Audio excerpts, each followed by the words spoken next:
네, 잠시 안내 Ladies and 말씀드리겠습니다. gentlemen, may I 잠시 have 후 your attention, 9시부터 please? Shortly 2020 beginning at 글로벌 9 대체투자 a.m., we will 컨퍼런스를 begin 시작할 GAIC 예정입니다. 오늘 컨퍼런스는 2020. 한국어와 영어 Today's 채널로 conference will 분리해서 be 유튜브로 broadcast live on 3,000개가 YouTube in both 들어있는 Korean 이 and 컨퍼런스를 English.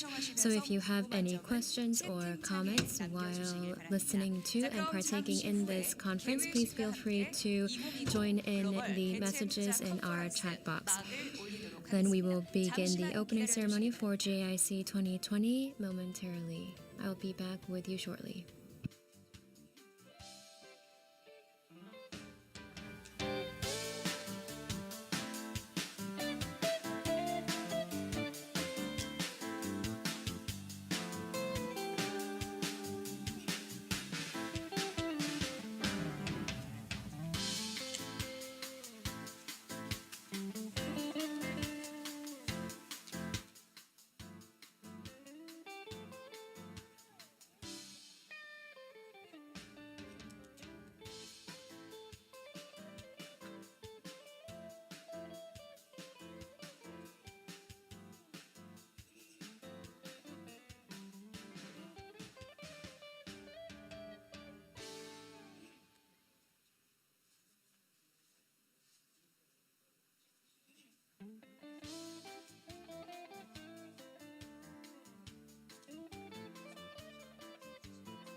GAIC 2020 will begin momentarily. Mic testing.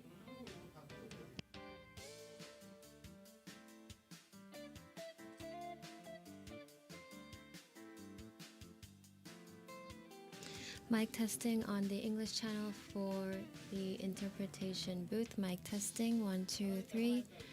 Mic testing. The 2020 Global Alternative Investment Conference will begin momentarily.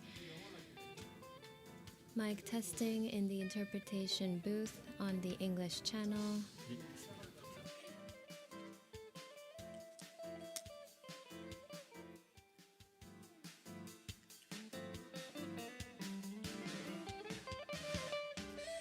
여러분 안녕하십니까? 저는 Ladies and gentlemen, good morning. Welcome to GAIC 2020. My name is Lee and I will be your MC for today. Ladies and gentlemen, thank you for joining us at GAIC 2020, which is now in its second year. Thank you once again, everyone, for joining us today. Today's Global Alternative Investment Conference 2020 will be held under the theme of Reinventing Alternative Investments Post-COVID, Its Challenges and Opportunities for Sustainable Growth. We are joined by experts from investment and economic fields, and we will be looking at opportunities and strategy changes required in the world post-COVID-19. So please stay with us until the end of the conference so that we may map out strategies and breakthroughs that will help us navigate out of this crisis. This year's GAIC will be broadcast live on YouTube in both Korean and English. So if you have any questions or comments, please leave them in the chat box while the conference is in session. Then without further ado, let us begin the Global Alternative Investment Conference 2020, joint hosted by Edaily and KG0N. Let us watch a short video clip to kick off today's conference before we begin.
네, 이데일리와 KJ0인이 공동 주최한 이번 Ladies and gentlemen, once again, welcome to GAIC 2020 co-hosted by Edaily and KG0in. You just watched the video clip about the conference.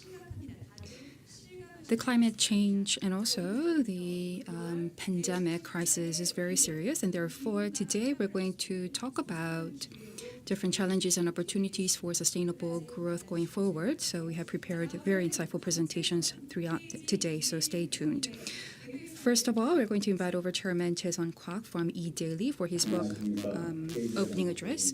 Good morning, ladies and gentlemen. I am Kwak Jae-sun from KG. Welcome to the GAIC 2020 co-hosted by Edaily and KG0in. This year we celebrate the second anniversary. Following last year's successful GAIC, it's a great honor and pleasure of mine to welcome all of you here today. Despite the COVID-19 crisis, I would like to thank all of you for joining us and sparing us with your time and support. I believe that alternative investment, or AI, is undergoing a lot of transition at the time. At this moment, the global economy is slowing down, and the environment for investment is getting worse, and there is a growing uncertainty. And in good times, anyone can post returns. However, when things go bad, then we can separate grain from chaff. As the investment environment changes, I believe that AI is experiencing both opportunities and risks. Depending on how we strategically manage our asset allocation, I believe that the outcome or the performance of our investment is going to be very different. Edaily and KG0in have prepared this conference so that we can seek some answers to a lot of concerns that we have. COVID-19 definitely created a labyrinth for our investment environment, so we hope to get some compass or guiding light and knowledge and wisdom through today's conference. We are going to listen to experts from both home and abroad to learn about promising investment vehicles and innovative investment tactics and strategies. This conference is being broadcast both online and offline. We're going beyond time and space constraints to meet many participants throughout the world.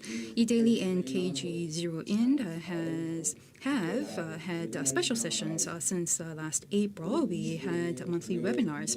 Altogether, we had 20 experts from both home and abroad. They share their global AI trend, PE, hedge fund, and real estate market asset classes were reviewed by these experts.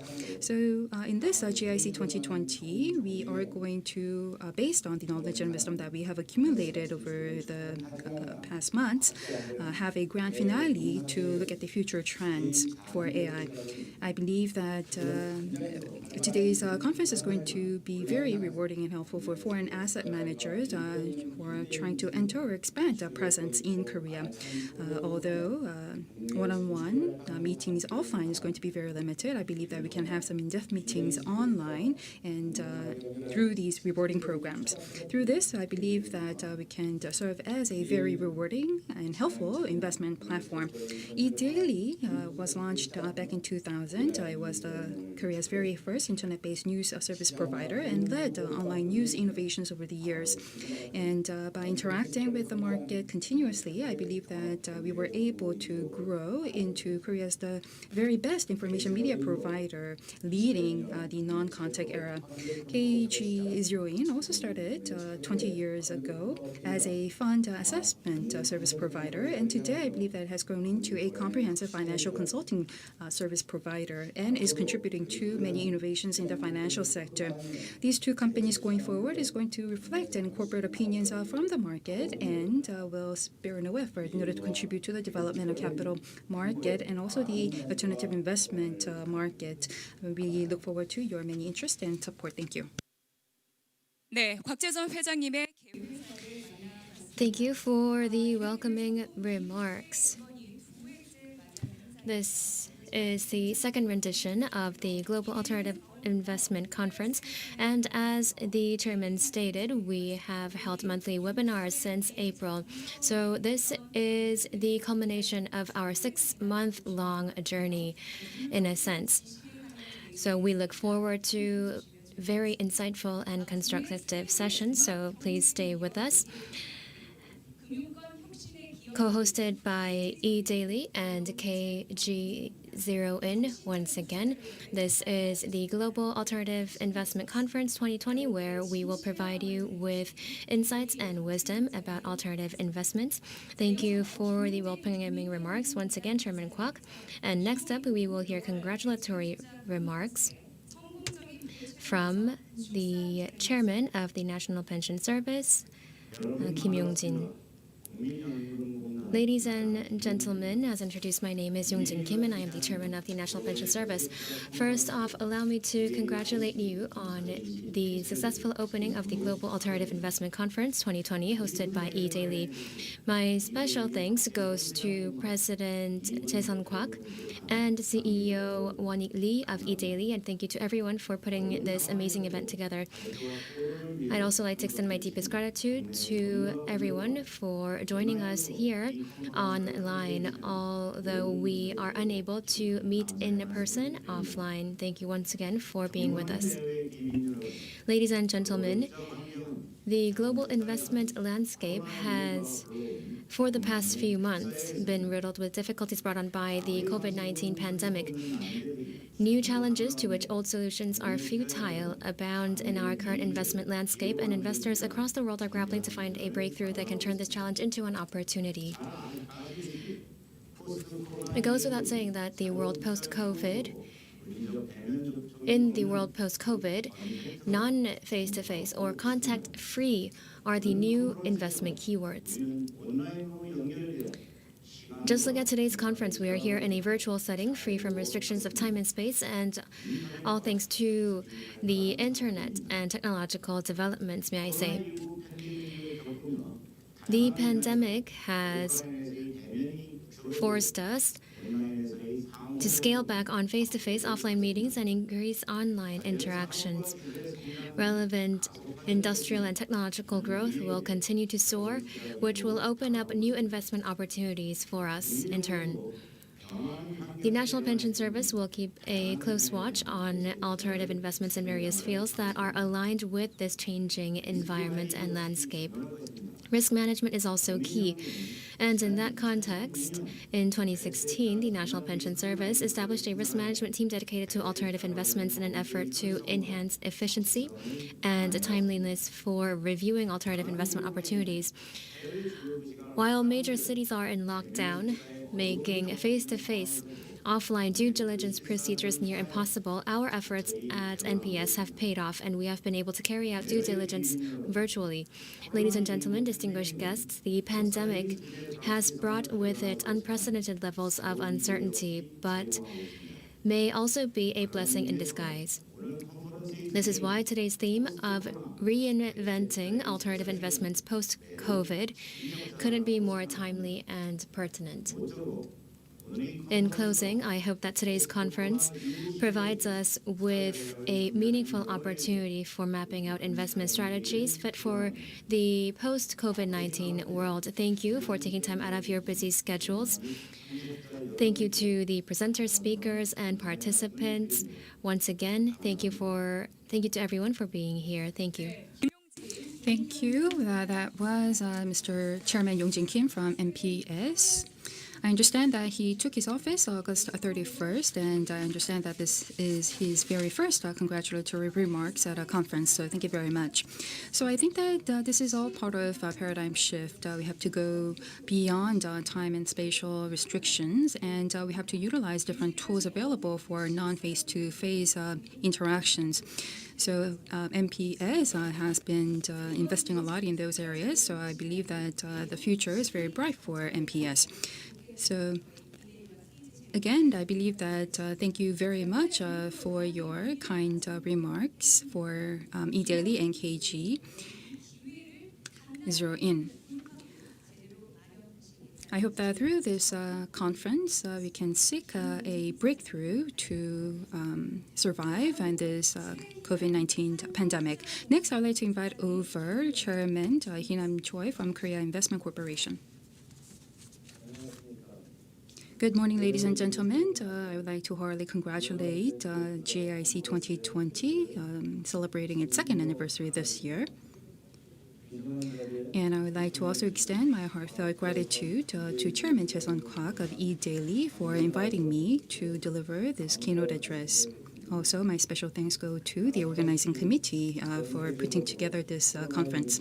As you all know, because of COVID-19 pandemic, economic slowdown is being witnessed throughout the world, and there are many uncertainties delaying economic recoveries, and we see a lot of volatility in the financial market.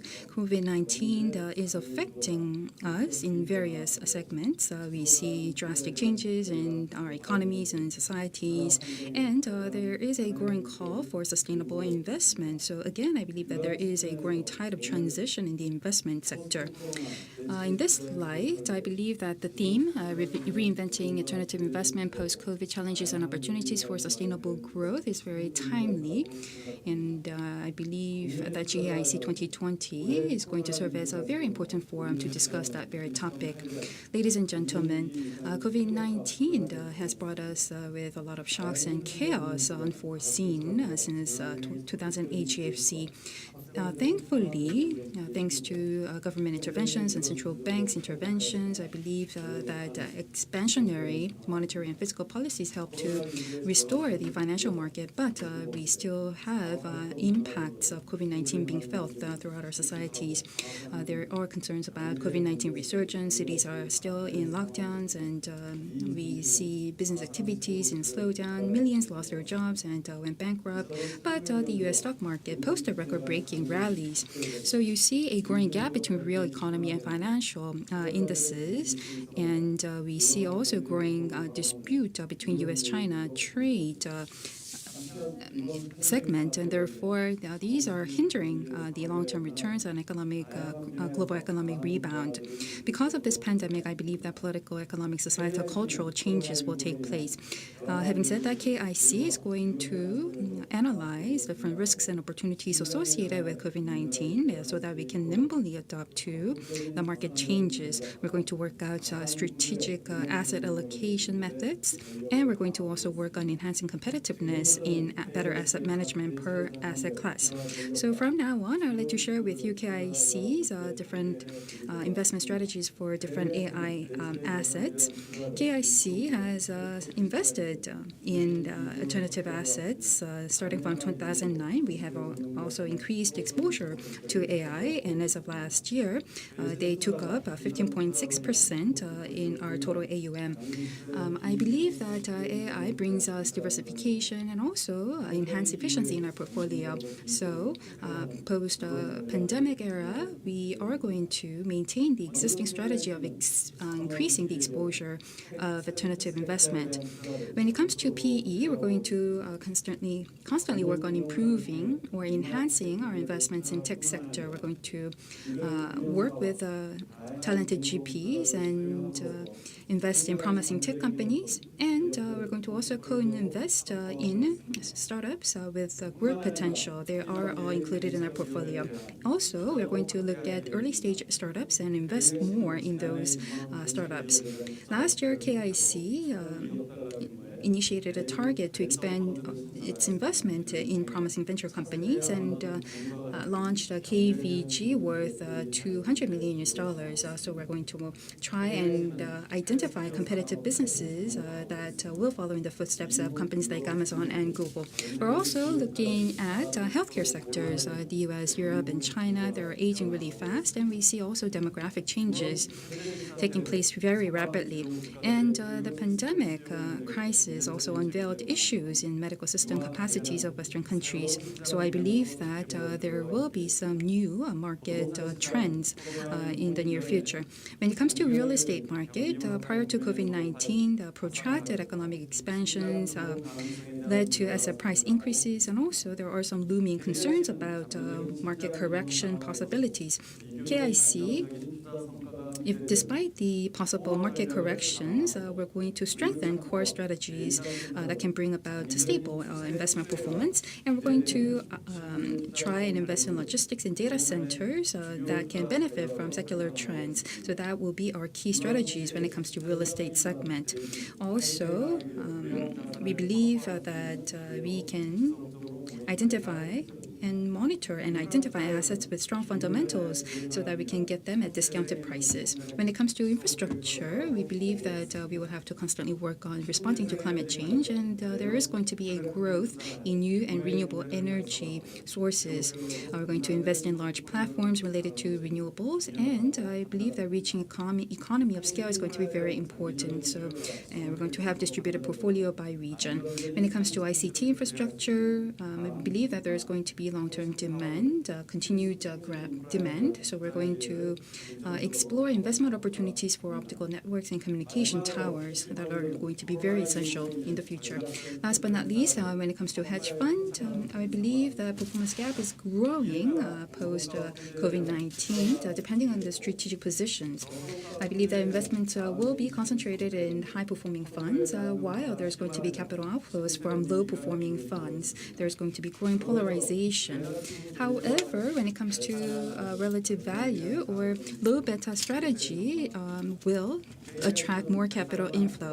GAIC is going to select and seek out managers with lower beta and higher alpha, and we're going to constantly work on portfolio rebalancing.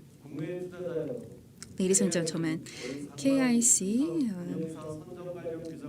in the first half of this year amended our guidelines so that we can select external fund managers in a non-face-to-face manner.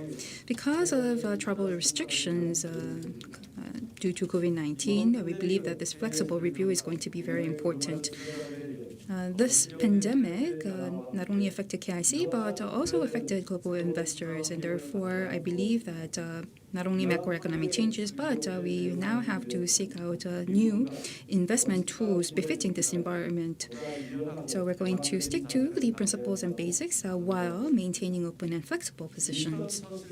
Sir Winston Churchill said, "Never let a good crisis go to waste." Therefore, I believe that we should not let today's crisis go to waste. I believe that we should utilize those crises and so that we can use it as an opportunity for future growth. Through GAIC 2020, I hope that we can share latest information about latest trends and outlook about global AI market, and I hope that we can seek investment opportunities going forward. Thank you very much. 네, 최희남 Thank you, Chairman Choi of the Korea Investment Corporation, for your welcoming address. He talked about the massive wave that we are witnessing in the investment landscape due to COVID-19, and talked about the strategies needed in the future from the sovereign wealth fund's perspective, as it's a sovereign wealth fund in South Korea, KIC. So we will keep in mind all that was said during this opening ceremony, and with that, let me give you a rundown of today's agenda. Today we will have a keynote speech and 3 sessions. Each session will be followed by a 10 to 15-minute break before moving on. First off, we will be talking about investment paradigm shifts, challenges and opportunities of global alternative investment. A speech will be delivered by John W. Snow, chairman of Cerberus Capital Management, after which we will have a Q&A session moderated by chairman of IGE, Kwang Woo, who will discuss about investment paradigm shifts with Chairman Snow. Next up in session 1, we will be talking about LP time, new horizons on alternative investments, assessments and prospects of ESG. We will have panel discussions led by moderators, and in session 2, we will be talking about PE and hedge funds, increasing credit risks, reverse conversion strategies. We will listen to 3 speakers and have a panel discussion with 4 panelists. That will be preceded by session 3, where we'll be talking about real estate and real assets, searching for prospective investments. It will be moderated, and we will have 3 speeches and a panel discussion joined by 4 panelists as well. And as a wrap-up session, we'll be talking about discussion and policy proposals, PE in crisis, opportunities, and risks. So this will be the end of today's agenda. So without further ado, let's kick off the first part of our conference, GAIC 2020. Let us welcome Chairman John W. Snow, Cerberus Capital Management and former U.S. Treasury Secretary, who will be talking about investment paradigm shifts, challenges, and opportunities of global alternative investment. Please give a big round of applause.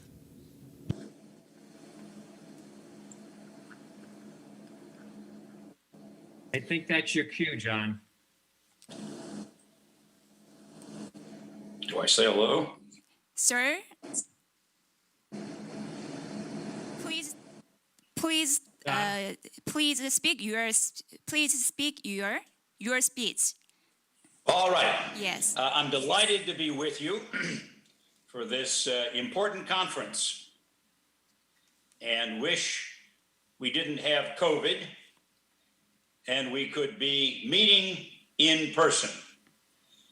But COVID has become the defining issue of our times, affecting everything now and for years to come.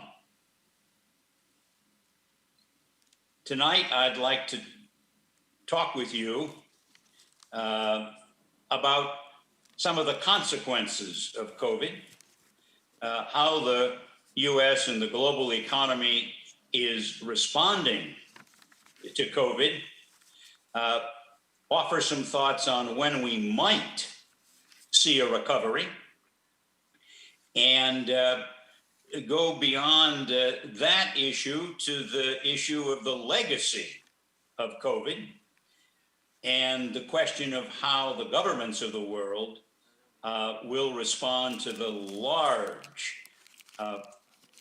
public deficits and debt burdens that have been created, as well as how the central banks of the world will work off the extraordinary increase in their balance sheets, which have seen the biggest increase in money supply and liquidity, certainly in my lifetime, and I think ever.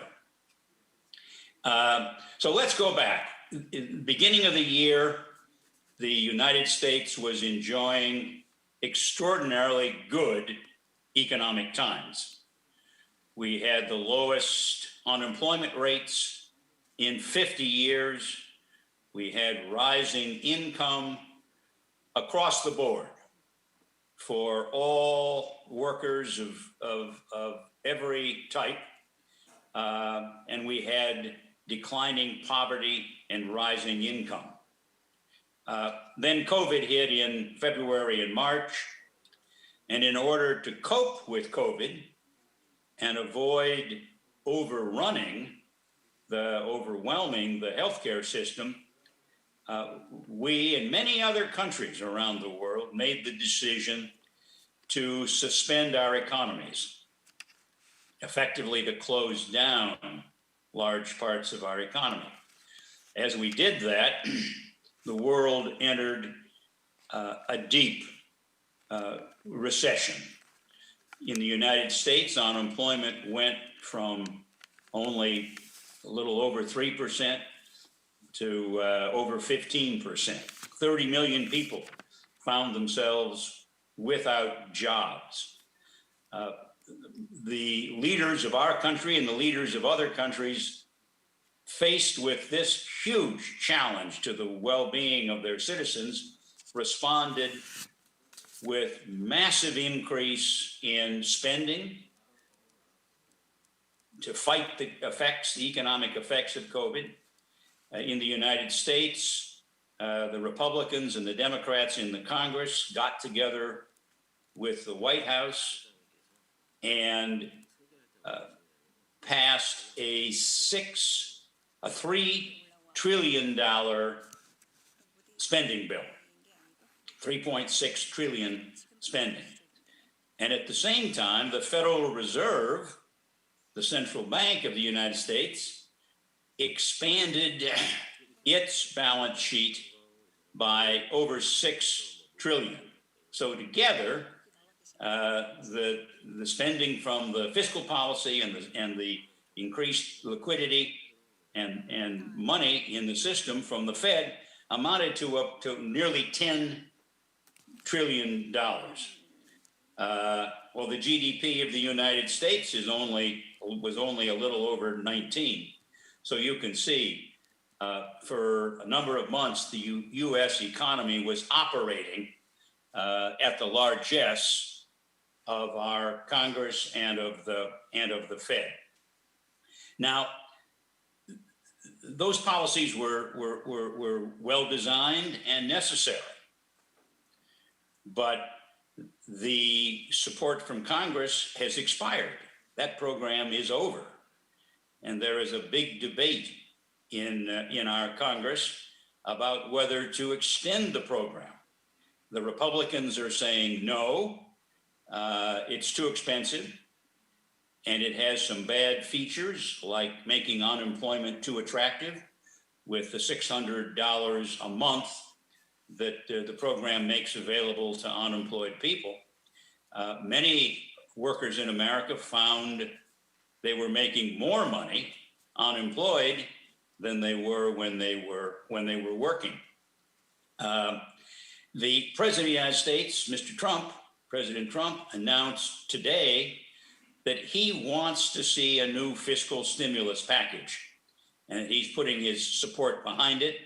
And with that action by the president, I think we will see another big spending bill of 2 or 3 or maybe even more trillion coming down the road, which is probably necessary for the American economy to stay on course. For all of us who are interested in public policy, as you are, and in finance markets and in economics and in public finance, these are extraordinary times for the global economy. We've never seen such an expansion in federal budgets. We've never seen deficits this large. The United States will have a debt level that's larger than our GDP. We've never had that except in times of war. And all of the major nations of the world find themselves in the same situation, as do their central banks. So here's an issue to ponder. How do the great nations of the world pay down this extraordinary amount of debt that they've taken on? Do they raise taxes?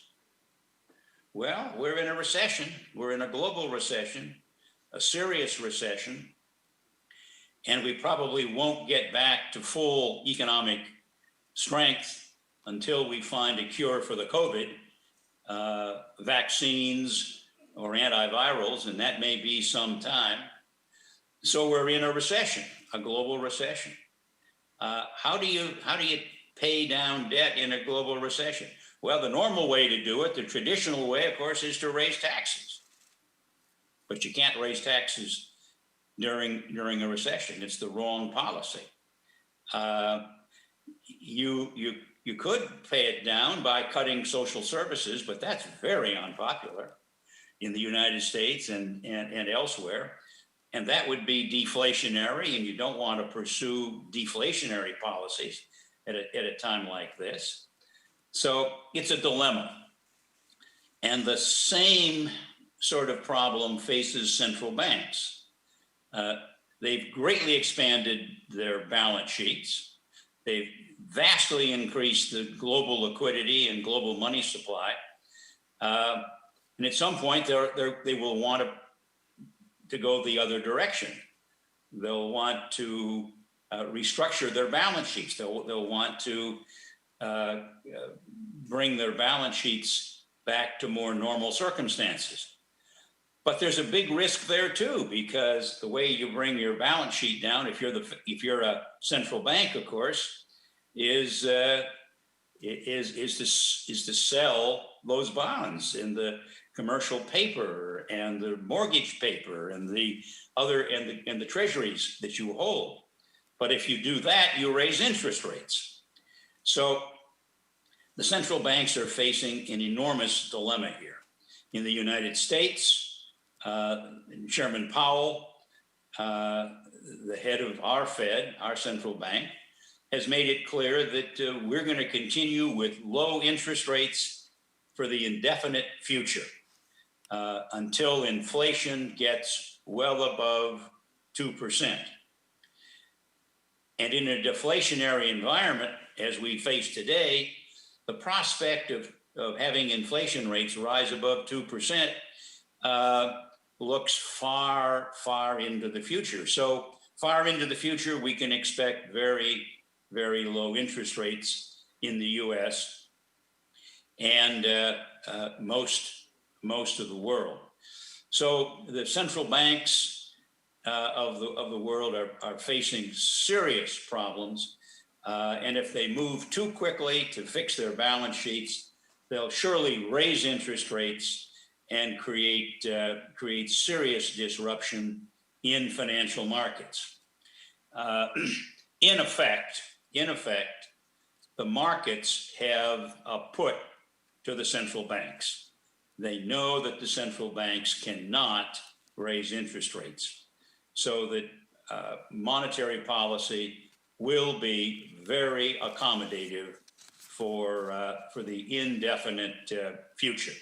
So that's one big consequence of COVID. These big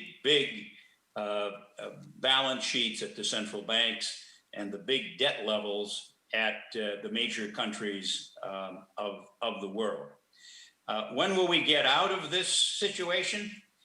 I think we won't really make a lot of progress on it until people feel comfortable going into the marketplace, going to restaurants, going to movie theaters, going to public gatherings, going into the malls. And the American experience is people today aren't confident. We've made a recovery of some measure. We've recovered about half of the jobs, and the unemployment rate which was over 15%, is now 8.4. But we're far from out of this, and it may take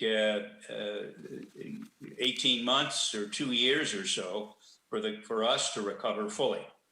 But I'm confident we will once we get the vaccine, and many people are working on the vaccine in the great laboratories of the world and the great pharmaceutical companies of the world, the great healthcare centers of the world.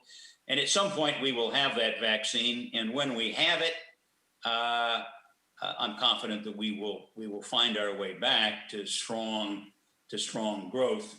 But in the interim, I think it's going to be a slow, difficult process. The COVID has had a lot of other implications for the world. It's certainly intensified the conflict between the United States and China, and created what some people think is a Cold War, reminiscent of the Cold War between the Soviet Union and the United States back in the 70s and 80s and 90s, ending in the 90s. This has great implications for you as investors, and for Korea, of course, as a neighbor there. But clearly, the relationship between the United States and China has deteriorated. And it's not a political matter in the United States. It's a view held by Republicans and Democrats that China hasn't played fair, that China has taken advantage of the WTO rules, that it is not making its markets open, and that it is taking advantage of intellectual property. So I think there's a lot of anger in the United States, hostility towards China right now. You can ask the question, and it's a good one. Will this be changed by the election? And what will be changed by the election? We have an election here in early November in the United States, and we have the first debate between the Democratic candidate, Mr. Biden, the former vice president, and President Trump in just 2 weeks. It'll be very interesting to see how that goes. Right now, it looks like Mr. Biden has an advantage. He in all the polls, in most of the polls anyway, virtually all of them, he seems to be leading. And President Trump has an unfavorable rating with many, many voters across the country. But the president is very resilient and resourceful and effective. And I think it would be a mistake to assume that the polls are right and that there will be a Democratic sweep of the White House. There's also the issue of what happens with the Senate. And that's going to be another very close race. As you know, the Senate is extremely important in what happens in our country. And today, the Republicans control the Senate. If Mr. Biden is elected president and there is a Republican Senate, it will be able to offset many of his initiatives. But if the Democrats take back the Senate and have the White House and the House of Representatives, then we could well see major changes in public policy in the United States. What would a Biden administration look like? In all likelihood, a Biden administration would repeal the central feature of the Trump administration, which has been corporate tax cuts and individual tax cuts. Those tax cuts have done a lot of good for the American economy. They've stimulated a lot of growth and created a lot of jobs and created a lot of prosperity.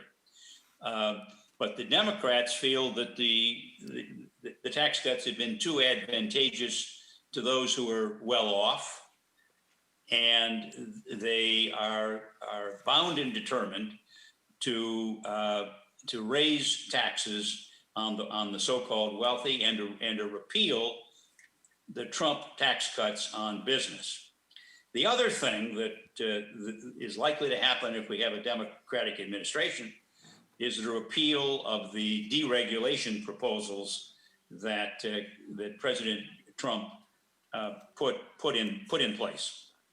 The combination of the deregulation proposals and the tax cuts have really given a lift to the U.S. economy and resulted in the strong growth that we've seen and resulted in the very significant increase in jobs and employment in prosperity. So if Vice President Biden wins the election, he will be confronted with a party, his party, the Democratic Party, that has moved quite a way left. And I don't think the Vice President Biden is himself a genuine socialist liberal, but many in his party are, and they have the energy in the party today. So a question in a Biden administration will be, who controls the agenda? Who will serve in the major cabinet seats, Treasury and the Attorney Generals, and Defense and Secretary of State? Those are the four jobs that really, really count in the United States. My hope is that a President Biden would remain a moderate and would avoid the extremes of his party. But many in his party would like to see extremely high tax rates on individuals, wealthy individuals, and on corporations. They would like to see a mark to market on all assets, which of course would create significant liquidity problems for people. They would like to re-regulate large parts of the economy that have been deregulated under President Trump. The election is still way up in the air, and nobody knows for sure. But clearly, there's a lot at risk here in this election, and we'll know a lot more in 2 weeks after that debate. What does Biden have to do to win? I think Vice President Biden, to win, has to make the president the issue and the failings and shortcomings of the Trump administration the issue. For the president to win, he has to make Biden and the liberal agenda of the Democratic Party the issue. The Democratic Party agenda doesn't poll nearly as well, isn't nearly as popular as is the vice president. And while the President Trump falls short on most measures of favorability, how do you feel about the president on healthcare? How do you feel about the president on foreign policy? How do you feel about the president on integrity? All those issues. He falls down below 50%, and Biden beats him. But on the issue of the economy, President Trump does better. He's seen as strong on the economy. And lately in the United States, another issue has come to the forefront, and that's law and order. That's the disruptions that are occurring across so many of our cities, the vandalism and the outright violence and deaths, murders that are occurring in so many of our major cities. On this issue, if it takes on more latency, if it becomes more important as it might, the president probably stands a good chance of picking up a lot of votes. Right now, I'd say it's too close to call. Probably Biden in the lead. If he does well in the debate 2 weeks out, that'll be a big plus for him, because there are a lot of questions being raised about how vital the vice president is. His physical vitality and mental acuity have been put in issue. If he does well in the debate, those issues will be put to the side. If he doesn't, President Trump will have an enormous advantage. For the president, he's got to make Biden and the economy the issue, not himself. And for this president, that's hard to do. With that, I look forward to the moderator and our discussion. Thank you very much. Thank you for your keynote speech. It was very impressive. We are preparing for a discussion, so please wait for a minute. 자, 이렇게 존 스노우 회장님의 그 기조 강연 들어봤습니다. 코로나로 인해서 Ladies and 자금 gentlemen, 불균형, 이거를 이제 we 어떻게 just 해소를 할 것인가 listened to the 띄워주셨는데요. keynote speech 현재 from 전례 없는 Chairman 그런 John Snow, who 코로나19 talked 경제 about 상황 how 때문에 the 미국 쪽에서도 unprecedented 막대한 economic 재정과 circumstances 통화 정책을 has 펴고 brought 있습니다. about 이 재정 massive 투자를 liquidity 더 and 지속을 할수 imbalance in 있을까에 an 대해서 expansionary 말씀하셨는데요. balance sheets 사실 이제 미국 같은 경우에는 at the central bank 평균 물가 and 목표제 in 이거를 countries 인정을 across 하면서 the 앞으로 world. 사실상 저금리 So moving 기조가 forward, 이어질 것이다라는 super or 가능성이 hyper low interest 언급되기도 rates 했습니다. will 그리고 이제 continue 대선하고 as said 미중 by 관계 여러 Chairman 가지가 Snow, 있긴 한데요. who also talked 지금 about the 회장님께서는 US-China trade 민주당의 spat and 그 conflicts. 모세를 점쳐주셨습니다. and talked about the upcoming U.S. presidential elections as well, and talked about how Joe Biden is now up in the polls and what we need to look forward to. Of course, because of COVID in the post-COVID world, there will be a lot of changes, and we will be talking about those tumultuous changes in this Q&A session that is now upcoming. We have, as the moderator, Chairman of IGE, Hello, Mr. Kwang Snow. Woo. Do you hear The me? mic is yours. Hi, how are Nice you? to see you. Okay. Very well, thank you. Thank Okay, you. very well. How should I call you? You have so many different titles, Mr. Secretary, Chairman, Doctor, any preference, John? Or you just John is the best. John is good? Let's just do that. Let's be informal. Okay, let's do that. Yeah. Thank you very much for your brilliant opening speech, keynote speech, that covered pretty much the core issues we face in the aftermath of COVID-19. Now, for next 30 minutes or so, I would like to explore a little bit more of what you have already said for our audience to have more wisdom out of this short conversation through webinar. First of all, let me start with the global economic outlook. You have already delineated the impact of COVID-19 on U.S. economy, and you did mention already that the path to recovery will be tough, difficult, and could take quite a long time. Now we hear that just today, the report from OECD, they revised upward this year's growth prospects. But at the same time, we hear different stories from like IMF or bank. So as always, forecasting is difficult, especially for the future. You know, we have that famous Right. quote. Right. Now, aside from U.S., obviously U.S. economy is the most important here when you look at the global outlook. But China, at least showed so far, especially from the second quarter of this year, positive growth.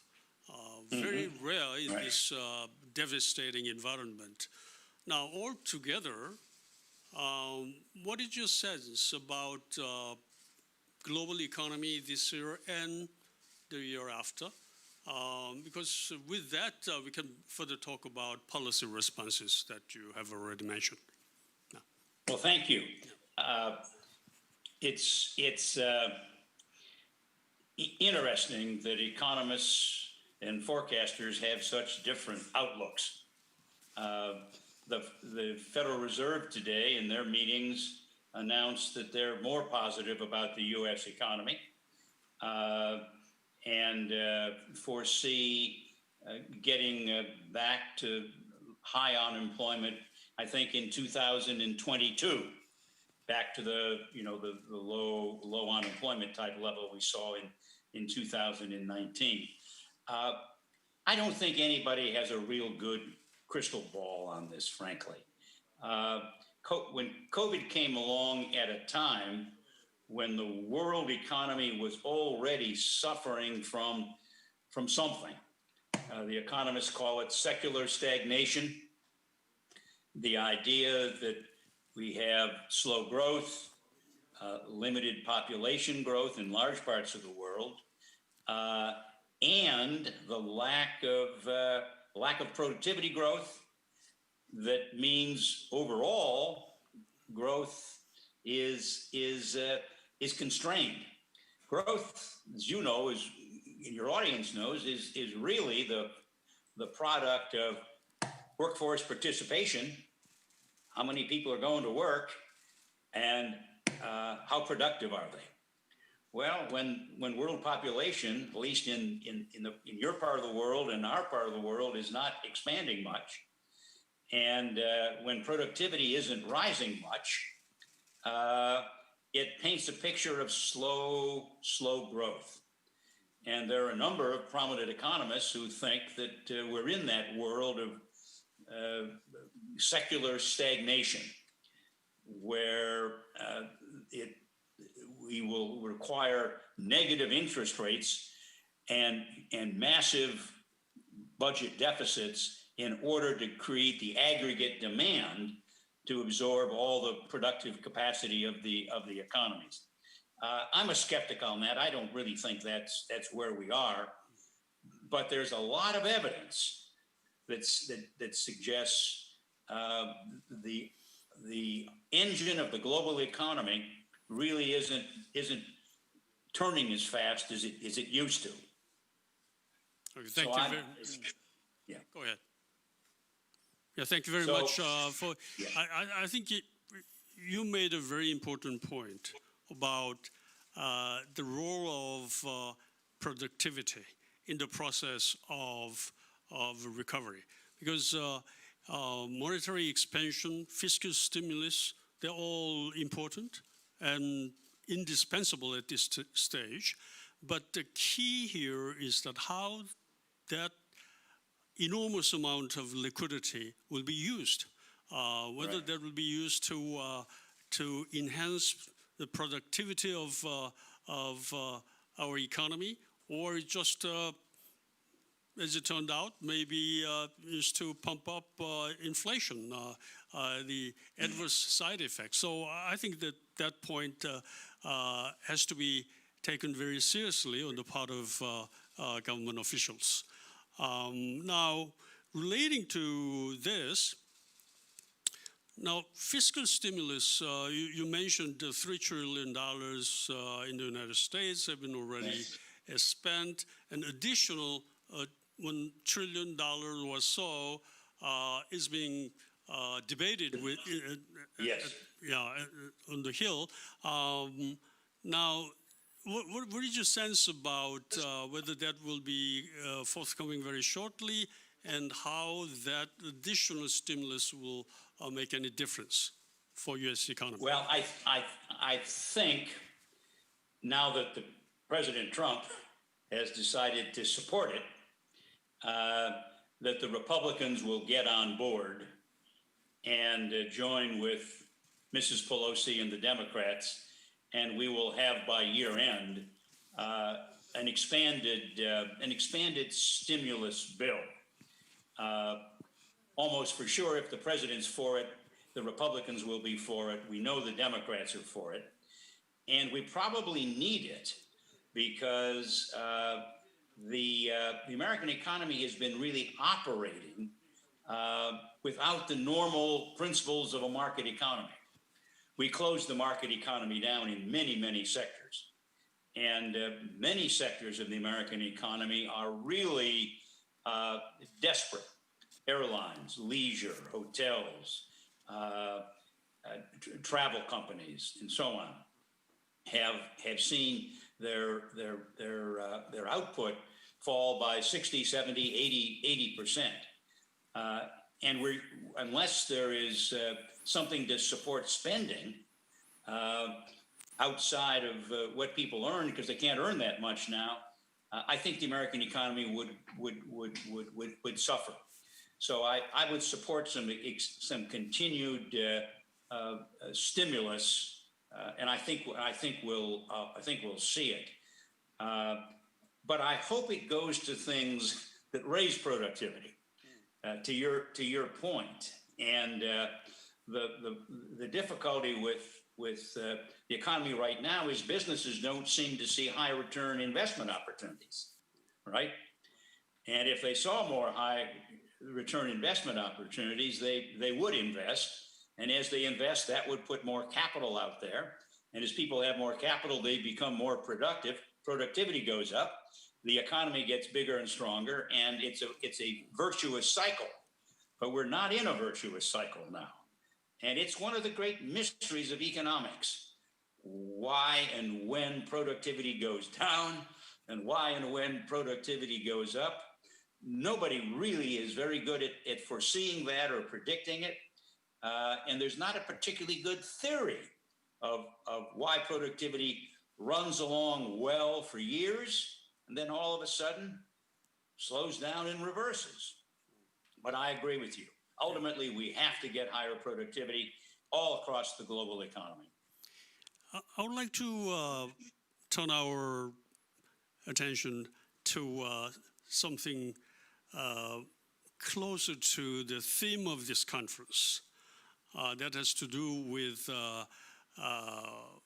the reshaping of alternative investment in the changing economic paradigm after COVID-19. Now, we have massive fiscal stimulus and very accommodative monetary policy. And Jerry Powell is saying that we may expect near zero interest rate for next 3 years, 2023, which is a very unusual statement from the Fed because they're talking about very long-term accommodative monetary policy. Now, with that, obviously, and at the same time, we have a very, in a way, overheated stock market. I'm not sure whether I should say overheated, but there is enormous amount of energy coming out of stock market around the world. Now, given this situation, how would you see the attractiveness of AIs, alternative investment? Because on the one hand, the stock market perhaps maybe too bullish, and bond market as well, meaning that very low interest rate, investors should look for a decent return from somewhere else. AIs are meant to be those alternatives. And what is your sense about this, and what sort of areas you find more interesting in this changing environment? Well, you put your finger on the fundamental dilemma here we all face. Support for the economy was called for, but the support has negative consequences. When you underprice risk, a lot of people undertake more risks than they should, and they take on more debt than they should. And in effect, the Fed's policy and the policy of the central banks around the world is to force investors into riskier assets. When the return on the risk-free asset is negative, which it is today, the 10-year in the United States in real terms is negative. I don't know where it ended up today, but maybe 60 basis points or something like that. Across Europe, rates are actually nominal rates are negative. Real rates are quite negative.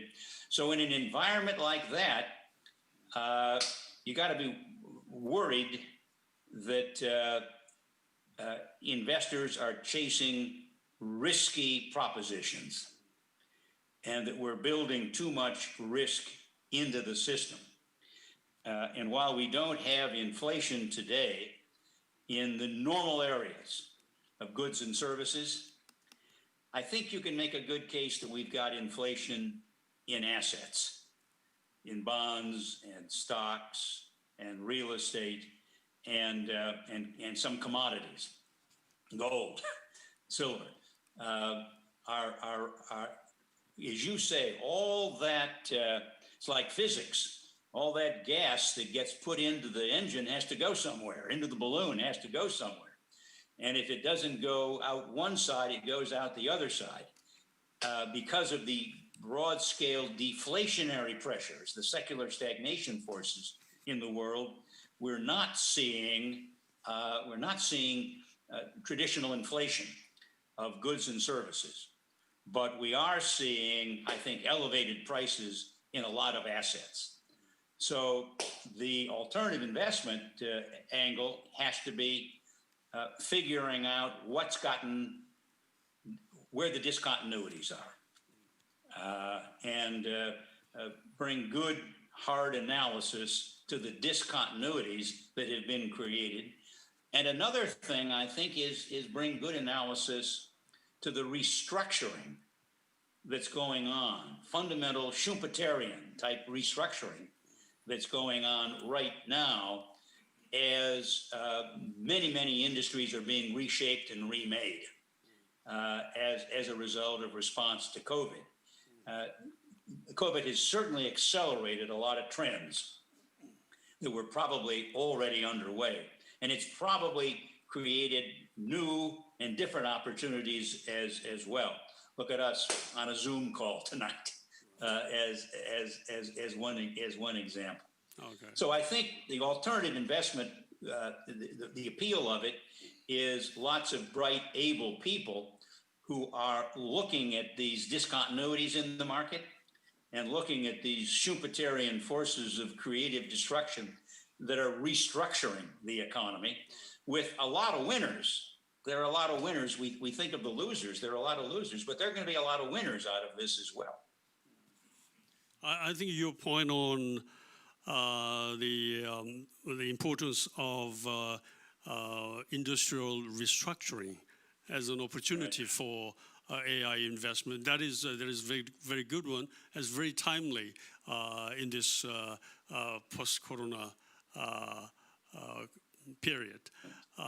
Now, as you said in your keynote speech, the investment environment, not to mention overall economic prospects, will be greatly affected by the future direction of U.S.-China relationship.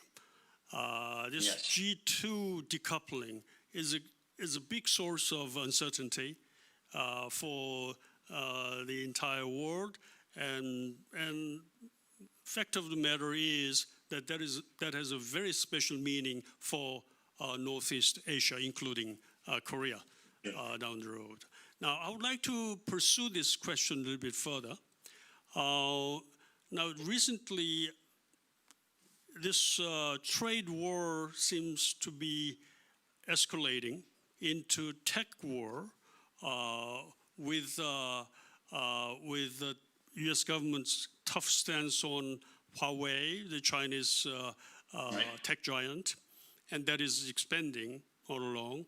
Now, how do you see this escalating relationship between U.S. and China through November and after the election on November 3rd? You did mention that there may be, at least according to the current poll, Mr. Biden may have an edge, but I certainly agree that it happened last time. Mr. Trump trailed, but eventually prevailed. So we don't know.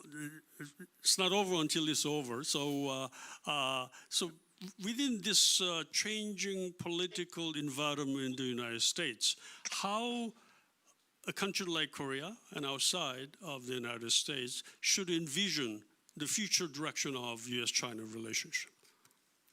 That is the $64 question. That is a big and important question. The United States is critical of China for a couple of reasons. One is just trade itself, and the feeling that China doesn't play by the rules. They don't let people into China's markets on the same basis that other people let China into their markets. All of that. There's all this concern about intellectual property and property theft and so on and so forth. And there's a bigger issue, though, and that's in Huawei. You mentioned Huawei. Huawei's at the center of this.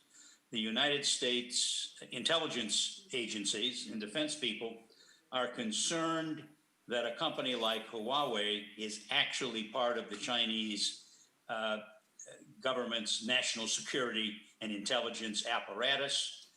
And if their devices are widespread throughout the world, that in effect, China will gain a huge national security advantage.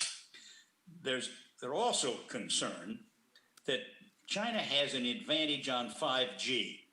5G depends on having massive markets to get the data, to develop the artificial intelligence. And the United States is worried that if China gets ahead on 5G, the U.S. will be left behind. So we're taking a hard stand on China, on Huawei and other firms like that. But in the end, the economic interests are so powerful and so strong. Together, the United States and China are something like 40% of the global economy. There are many, many businesses in the United States that are entirely dependent on China. There are many Chinese businesses entirely dependent on the United States. I think we'll find accommodation because it'll be in our interest to find accommodations. But globalization is going to be a different animal than it has been. And I like the line that we'll continue to have globalization, but probably with fewer Chinese characteristics. Borrowing the Chinese phrase. Well, these days, deglobalization is often referred to as out of China. So there is some, there is a change taking place with respect to global supply chain, which used to be concentrated in China. Now there is a worldwide movement toward a more diversified approach to that global supply chain. So that will happen. Now I have a somewhat tricky question for tricky. Okay. I don't know whether tricky or tough question for you. Okay. That is that speaking of U.S.-China tensions, a country like Korea is in a very delicate situation because certainly we have a strong security relationship with the United States. Of course, that is a linchpin for our security and to protect our freedom and free market economy. But at the same time, China is very close neighbor to Korea. We have more than a quarter of our export going to China, very close trade and investment relationship there. And also North Korea factor is also something to be seriously considered. Now, if you are in Korean president or top decision makers' shoes, what position would you take in this U.S.-China, escalated tension situation? I think it's going to be hard to stay on the sidelines. Remember the Cold War? There was an effort on the part of the United States to bring people in to the U.S. side, and the Soviet did the same and wanted partners. It's going to be a high wire act. It's going to be a difficult. You need China, and you need the United States. And you have lots of brilliant people who have great diplomatic skills from my dealings with them over the years. And I'm sure you'll find a way, but it's not easy. It's not going to be easy. And what the best hope here is that the United States and China each find a way to accommodate each other more effectively. But the United States is clearly putting pressure on countries around the world not to buy Chinese devices produced by Huawei. And it's finding Boris Johnson, the Prime Minister of the UK, is now leading a coalition that's taking the American line that we can't trust those devices coming from China because, in effect, all the information that's being generated in our countries is going right back to the intelligence agencies of China. So on some of those issues, I'm sure the United States is going to be talking to your leaders and saying, we don't want you, I hope you won't be buying those Huawei devices. All right. Thank you. I think as we have only 3 minutes left, that's the signal I'm getting from the Okay. organizers. So perhaps this would be the last question. Now, Cerberus is an important investor, in the global community. I've known that prestigious company, especially during my tenure as chairman of National Pension Service, which is one of the largest pension fund in the world with over $600 billion of asset under management. Now, I'm asking you, a company like Cerberus, would you be interested in making investment in Korea on something like a structured deal, or would you like to find Korean investment partners like NPS or GAIC or other key investors from Korea? Maybe both, but could you say something about Cerberus' sort of vision or investment strategy? Well, Cerberus's basic investment strategy is to be opportunistic and to go where good opportunities are. And I can assure you, if the business leaders and investors of Korea can bring us good investment opportunities, we'll be all ears, as they say. We'll be anxious to sit down and talk. Absolutely. We know Korea, have a great respect for Korea and what enormous accomplishments of the Korean people and the Korean economy, and we'd like to be a bigger part of it. So absolutely. Great. Should I finish, or may I have one more question? Somebody should tell me. Perhaps one last question. Let me explore. Given that you had a very distinguished career, not only as a Secretary of Treasury, but also transportation.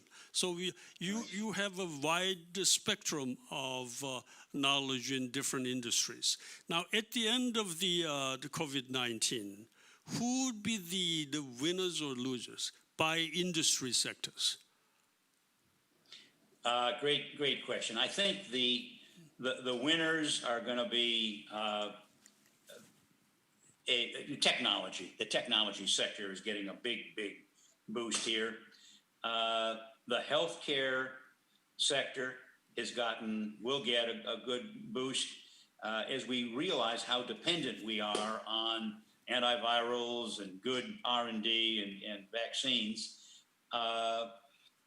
And America and the world, really, the whole world is awakened to the fact that we don't want to be so dependent on one place, China, for these critical inputs, for these products like the essential products that underpin our health and our well-being.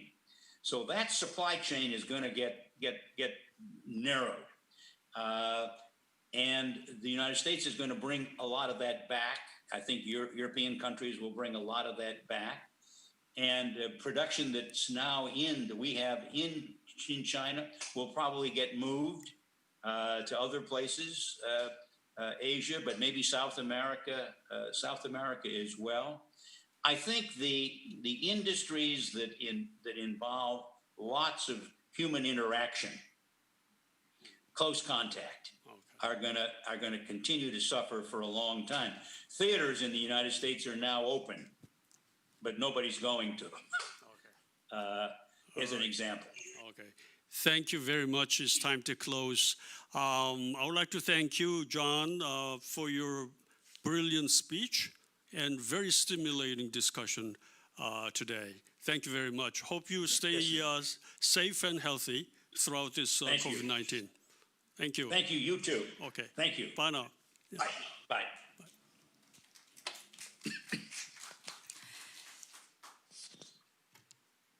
네, 이렇게 기조 강연을 해주신 존 스노우 Ladies and gentlemen, 회장님과 once 저희 again, 광우 세계경제연구원 I would like to 이사장님과 thank Mr. Kwang Woo and also former Secretary Mr. John Snow. We talked about what are we going to do with the massive liquidity, and it was mentioned that it's really difficult to put our finger on the current economic status, and we also looked at the attractiveness of AI, and we also talked about how win-win models are required.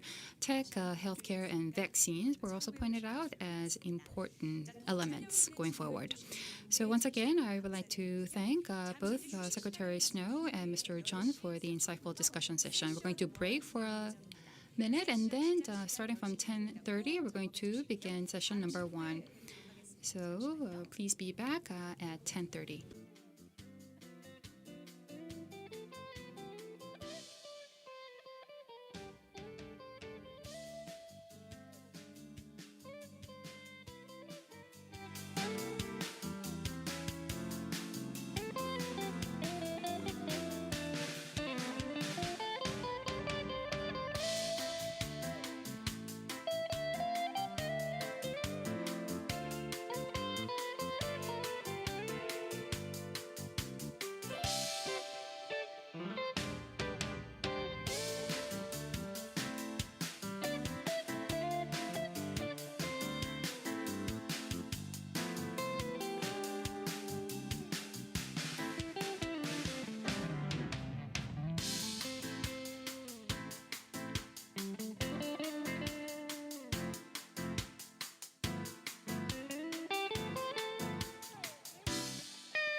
네, 2020 글로벌 대체 투자 Ladies and gentlemen, session 1 of the GAIC 2020 will now begin. Session 1 will be moderated by Professor Chung Sam-young from Long Island University and Brant, the founder and CEO of Alternative Investment Forum. We will have panel discussions from Yoon, the CIO of New York Life Investment Management, Riwon Miron, Head of Impact Investing at Massachusetts Mutual Life Insurance Company, and Scott Drizzle, the Head of ESG Initiatives of LA County Employees Retirement Association, Harold Walcott, the Global Head of ESG at Nexus Investment Managers, and Chang Dong-hyun, the CIO of Public Officials Benefit Association, CIO Lee Kyung-hong of the Korea Teachers Pension, and CEO Cho Hong-le from the Korea Investment Management. We will be talking about LP Time, New Horizon on Alternative Investments and Assessments and Prospect of ESG. Let's welcome our 9 panelists online here on screen. Hello, everyone. I hope everyone can clearly hear my voice. And welcome to the session of ESG. My name is Sam-young Chung Sam-young. I've been teaching at Long Island University in New York for a long time. And these days I'm teaching at Yonsei University in one of the major Korean private universities in Korea. We have 9 speakers, session participants today, pretty big session for about, let's say, 80 minutes, next to 80 minutes. So it is very important session. Maybe it's a key session of the whole event today. Please stay on your YouTube. Do not get out of the YouTube for the next 80 minutes. The session topic, what is the session topic? ESG. ESG, what is ESG? If you Google those 3 letters, ESG, I just did this morning. We have more than 49 million different theories, definitions, articles, and documents you can find, which means that the ESG scope and area is too broad. It's an ocean, maybe more than an ocean. It's a universe. So we want to figure it out. What is ESG for our industry, asset management industry, or investment industry, or wealth management industry? What I found out this morning from ESG Google, there is something about ESG data, ESG rating, theory, value, and interestingly, there is a climate, outside board member, alternative energy, green fund, and from Korean Google, there is a New Deal fund. Maybe it is familiar to some of you these days. And interestingly, there is one asset management company name in Korea, Aegis Asset Management Company, their real estate private fund. I don't know why exactly it is linked. So we have a broad topic today, and we try to narrow down and why we talking about ESG these days, this pandemic period. Is ESG talking itself is too much luxurious concept in this situation? Companies and asset management firms, they just need to survive this pandemic period. Do we need to talking about ESG? Why now? Why ESG? A whole lot of different topics, different issues we are dealing with. Again, we have 80 minutes with 9 participants. We have 5 participants from US side, and we have, including myself, 4 speakers from local. Next 50 minutes or so will be focused on offshore US participant discussion. And Mr. Brant, who is founder and president of AIF, will lead the discussion, and I will lead our local discussion. So let me introduce the local speakers first. We have here Mr. Jo Hong-rae. Mr. Jo Hong-rae is a CEO of the Korea Investment Management. Thank you. Thank you for attending. We have Mr.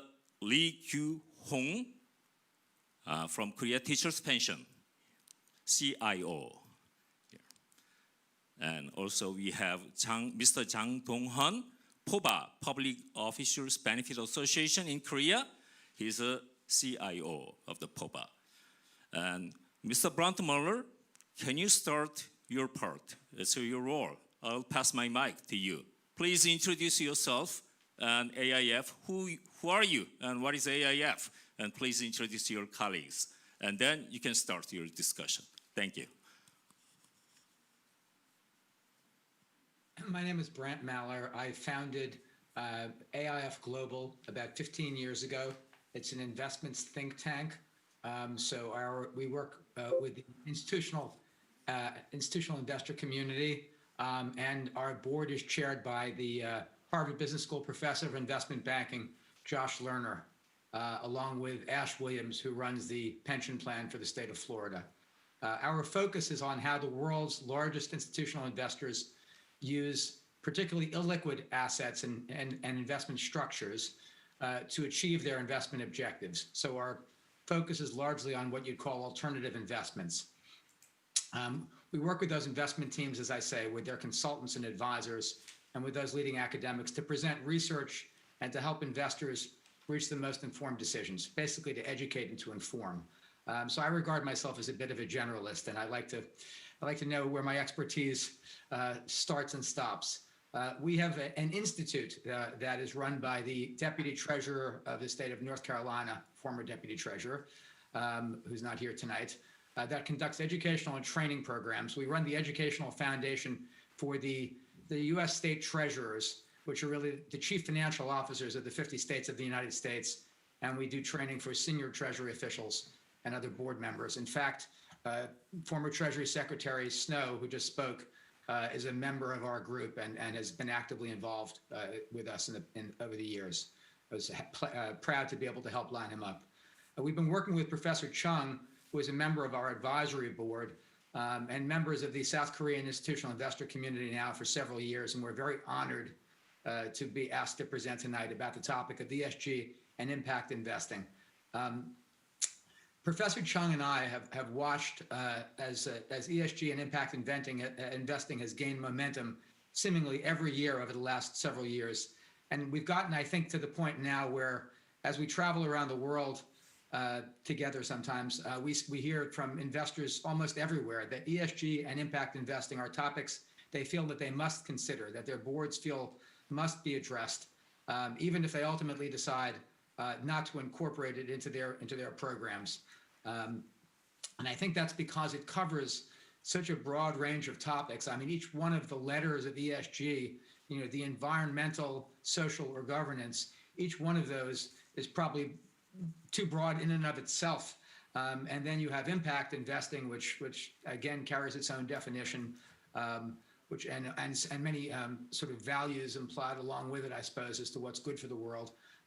So really, from my point of view, even though Sam says I'm leading the session, what I thought was best was to bring in a group of true experts that are part of our group and cede my time to Dave Goodsell from Natixis as the person who will facilitate the conversation. And with him, he will be speaking for my part to New York Life Insurance CIO Jay Yoon, really a distinguished group. Los Angeles County Employees Retirement Association, LACERA, Senior Investment Officer Scott Drazel. LACERA has about 60 billion, I think, Scott, of U.S. assets thereabouts. And Mass Mutual, another enormous insurance company, portfolio manager, Rilwan Miran, who also focuses on sustainable investments. So with that, I'm going to cede my time to Dave Goodsell and ask Dave to pick up the conversation. Thank you, Brant. As Brant said, my name is Dave Goodsell. I am the Executive Director of the Center for Investor Insight, a global research initiative at Natixis Investment Managers. As a global and multi-affiliate organization, we own 20 independent managers in Asia, Europe, North America, We have a firm belief in bringing together a wide array of perspectives for a healthy debate. We think it offers insight into the issue, and that's what we hope to do tonight with our esteemed panelists.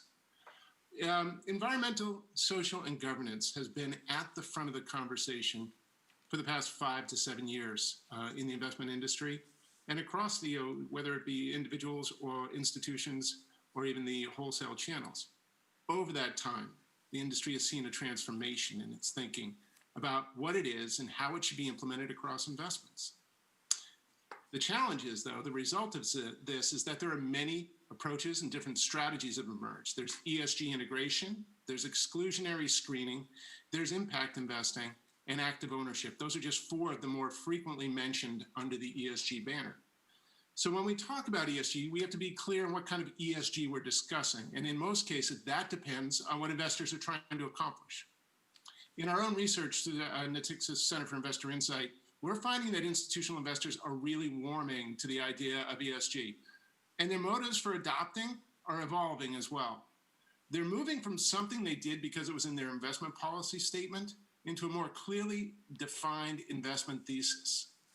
Our 2019 survey found that while majority of investors we spoke with said their primary motive for ESG investing was to align their assets and their values, what we did find, though, is more than half believe there's alpha to be found in ESG. And 7 in 10 said it's going to become an industry standard within the next 5 years.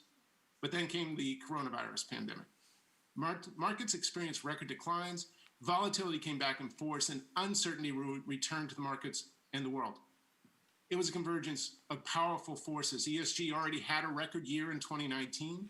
Now in more volatile market, investors found that ESG contributed to better investment results.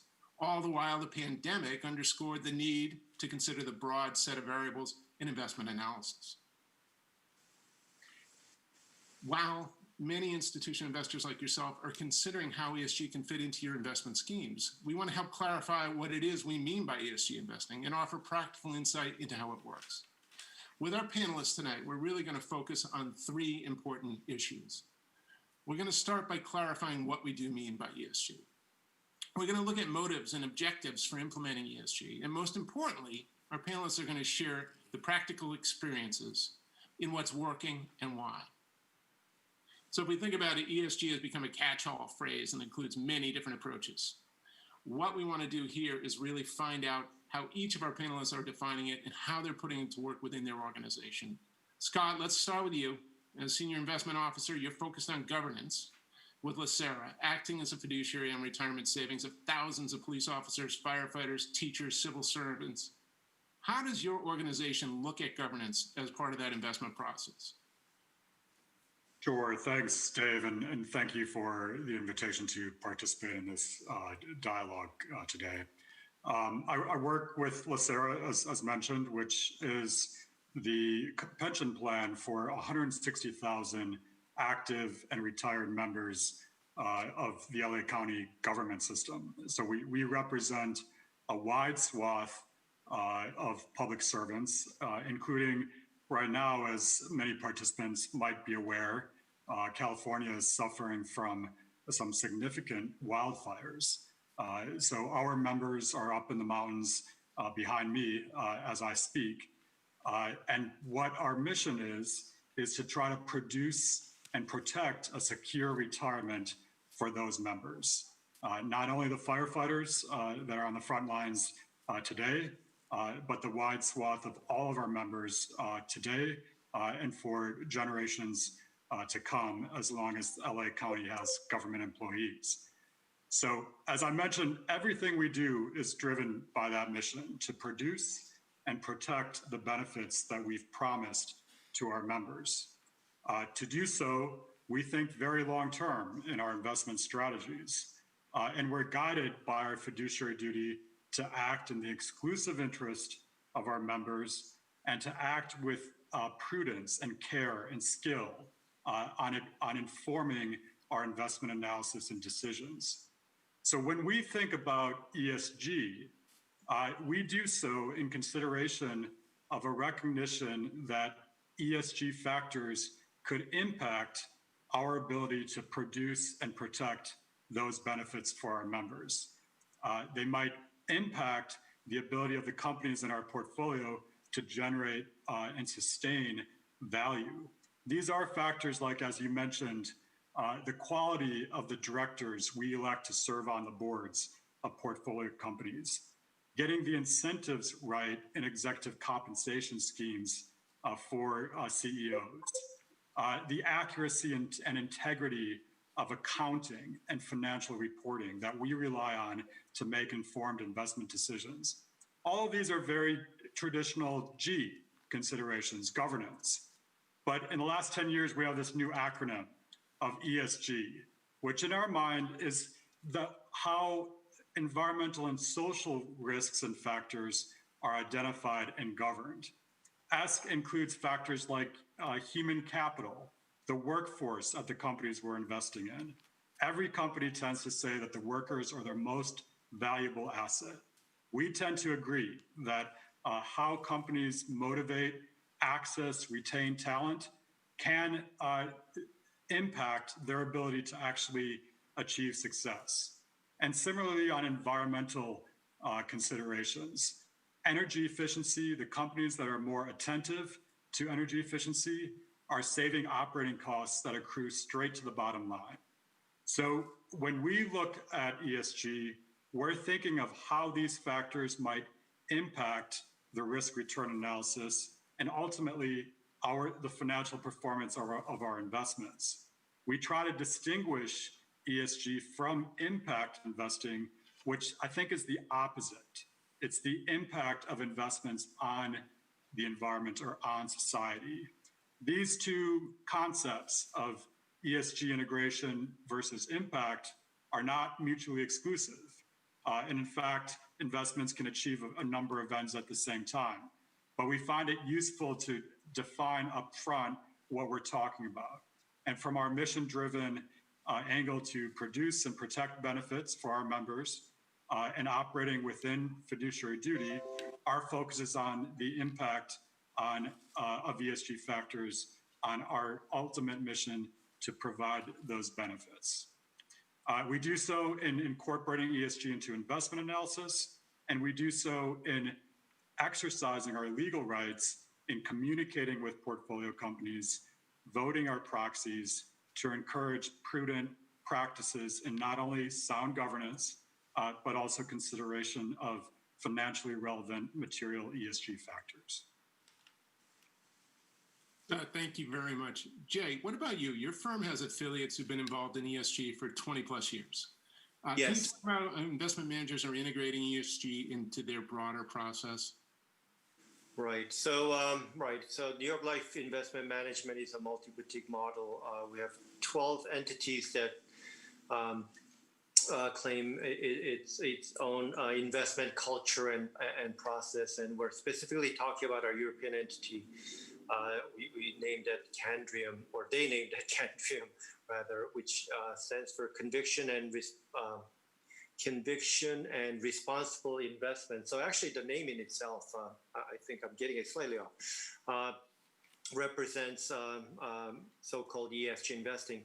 And the theme behind their ESG, and I think they started this in 1996, it's been 26 years here. Obviously, Europe's been clearly the leader here in this aspect, and as the moderator or the host mentioned, Sam, that when you look up Google, the definition, there's so many different versions. So for us, it's more of a long-term sustainability and responsible in investing that we stand for, and we actually. In that Candrium entity, obviously they have dedicated ESG mandate, which is about 25 to maybe close to 30% of the mandate is dedicated ESG. But broadly, every investment team, whether it's an ESG mandate or not, this aspect of the theme behind sustainable and responsible investing within the value framework that they invest is ingrained in what they do. And now, as you then transition to the U.S. boutiques, as well as the holding company that I sit in, and we actually manage money sitting in the holding company, macro funds, we've actually in the last perhaps like 3-4 years here been very heavily getting involved in the ESG. Now, what I will say is here in the US, I guess it really goes state by state. I think if you're in certain particular more liberal states or the coastal states, I think you've embraced ESG earlier. You go down south of southern belts of United States, and they actually will maybe even kick you out of the room for talking ESG. They're very proud of their oil heritage. Now, what I will say, what's been really interesting, and I appreciate this panel here for all of us, is ESG was something that for America was, and maybe for Korea as well, something that the regulators or some certain large asset owners are driving. But I think we're at a point, just like technology and pandemic has driven technology and such to where it is today and expedited the shift. I think we're finding that ESG is going to build so much momentum here for right reasons, that even if you don't believe in ESG, you have to believe in the economics of the movement of money. It's building momentum, and so everybody should pay very close attention. Sorry for the long answer. Okay, thank you very much. And you know, similarly, you know, the idea of how does ESG fit into the equation? Rowan, we'd like to talk to you about how you manage impact investments for the general ledger side of the business. You're at MassMutual. How do you see it fitting into your overall strategy? Yeah, thank you, David, and thank you, Brent, for inviting me today. We look at ESG. It fits into three areas within MassMutual's general account. We use ESG as an exclusionary screen, meaning we don't actively buy things like private prisons and tobacco and arms and so forth. Secondly, ESG integration, we look at alongside traditional financial analysis, we look at ESG criteria, climate change, social inequality, corporate governance, because we feel like that will have a long-term value for the companies we invest in. And finally, we're building out an impact portfolio diversified across sector, stage, and geography, because impact investing is in investing with the intentionality to extract a market rate return across all asset classes, but also extract that additionality on the social and environmental side. And we think we can play a large role by backing best-in-class managers on the impact side. Thank you very much.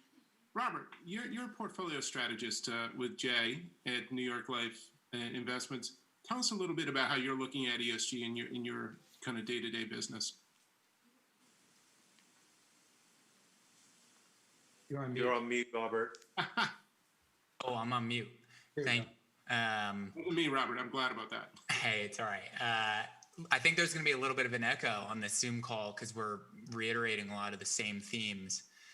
But that's a good thing, because when I first joined the industry in about 7 years ago, I was brought on explicitly to do research for portfolio strategy for New York Life Investments, our retail funds. And one of the first things I noticed being in the space was that there was no consistent definition or idea of how investors in the United States were going to implement this in the portfolio. Very quickly after I joined the firm, I joined the Office of the Chief Investment Officer, so working under Jay Yoon and his large purview within the organization. I sit specifically on the multi-asset solutions team. Our team is New York Life Investments specialist in cross-asset class investing. So we guide our partners through this rapidly changing investment environment. And since the start of the year, it's really been rapidly changing. And one of those ways that we help guide investors is through ESG investing. So we leverage all the breadth and depth that New York Life Investments multi-boutique platform has that Jay spoke to help guide our partners through the space and allocate their assets. And I think the one thing I want to reiterate is something you started with, Dave, and you said that when you're thinking about ESG, it differs by an investor's goals and circumstances and what they're trying to achieve. And you heard that directly from what our two investors on the panel were talking about in terms of their goals. That's the same story we're hearing consistently when we talk to our investors. But at the end of the day, I think the most important thing to recognize about ESG is how it aligns with investment priorities in general. So at New York Life, we believe strongly in prioritizing wise investing over the maximization of short-term returns. Risk control and consistency are therefore probably the most important thing you can implement in a portfolio to help a client achieve their goals or to help achieve your own goals. And that comes down to portfolio construction, and that comes down to the factors you're using to analyze securities. And this is very true in the retail sense, and it should also be true in the institutional sense. Investors, when they pick a security, they should be thinking about it as long-term ownership, especially when you're dealing with insurance companies and large institutional managers who have to manage their liabilities. You need to be assessing the prospects of that business. You want to be investing in a management team, and you want to pay a reasonable price for that security. That's the value of active management. And so I think about ESG, and we think about it as a toolkit, that these are just additional factors, like everybody's been talking about, integrated into an investment process that play a material role in determining how an investment will behave. What's its risk? What's its return? What will the performance be like? And therefore, we believe that it's integral to a fiduciary's duty to financial managers. And if I were to sum up anything from this conversation, I would say that ESG is good for investors. It's good for asset managers because it'll add alpha, and it's good for the world.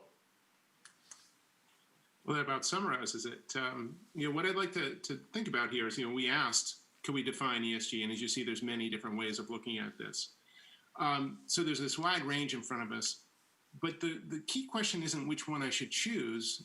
When we speak with investors, it's really important to understand why you're doing it. Clearly, the objectives for implementing ESG will go a long way to finding the strategies.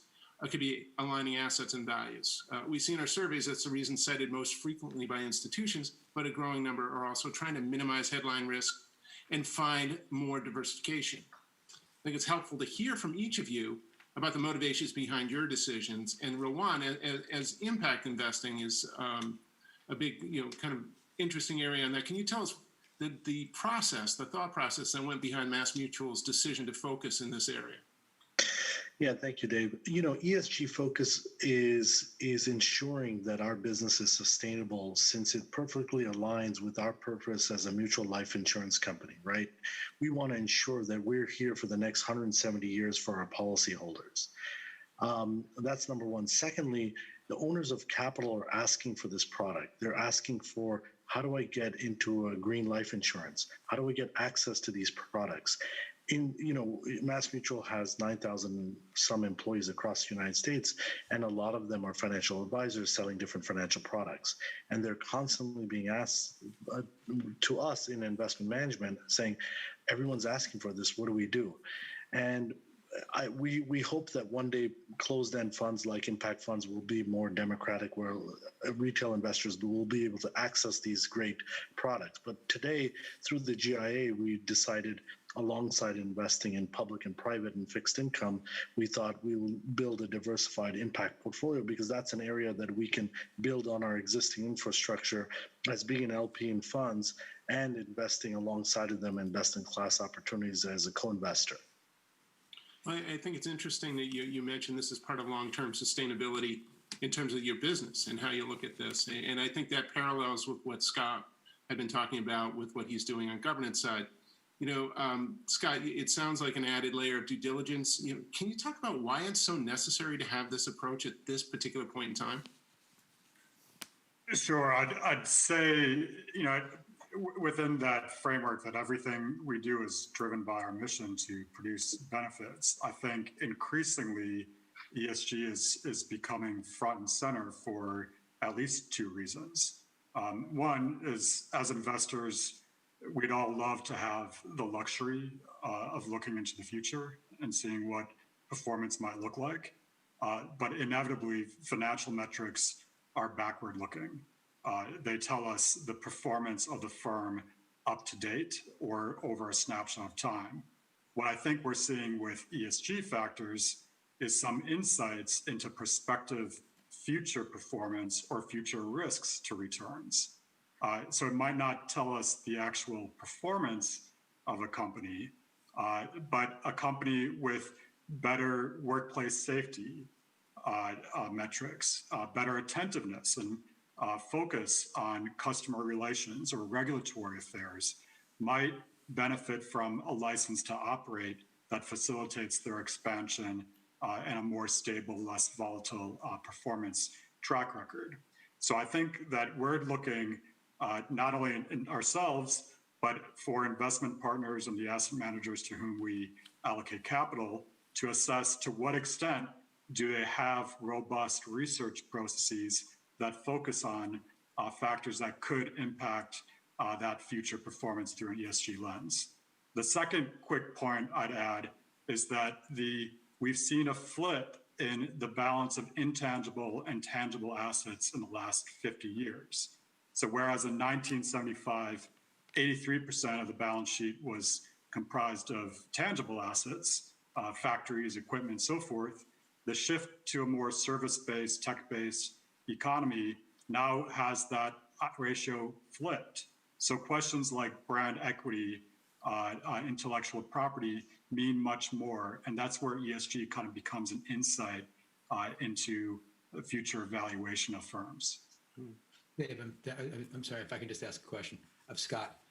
I can see where, for instance, with Rowan, he has individuals, retail investors who may have their own particular reasons why they have certain values or they want to see reflected in their insurance company. But you have to make sure you pay benefits, right? And probably like almost all U.S. public pension funds, you're probably less than 100% funded, right? So you have to make sure that every dollar that you invest really is invested to get the best risk-adjusted return.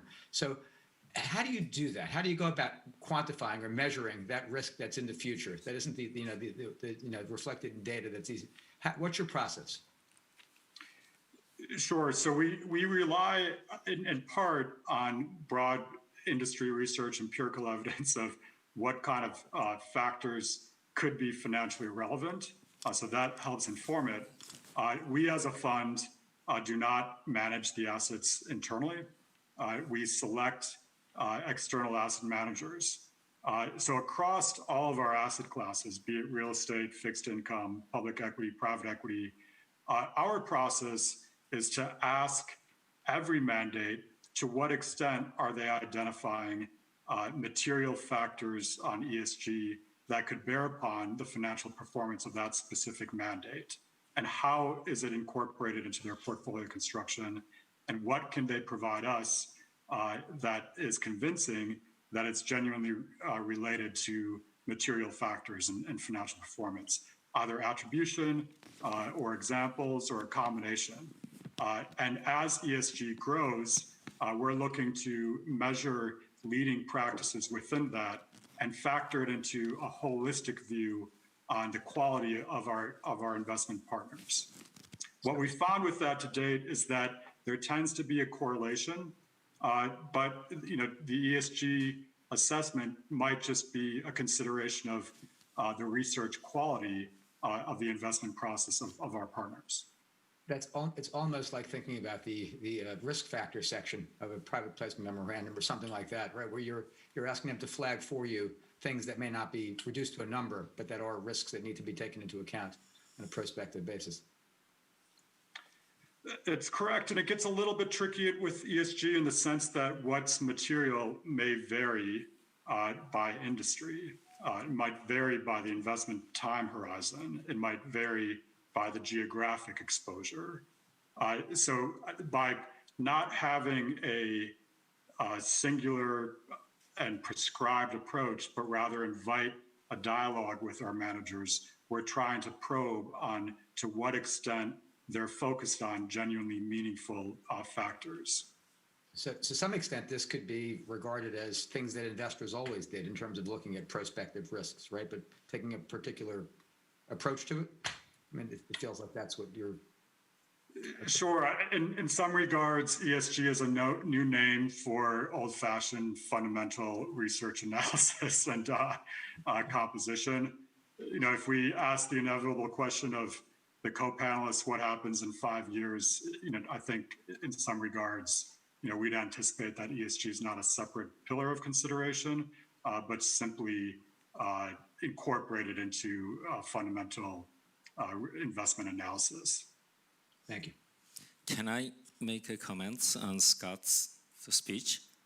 Because I think I can interrupt this. I'm moderator, one of the co-moderators, so please allow me to ask you one question.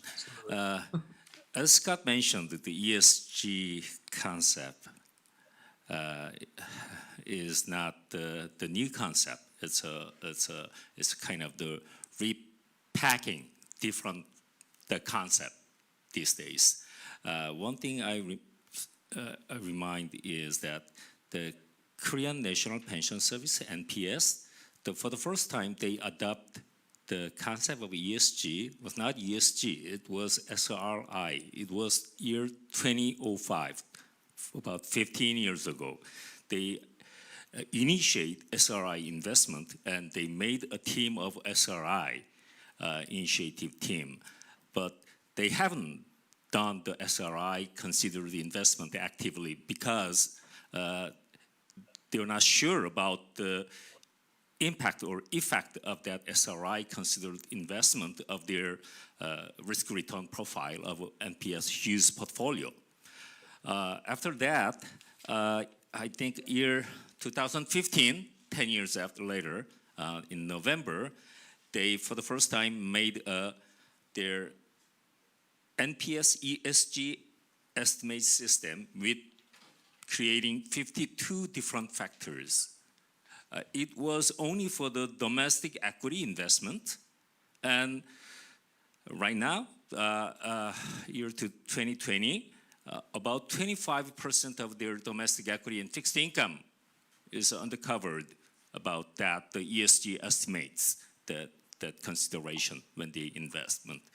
And they have a plan to increase that, the ESG based on investment, up to almost 100% by year 2023. It is a plan. In 3 years, they increase that ESG concept to cover all other asset classes, not only domestic, but the offshore. I think it's pretty much optimistic concept, but still we're not sure because the effect of the ESG, whether it will enhance our return or alpha or reduce the risk. Especially academics, when you look at the academics, the research, there are very inconclusive research about the impact of the ESG research. One research I've been done several years ago with my other colleague was it's a narrow concept, but not looking at the ESG as a general, but we look at the corporate reputation, the most admired company, ranked by the Fortune magazine and Economist magazine since 1985. And we looked at, is that factor can be used as a explanation factor of return or risk? Not conclusive research, not a clear research. It's a foggy, very unclear. So I'd like to ask you, Scott and Mr. Yoon from the New York Life. Mr. Yoon said your New York Life also about 25% of your investment is covered by the ESG at this time. What is your plan? What is your hopes and dreams in the nearby future about the ESG? Do you want to increase? Yes, I need to clarify that the investment side of New York Life is actually, that I referred to, is for client business. So the fact that, and I specifically mentioned our European business, Candrium, the fact that, that about 30, +% is in dedicated ESG, that's at clients' choosing. And the fact that so-called non-ESG mandates all do incorporate aspects of ESG best practices, as I believe Scott has mentioned. Some of the framework behind ESG is just good value investing. So, some of our managers, even here in the U.S., that embrace ESG later, they look at some of the, the concepts behind ESG, and many of them say, "Oh, we do some of that already." So the fact that getting to 100% for an asset manager that manage money for client is not a goal we can obviously set. NPS is obviously an asset owner. It can absolutely decide, at least as a goal, set as much as it would like to dedicate to ESG. Now, what I'll say is, and maybe to follow on the insurance aspect, our parent company, obviously, we the general account embraces ESG in concept, but we also get emails from our, we're a mutual company, but we get emails from our agents and our clients, which are policy owners, and asking us, why don't we buy more of some alternative energy company or solar, etc. Well, we have a simple, we even within obviously insurance company or ESG philosophy, we don't like exclusion rules, but there are some things that we absolutely do have exclusion rules. The easy ones are tobacco, companies that may generate majority of their revenue from guns or firearms. So we actually do have exclusion rules in certain aspects. Coal is an easy one to pick on and use as an example. But energy sector as a whole, up to this point, it's been difficult because of the size of our general account, and we're not the biggest insurance company in the US, but nevertheless, our size, we need to buy 20, 30-year debt, corporate debt or private debt in certain issuers. And unfortunately, some of these alternative energy are starting to be improving their technology, and now they're getting cheaper, and some of these companies are getting larger and sizable. But up to more recent times, we had no real choice in the matter but to invest in some of these energy companies that may not be deemed ESG by certain framework. However, we do believe in best in breed companies, so we do have to work with utility companies and the utility companies that actually are embracing move to alternatives faster, better, in a smarter way. So we do tilt to best in breed, but we are not going to make an exclusion or inclusion to small alternative firms. So we can only do so much when you have large asset size and policy holders to take care of. So 100% seems quite aspirational, though I do appreciate NPS's aspiration is very respectful. Thank you. Thank you. So, Jay and Robert both, multi-affiliate, I know that well as well from Natixis. What is the challenge of the many different definitions within the organization, and how do you kind of rationalize what's going to qualify and fit within your own view of ESG and what you're going to bring to market? Yeah, so I'll go first, and Robert can add if you would like. First, you almost do. It's hard to have one process, overarching process that you can dictate to your boutiques. For one thing, each boutique has a specialization. We don't. We have some overlaps, but majority of our boutiques are expert in certain particular asset class. Our European entity happens to be the one that's exception to that, because one of their capabilities multi-asset, similar to us. So when so for them, they actually have to have a defining screen for everything around the world, right, including frontier market, where to be able to apply the same rigor that you would apply to European equity or corporate bond, you can actually get access to so much abundant of data that you can apply rigor down to individual security and idiosyncratic. Whereas in as you get into emerging and frontier market, you unfortunately have to come up with certain country rules, etc., to get over the fact that the data quality isn't there to apply the similar rigor.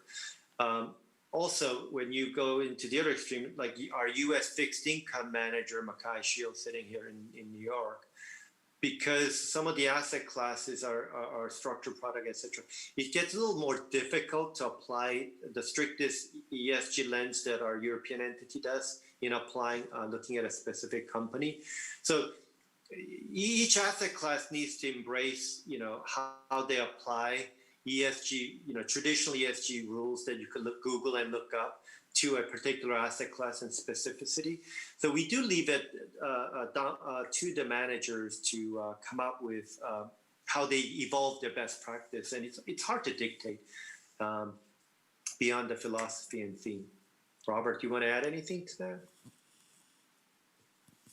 Hey, David. You provided a great answer there, Jay. I don't have anything to add to that. I think what I would say is that it always comes down to portfolio construction, no matter what factors you're talking about. One thing that we're noticing, to go away from ESG for a second, is that investors are hunting for yield. And there's a lot of different ways you can hunt for yield, but are you gonna take duration risk, credit risk, sovereign risk, all these different risks to get yield? And how do you balance all those different risks to not lose your shirt all at once when the environment changes? And so thinking about how you implement ESG factors to a portfolio, it all comes back to portfolio construction as well. And so that's why a lot of our funds, as Jay said, we have negative screening, we have ESG integration, and we have best-in-class screening. Ultimately, it comes down to what the client wants and what's best for their goals and circumstances. But in the multi-asset solutions team's opinion, it requires having a sector-neutral strategy, which is basically a best-in-class approach where you're selecting the highest-rated ESG companies for every sector. And the reason that's important is because, as you know, I forget who said it, Dave, I think you said it, but ESG factors are non-stationary. They change over time, how they impact a security. Their impact changes over time. And they interact with sectors very differently. An E score in the energy sector is totally different than an E score in the technology sector. And that's why it's really important to make sure you have the right portfolio construction process when you're integrating or impact investing. Well, I think you raise an interesting point, Rowan. I wanted to go back to you on this in terms of how you're implementing impact. How do you look at that universe that's available to you? How do you find the projects? Some of the stuff we see in our research is institutions believe that they would invest more if they could find more projects. How does that process work for you? Well, what we did was we decided to break impact down into 6 categories, right? So larger PE strategies, VC, private debt, secondaries, women, minority, and emerging markets. And within those 6 buckets, we've decided to hunt for the best-in-class managers that are going to derive impact across the UN SDGs that have a strong institutional track record that we can back, and we can track those metrics over the life of the investment. That's how we look at impact on building this kind of diverse portfolio. All right. And is the diversity there that you can find the mix that you'd like to have there? Well, it's a tough question because there's a lot of regular market funds that maybe did not have a lot of success raising a traditional private equity fund. They hire one person, they rebrand themselves as an impact fund, and they come to back into the market for that. So there is a lot of due diligence to be done, but there's no shortage of managers coming to market. I think there's a lot of opportunity that's only accelerated over the last 12 months. So the number of managers available, I think, has grown probably double. Double. That's quite a leap on that.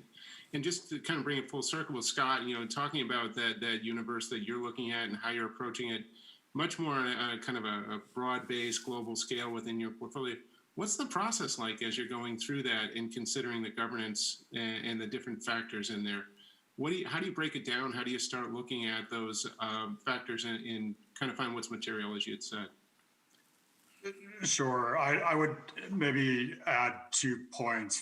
For us at this point, ESG integration for the fund is more about process, assessing and scrutinizing asset managers' process for identifying what actually might be material and impact financial performance, not necessarily a designated product, which can take different shades of themes or focus on one thing or the other. We are looking at investment process. But I think at this point in the broad market, wherever we are in the world, what we critically need to move the discussion forward is more standardized, comparable data inputs. So when we think about ESG factors, we've got a whole history of developing standardized financial reporting.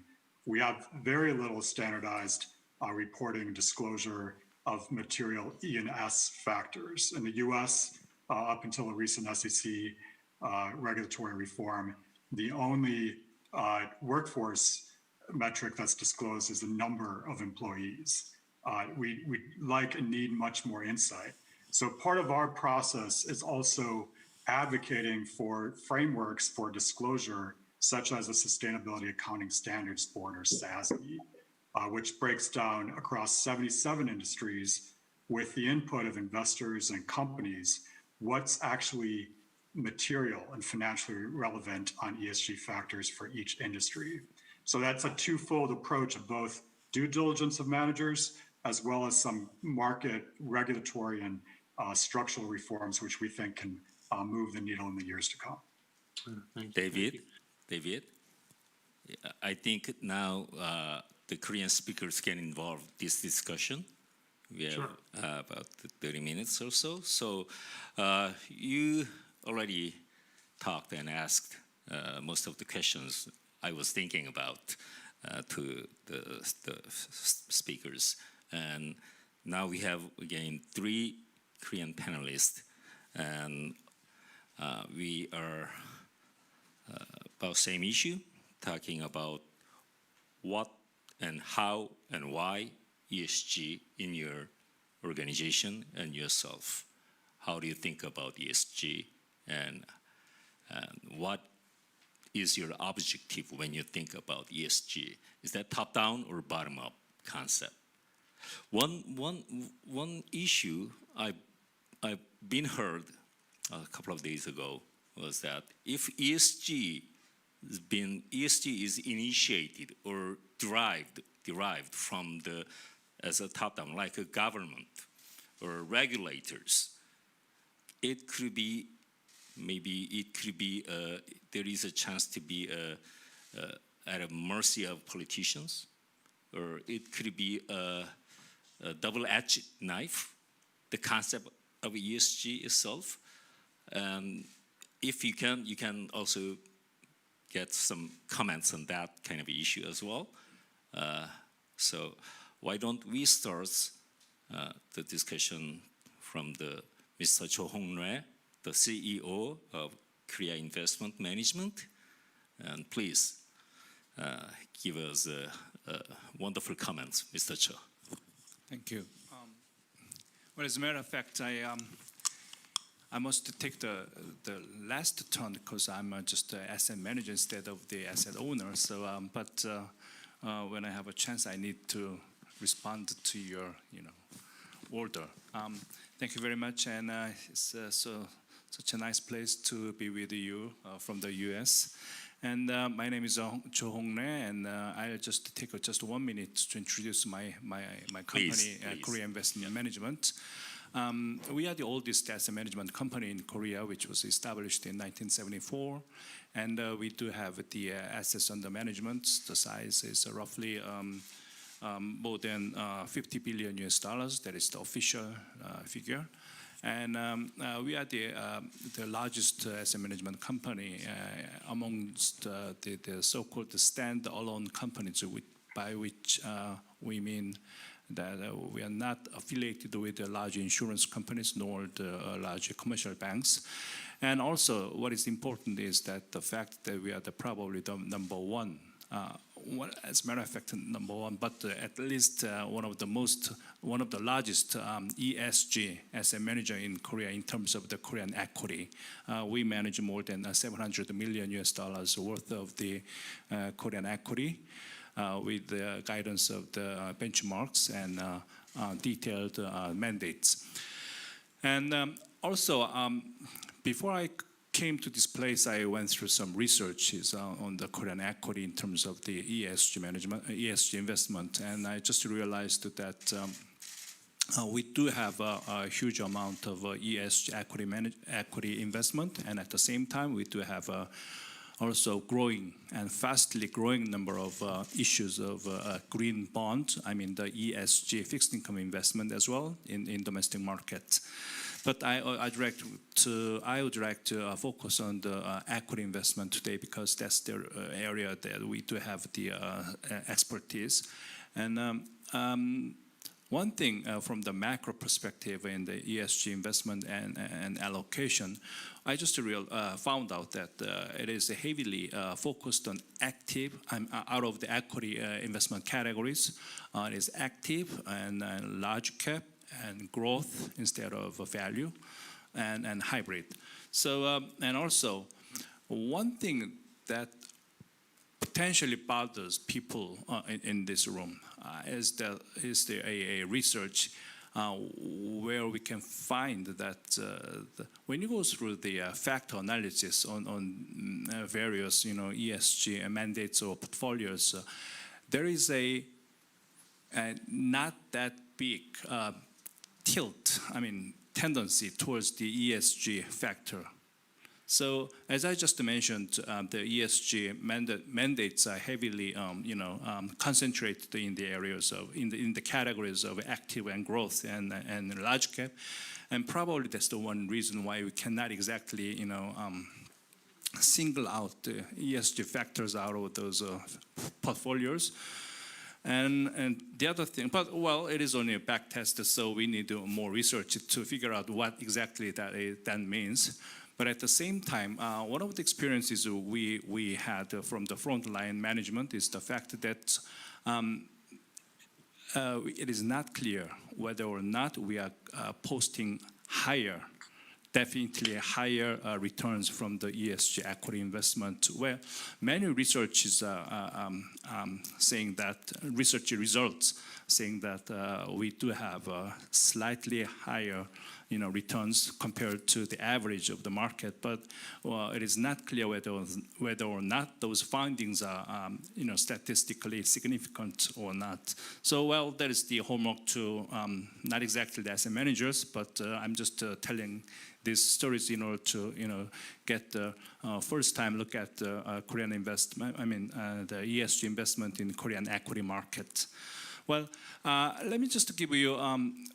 I just take 3 minutes to give you several points that we found from the frontline experience. Number one is the I just mentioned the ESG scoring system does not exactly guarantee any significantly or meaningful outperformance, but that's the homework to everybody, especially the asset owners who are giving out the mandates, and also the benchmark providers. It's everybody's homework. And second thing is that it is rather related with the strategy or method, perspective. And the Korea's asset managers who have the ESG portfolios are heavily depending on the negative screening methodology. And that's what happened in the past. And these days, more and more asset managers are focusing, deviating or applying additional methodology, which is called ESG integration, which were covered about 30 minutes ago here. And people would say, would call it financial integration or ESG integration. That's anyway, it's kind of somewhere between the ESG scoring system and the traditional financial analysis. And another thing, one other perspective that is pretty new. I like to make a comment on 2 points. Number one is that the E out of ESG is more or less very closely related with the industrial revolution that you are facing. So and it's kind of the, well, for example, many ESG portfolio, we can find out, stocks in electric vehicles or hydrogen cell vehicles or fuel cells or some other things like, renewable energies. So that is a good thing. And at the same time, in this year, we just found out that some of the portfolios have a pretty big investment in bio stocks, which are related with the people. I mean, it's helping to escape from this pandemic. So that's a good thing. And also, the other thing is which gives you pretty long-term dynamism. I mean, make us to expect a long-term dynamism is the fact that. Compared to the past habit of the portfolio managers, just focusing on the end products, they are just deviating from that habit to the embracing processes and supply chain management, and also the environmental opportunities. So, for example, they are investing more and more stocks with the better, the environmentally friendly production processes, and also the stocks with better vendors in terms of ESG compliance, and also they have stocks with the more future-oriented technologies, definitely related with the environmentally opportunities. So that's one good thing in which we can find out in those portfolios. And the last thing I should mention is that the kind of a short-term homework for the asset managers in Korea, that is well, because everybody must embrace the future. So we have a homework like this. That's one. We need to hire more and more, ESG specialists in the market, because up until now, almost every asset managers are just heavily dependent on the scoring system from the outside advisors. We do have several, professional ESG scoring system providers in Korean market. But at the same time, even with those help from outside advisors, every asset managers, especially the buy-side companies, should hire more and more analysts or specialists who are specializing in ESG investment strategies or perspectives in the future. Okay. Thank you, Mr. Cho. I think from now on, it is two-way communication. So any one of you in the Zoom can ask or comment any questions and comments to us. So I think it's open. Is it okay, David?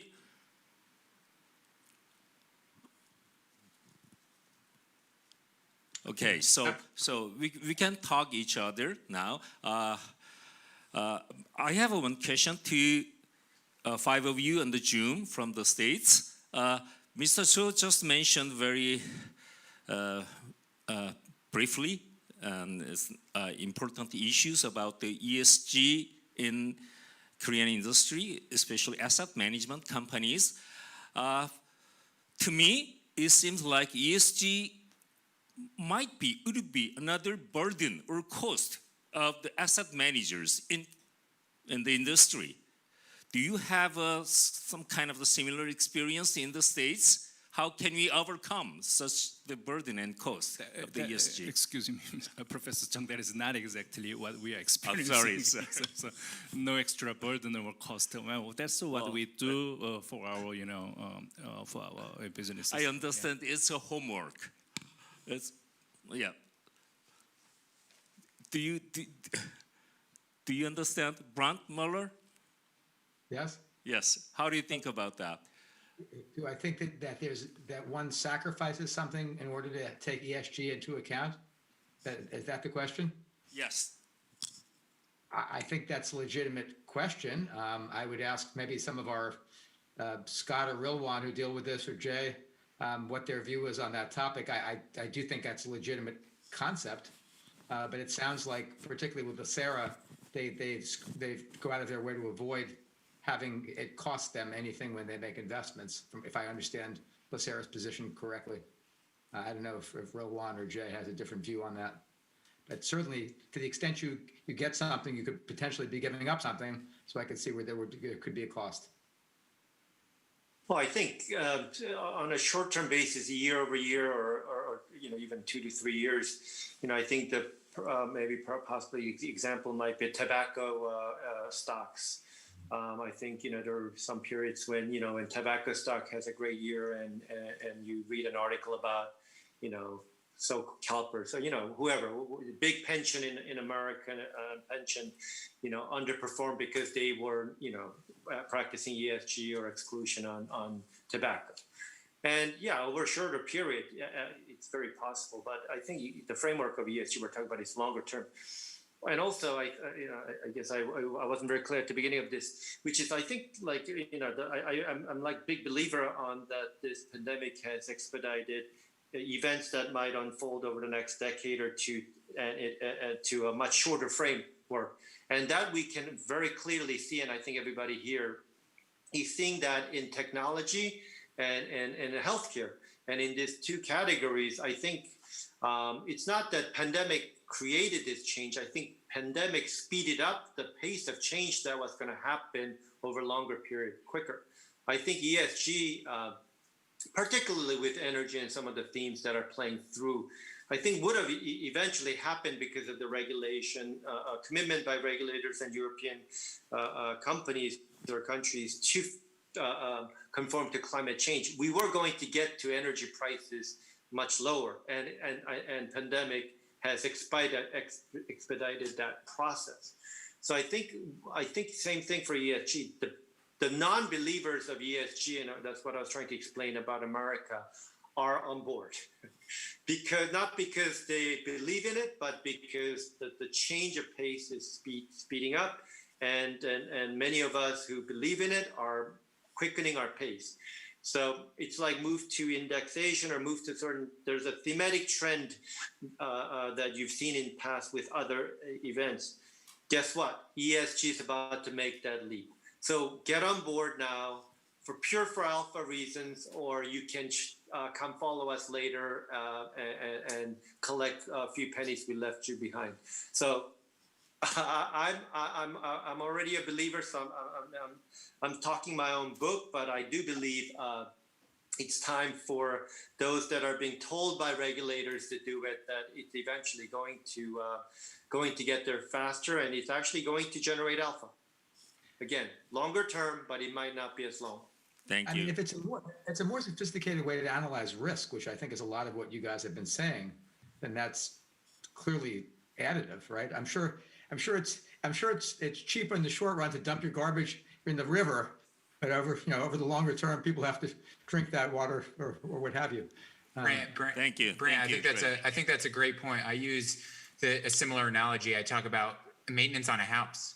It is costly to do maintenance on your house, but if you don't fix your foundation when you have infestation of something that's eroding it, then it's going to be a lot more expensive down the road. Right. And so I think about E, which is probably the factor that gets the least attention among all investors historically. For whatever reason it might be, maybe it doesn't have that much factor exposure, but climate or human-induced climate change is one of the biggest things we're going to be facing as a society in the next 2 decades.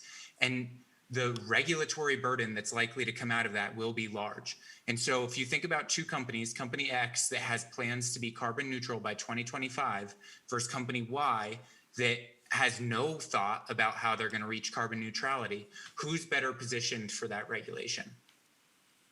Thank you. I understand.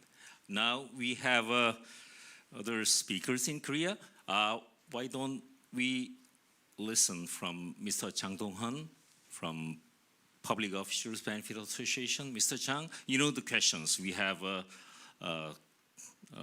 very important questions, several questions. You can answer all those questions in, like, let's say 10 minutes. Yes, So. thank you for having me here. Well, basically, I think, as an asset owner in Korean asset management industry, POBA has been pretty much committed to that ESG issues for the long time. But I think, at least in Korean asset management industry, it's just nascent stages. So we still have a long way to go. But I just would like to briefly give you the snapshot of how POBA have been doing before. Basically, we have increased our socially responsible investment in Korean public equity spaces in 2018, and we selected the external independent the voting right advisor we hired, so we exercised our voting right very responsibly. And in that alternative spaces, we have been increasing our investment in renewable energy and wind farm project globally. And these days we are interested in, well, not actually these days, we have been increased our investment in residential sector in the global area. However, after the COVID situation, I have started to interest in affordable housing area in real estate residential sector. So anyway, why POBA have started to interested in investing, expanding ESG investment? Because our members, they are all Korean regional public officials. They have been serving during their whole life to Korean society and the regional society. So they think their retirement fund would like to be invested in such a best manner to in accordance with the ESG issues. So I think POBA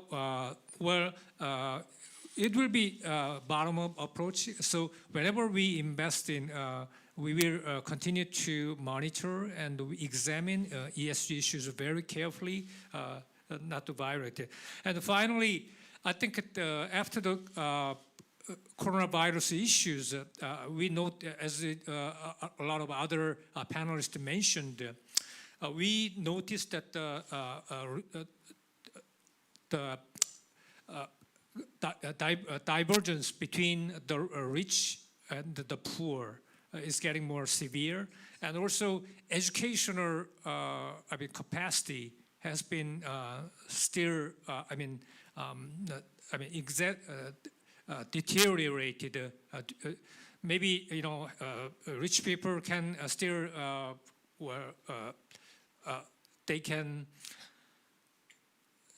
can do their own way by spending their money for in their personal education system or whatever it is issues. But poor people have not been doing that kind of way. So I think after the COVID issues, divergence between haves and have-nots, and in society as a whole, we will notice more differentiation and divergence issues more. So as a responsible investor in the world, I think we still continue to be more focused on that ESG issues. Thank you. Thank you. Thank you. Now, Mr. Lee Ki-hong from Korea Teachers Pension, it's your turn. The question, how's the Korea Teachers Pension think about the ESG? Do you consider ESG at this time? Yes, finally it's my turn. Yeah. Okay, before answering your questions, like CIO Chung, I'd like to briefly talk about how Teachers Pension Korea is doing about ESG investment. As the second largest public pension fund in Korea, we are also very keen on ESG investment. However, the amount of investment in ESG side is quite minimal so far. So going forward, we're definitely trying to increase the ESG investment. Currently, we are investing in ESG area in 4 different categories. The first one is, as the Professor Chung mentioned, like NPS. We started SRI mandate for domestic equities over 10 years ago. And this mandate requires external asset managers to integrate the active ESG consideration into a stock selection process. Also, it applies the exclusive screen methodology as well. The second category is investment in renewable energy power plants through global infrastructure funds. And over 20% of our global infrastructure investment is focused on renewable energy power plants. The third category is investment in local community projects to create jobs. This could be considered as an impact investing because the outcome of job creation is evaluated and measured by the government on a regular basis. And the fourth category we are investing is green bond to finance, to support finance for electric cars. Those are the four areas. In addition to that, we are in the process of adapting Korea Stewardship Code for now. The Korean Teachers Pension is qualified as an official Stewardship Code participant by a third-party evaluator by end of last year. And this year, we are in the process of making detailed stewardship activities, guidelines for Stewardship Code activities, which will be done by end of this year. So going forward, we will have more ESG investment going forward.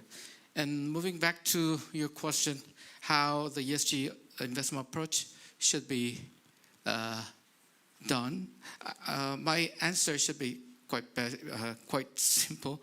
It should be done both ways, not only top-down, but also bottom-up. As many speakers said today, the asset owners and asset managed companies, they should continue to develop further regarding the ESG research capability and integrate ESG factors more actively in their investment processes. Fortunately, MPS is taking the greater or stronger leadership in this area. So I think I'm quite positive regarding the future of the ESG involvement in Korea. And from the top-down side, I would like to say 2 points. One is, as Mr. Cho said, the ESG scoring area. These days, currently, the ratings for a single company varies widely across different scoring data providers. So I think we need to improve in that area to build up the common standard of ESG measurement. And I think that will help to facilitate the ESG investing faster. And second point is more active role of the regulators. Regulators are doing a lot of things already, but I think there are more rooms for regulators to attract more private money into ESG area going forward. So, yeah, that's my answers. Thank you. Thank you for nice comments. So we have about 5 minutes or less now. I think in New York time, it's almost 11 p.m., very late night. So let's try to wrapping up our session. Do you have any questions to Korean speakers? And if also the Korean speakers, do we have any questions to ask them about the ESG? Scott, David? I have one question to U.S. pension asset owners. Based upon your long experience in investment in ESG issues, as I mentioned, what is the biggest risk factors Korean investors should consider as a beginner or nascent stages of investing phases? Our thoughts are that there's a lot of power in asking a question. So perhaps the biggest risk would be to launch an approach towards ESG with a prescribed preset determination of what it might be consistently across the fund. Since ESG factors that are financially relevant may vary by mandate, asset class, industry, so forth, we find it instructive to ask a question and then evaluate the quality of our asset manager's response and evolve with them over time, since there's rapid progression in the space. Thank you. Is that all? Yeah.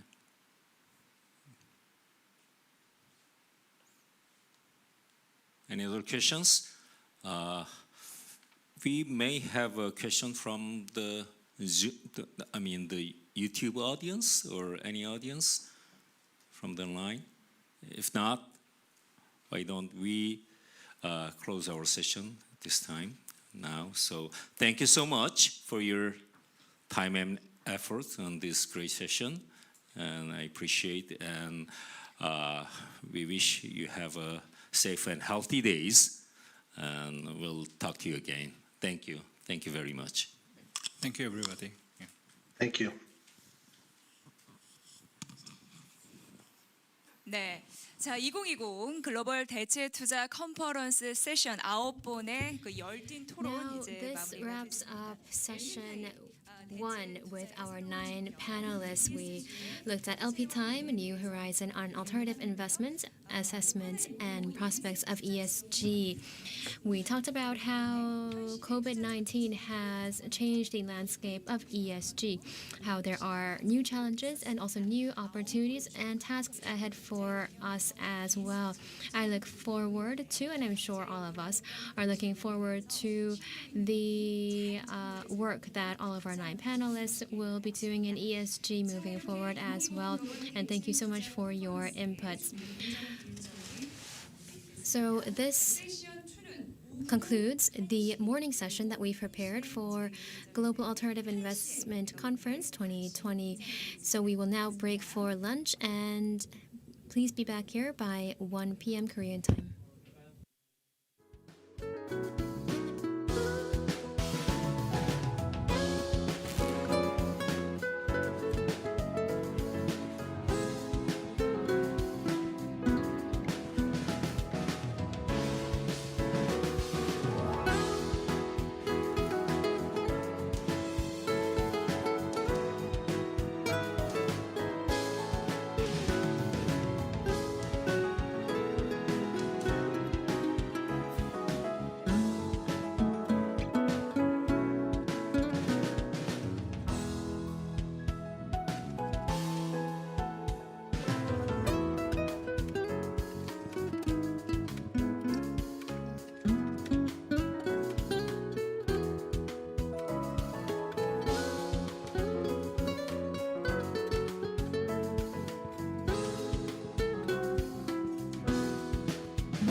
네, 여러분 안녕하세요. 2020 글로벌 대체 투자 컨퍼런스 세션 2를 진행하도록 하겠습니다. 온라인 뉴스 혁명을 주도하는 이 국내 최고의 종합 경제 미디어 이데일리와 함께요. Edaily is leading online news innovations, and we also have KG Zero In, which is one of the Korea's best fund assessment companies. So this GAIC 2020 is co-hosted by these two businesses, and in this session we're going to talk about alternative investments and future strategies going forward. So in this session, we're going to talk about PE and hedge funds, increasing credit risks, and reverse conversion strategy. The first speaker is Mr. Conin Tam from BlackRock. So please. Hello, I'm Conan Tam, Managing Director and Co-Head of Private Equity Secondaries and Liquidity Solutions at BlackRock, based in New York. I'm going to speak with you today about private equity secondaries. First, I'll describe what are secondaries and why does the private equity secondary market exist. Then I'll touch on what is the role of private equity secondaries in portfolios. And finally, I'll briefly touch on what is the current market opportunity right now, especially after the COVID-driven market dislocations. So first, a brief introduction to secondaries. A private equity secondary transaction is, in its simplest form, the sale and the purchase of investors' existing interests in private equity buyout, venture, and other alternative investment funds. There are lots of other similar forms of this, but that's in its simplest form what a private equity secondary is. Private equity secondaries is really a natural growth or derivative in the evolution of global private equity. As private equity as an asset class started and grown over the last 30 to 40 years, we've now seen significant growth in secondaries starting 20 to 30 years ago. So the secondary market really has been around since the beginning of institutionalized private equity and has grown in size and sophistication together with the broader private equity market. The secondary sale really is the only way for an investor, or we also call them limited partner or LP, in a private equity fund to get early liquidity. A typical private equity fund investment is 10 or more years, and some of you who have invested in private equity knows that sometimes it takes longer to be fully liquidated from a private equity fund. So today we see about 1.5% to 2% of the global private equity market transact in secondaries. This was about $90 billion last year. And as the market in private equity continues to grow, right now we estimate the current global private equity market to represent over $2.5 trillion in net asset value. And this is based on $3.5 trillion that was raised in the last decade. So secondaries are very unique and special in that there are clear reasons why there should be continued growth in the market over the coming years. As I will soon discuss, persistent inefficiencies that the strategy really takes advantage of as well. Let me discuss the role of secondaries in a broad portfolio. Now, secondaries, we believe, are attractive for investors allocating to private equity, both new investors to private equity, as well as existing investors to private equity. Secondaries now have posted more than 2 decades of performance that show the strategy really generates some consistent and strong returns for relatively lower standard deviation or risk. The loss ratios in secondaries are also lower than in broader private equity. Now, aside from returns, secondaries' role in the portfolio could also include J-curve mitigation, because you invest quicker and you see money and distributions come back quicker. Diversification, given that secondaries, you're buying into highly diversified portfolios. And counter-cyclicality, as we'll talk about, during uneven times are when secondaries are well positioned to make good investments as well. But how are returns actually generated in secondaries? So there are a few parts to this. I think one is the discount to the stated net asset value, but it's not the only thing that matters. It's also the growth of what you acquire within the portfolios of the underlying companies and the value that the managers of those companies are really generated. So secondaries returns are strong because the strategy is really based on taking advantage of inefficiencies that are just a part of private equity investing, specifically delayed reporting, so it's quarterly reporting at best, uneven information, given every private equity manager reports differently, information that's not readily available or accessible, and the need to have both a high-level top-down view on investing, as well as being able to do fundamental bottoms-up company underwriting.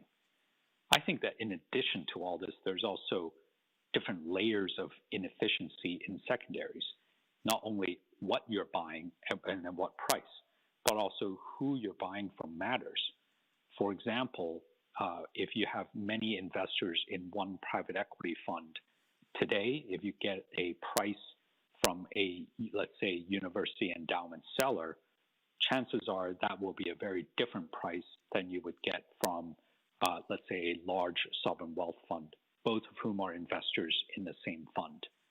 So a lot is said about discounts, which do matter, but historical returns show that discounts are just one component of overall returns. The quality of the underlying companies in what you're buying and of the private sector of the funds being acquired are of equal or even more importance. I would say that's what makes it challenging and fun to invest in secondaries, and that's how strong returns are consistently generated in strategies.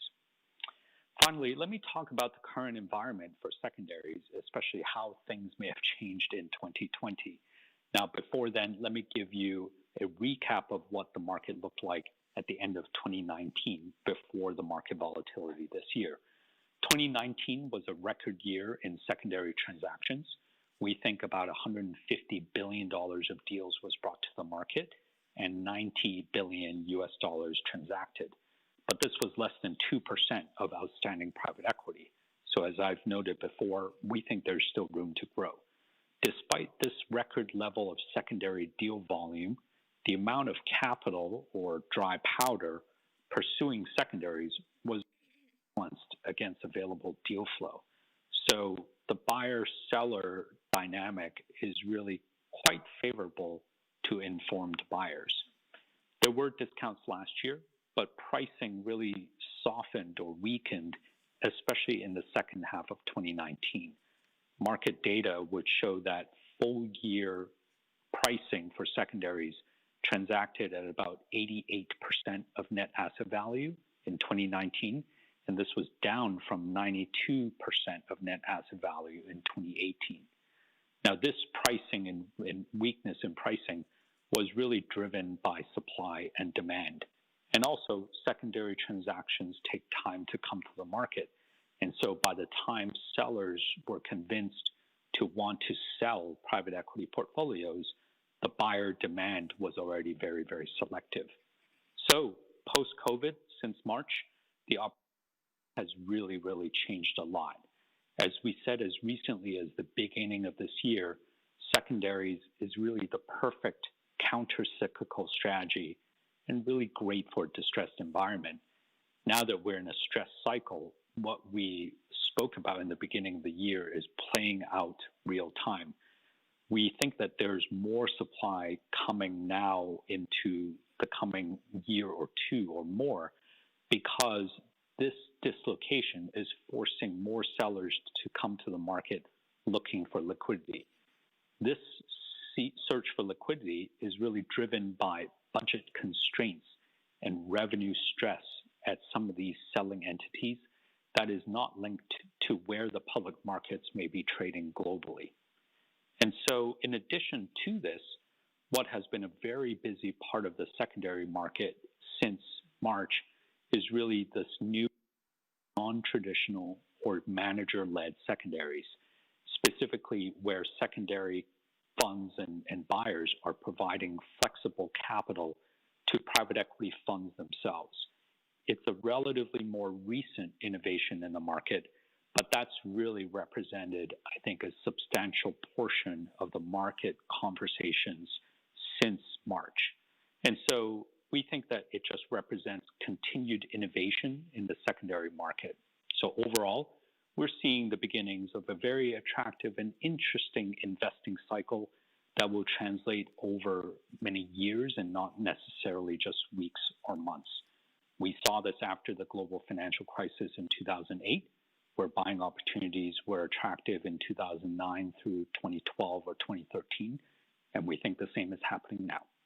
So with that, I thank you for listening to this overview on the private equity secondaries market.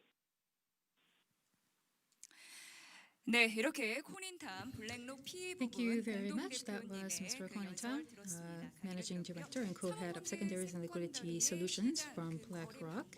He talked about the transaction method and the characteristics of the secondary market with regard to private equity. As market changes, secondaries got evolved as one of the derivatives, and the size and the assets classifications are also growing, and despite cyclical factors, you can still generate profits and generate high yield even despite deteriorating investment environments. He also talked about the future growth potential of the secondary products. So please take note of that. Moving on, I would like to invite over our second presenter. It's Hans Riedrich Baumann. He is the Global Credit Business Chairman of StepStone.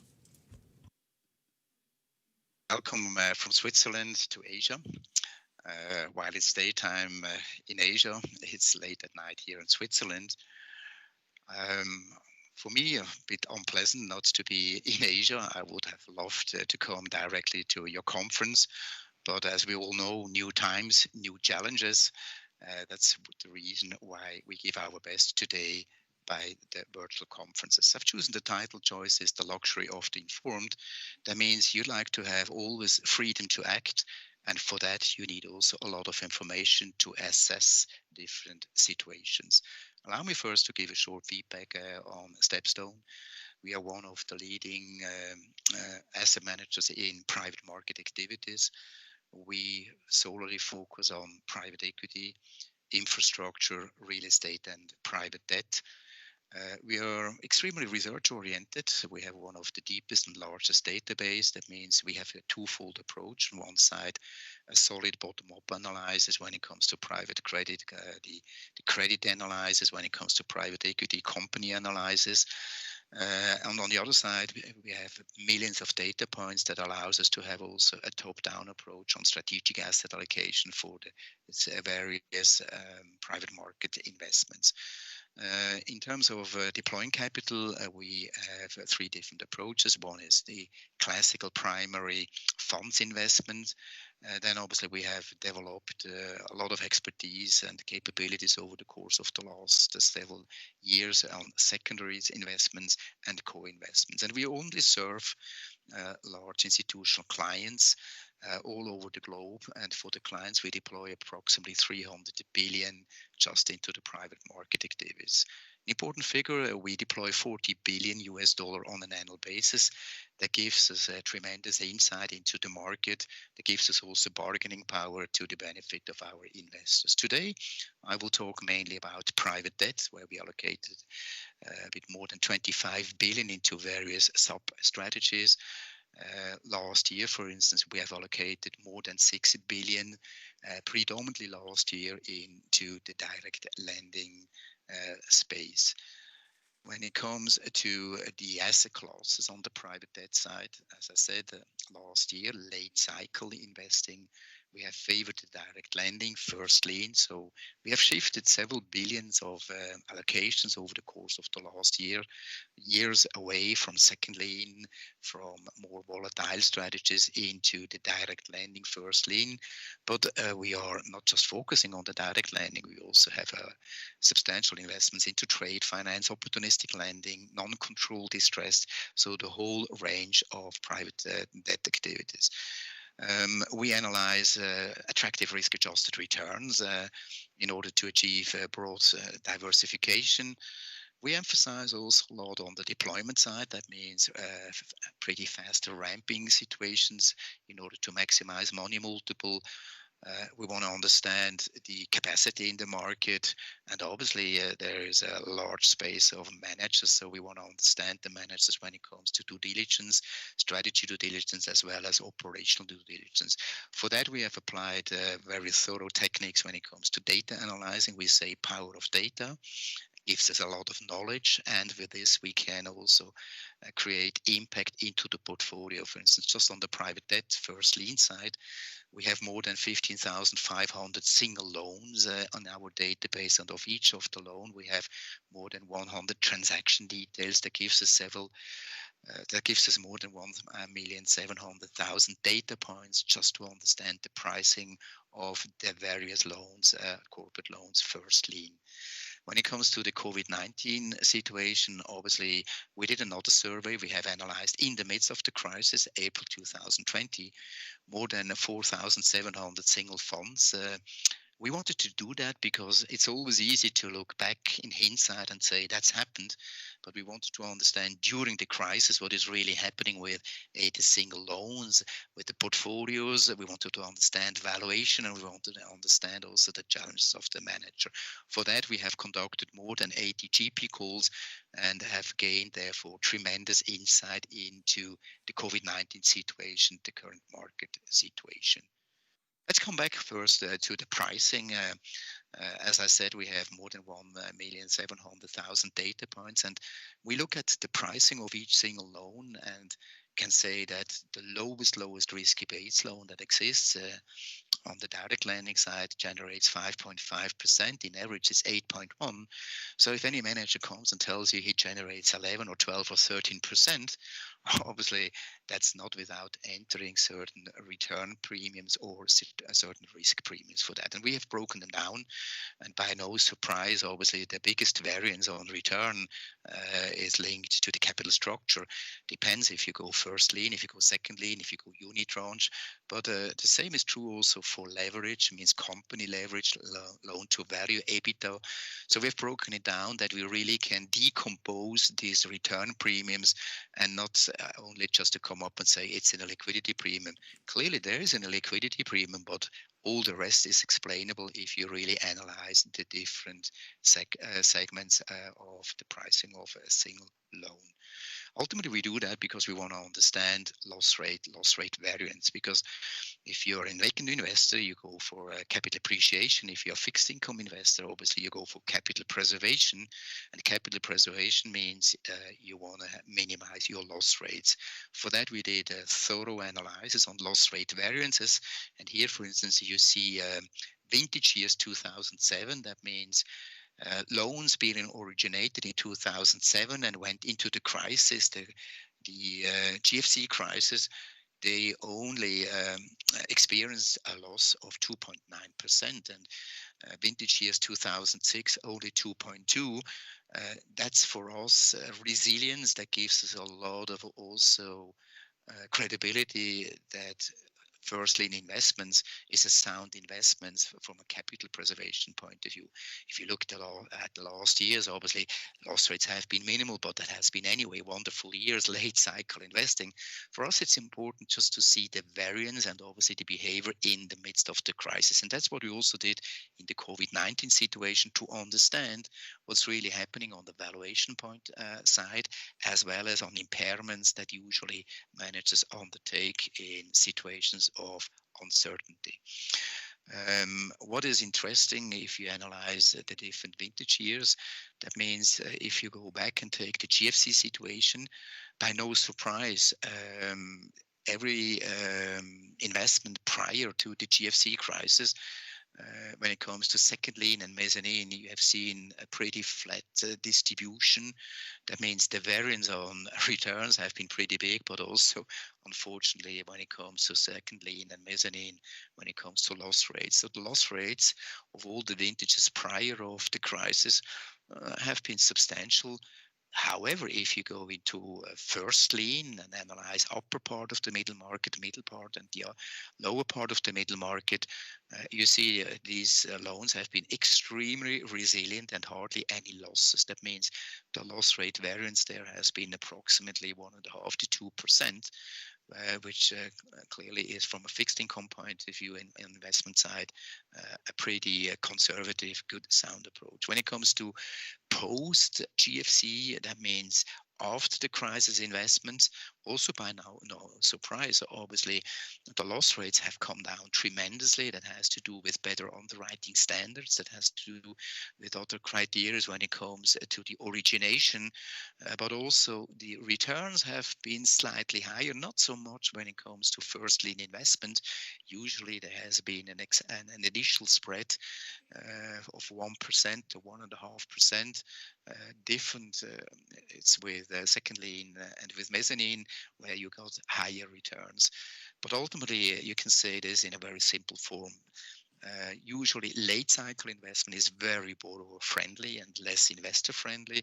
And after the crisis, all the conditions usually change, that it becomes very investor friendly due to different underwriting standard, and it's another risk profile. Now, when it comes to allocation, many investors ask us, where should we allocate now, given that COVID-19 has been a game changer when it comes to private debt and pricing? And we tell all the clients that obviously, look, core investment for us is still first lien. It's a fixed income replacement strategy. You should not be cyclical. Credit is cyclical, but if you go first lien, it's hardly cyclical. It is performing, and you generate about 6 to 8% return. If you believe that, obviously, now in the midst of the crisis, not in the midst of the crisis, but in the COVID-19 crisis, you would get 12-13% for first lien, you're wrong. The pricing has changed maybe a percentage point to 1.5 percentage point. But as we said, first lien, very resilient, and we clearly say that's a core investment for every insurance company, for every pension fund, as well as for sovereign wealth fund, because it's a cash yield oriented strategies. Different parameters you have to set when it comes to opportunistic lending and distressed NPLs. Investments. Opportunistic lending offers 3 to 4% higher returns. We believe it's an attractive field. It is performing. It is also first lien. And not every company gets easily these days the refinancing done. So therefore, opportunistic lending is a strategy that we also blend in our portfolios. And you can generate, as I said, approximately 12% for first lien performing loans. So it's for us a blend into the portfolio which is justified. And the same is true when it comes to dislocation and distressed situation. We believe that now the market starts to offer, and mainly then in the next 12 to 24 months, as we believe more supply to come into the market, which has to do on one side mismatch supply and demand. So that's a dislocation situation. But on the other side, we also believe there will be many companies who will suffer in terms of credit quality. They will go into workout situation. And in this field, we believe you generate these days 15% plus on the return side, but that's not cash yield oriented as a strategy. This is much more capital appreciation. So today you have at least 3 different approaches into the private debt investment: core, direct lending, always performing, opportunistic lending, also first lien, and the distressed situation, which has to do mainly with capital appreciation. The true challenges these days that investors face is there's still a lot of deployment uncertainty. So the moving forward, the macroeconomic picture, the liquidity situation in the market is unclear. That means the prices could easily come up, and access into good investments is something that needs to be selectively done, assessed. The time to market allocation is a crucial factor because you'd like to have your money at work. And that means faster ramp. There will be legacy investments around in the market, and then obviously to assess the different opportunities. As we said, or as I said before, distinguishing two or three different approaches: core, direct lending, slightly increased spreads and tighter underwriting standards. The short-term, mid-term opportunities, we believe, yes, you get them in syndicated loans, you get it into secondaries, you get it also in structured credit. There will be more dislocation situations to come over the next 1-2 years. And then obviously, as I said before, we believe there will be more workout situations to come, which offer also pretty attractive opportunities. We call this credit opportunity investment, longer term horizon. I think you don't need to run, but you have to prepare for the investments. We always say, think before you shoot. You don't need to overact, but the cycle has really started also for this type of investments. That means defense is for us. Corporate first lien loans, we act mainly through GP managed accounts. We have built one of the leading private debt platforms where we operate with GP managed accounts. We operate with secondaries and co-investments. So a powerful platform, defense, and then offense. There we just increase also the scope and go into distressed funds and non-performing loans, structured credit, syndicated loans. It doesn't need just to be the corporate credit side. It can be all different credits, real estate credit, infrastructure credit, the full scope where we say there is a dislocation and you can go and try to optimize in the strategy proper credit analysis for crystallization with capital appreciation. Now, if you have an interest to learn more about the situation on the private debt side during the COVID-19 crisis, feel free to contact us. We have established a white paper where we have analyzed thousands of loans. We are happy to share this information with you. You can contact us and we would love to discuss it with you. On the other side, you can also ask for the white paper. When it comes to private debt, just call us. We are delighted to discuss with you the different opportunities. I wish you an excellent continuation and have a good time. Many thanks. Stay fit and stay. 네, 한스 위르그 바우만 스텝스톤 신용 사업 부문의 회장님의 네, 스텝스톤에서 한스 용 바우만의 발표를 들었습니다. 전략적인 자산 배분, 특히나 이제 바텀업 부분 이런 부분을 좀 설명을 해주셨고요. We just heard from Hans-Jörg Baumann, chairman of Stepstone of Global Credit Business, who talked about the future of private debt and credit, so on and so forth, comparing first lien and second lien as well in terms of the opportunities that are offered post-COVID and how we need to increase the efficiency and effectiveness of asset allocations. Talking about some innovations in investment strategies. Thank you so much for all your insightful comments during your presentation. We're going to be moving on to the third speaker, Tai Lin, Managing Partner of Proterra Asia. Good afternoon. My name is Tai. I'm the Managing Partner of Proterra Asia. Proterra is a global PE fund manager that's focused on food and agribusinesses. We started as part of Cargill's in-house investment team before we spun out in 2016. Today, I would like to talk to you a little bit about the food sector in Asia. The food sector is a very complex ecosystem. There are many industry participants from upstream to downstream.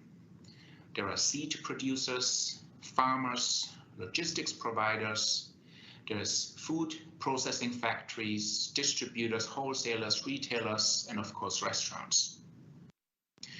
I would like to talk to you about some of the structural industry trends that we see happening at this time and in the next 10 years. Asia as you know, is a very strong consumption story. Asia will add around 1 billion people over the next 10 years. And at that point in time, around 2/3 of middle-class people will be living and eating in Asia. So what we see is the food industry will double from $4 trillion today to 8 trillion by 2030. We think this is the most interesting time in the Asian food sector in our history. And that's thanks to the very strong Asian macro growth story, as well as due to all the changes that COVID has brought about. We think that the trends within Asia will closely mimic what we see in the US and Western Europe not so long ago. As Asian incomes grow, food consumption will shift from purely getting enough food to getting safe food to getting much, much better food. So what we see today in the Asian markets is that consumers have a very strong preference these days for foods that address health and nutrition, sustainability, but also lifestyle. And all these changes also mean that many companies that participate in food production and food processing need to change with the consumers. We see many new consumer brands coming up into the markets that address exactly those new demands. Now let's look at what COVID has brought about and what COVID has meant to this sector. There are two important changes that we have seen. Number one, many international supply chains have been disrupted at one point or the other. Some remain disrupted today as well. So local governments, literally across all the world, and especially in many of the Asian food deficit countries, are now encouraging local production for local consumption. In fact, this has now become one of the most important industry sectors for every government, and local production of food is highly encouraged and highly subsidized in many cases. Now, all these changes also mean that all the companies that are participating anywhere in the supply chain need to make changes to their own business models.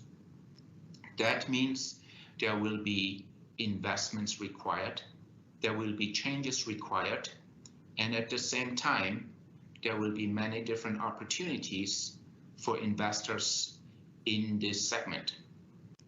Let me tell you that I would say the food sector has historically proven to be exceptionally resilient through times of economic crisis.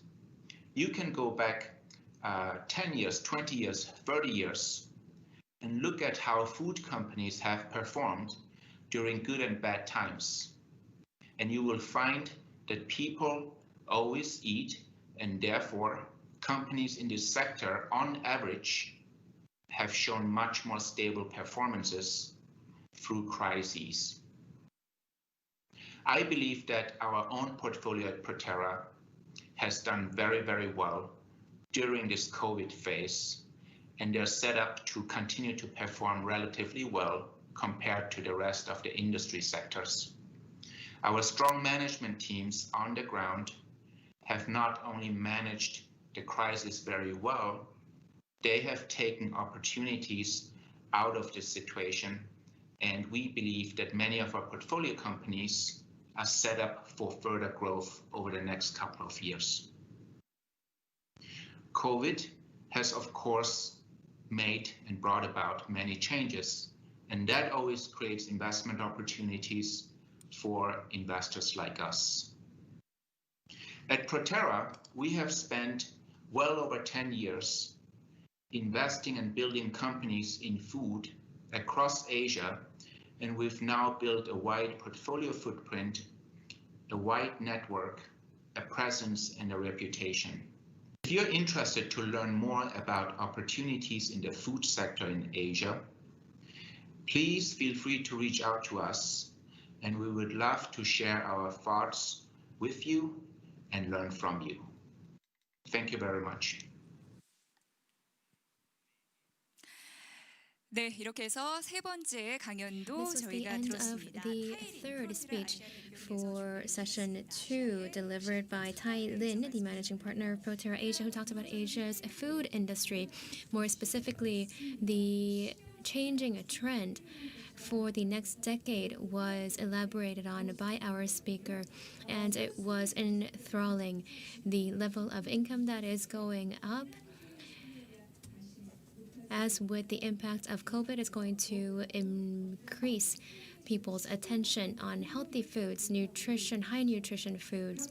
So definitely a changing landscape that we can foresee for the next decade.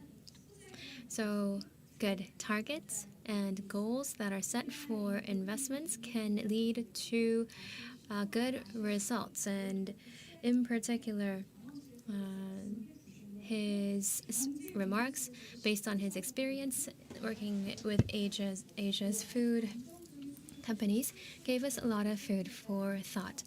And as he said, since the food industry has always been comparatively resilient, even in times of economic crisis, it's definitely an industry that we need to look closer at. Ladies and gentlemen, you are currently watching GAIC 2020. As we deal with this pandemic, contact-free, contactless economy is on the rise. And so in that sense, we're talking about this reverse conversion strategy that we can employ in alternative investments. So interactions online are going to be increasing, moving on. So relevant industries such as tech are going to be on the rise and with accelerated growth. So definitely areas that we need to keep an eye on.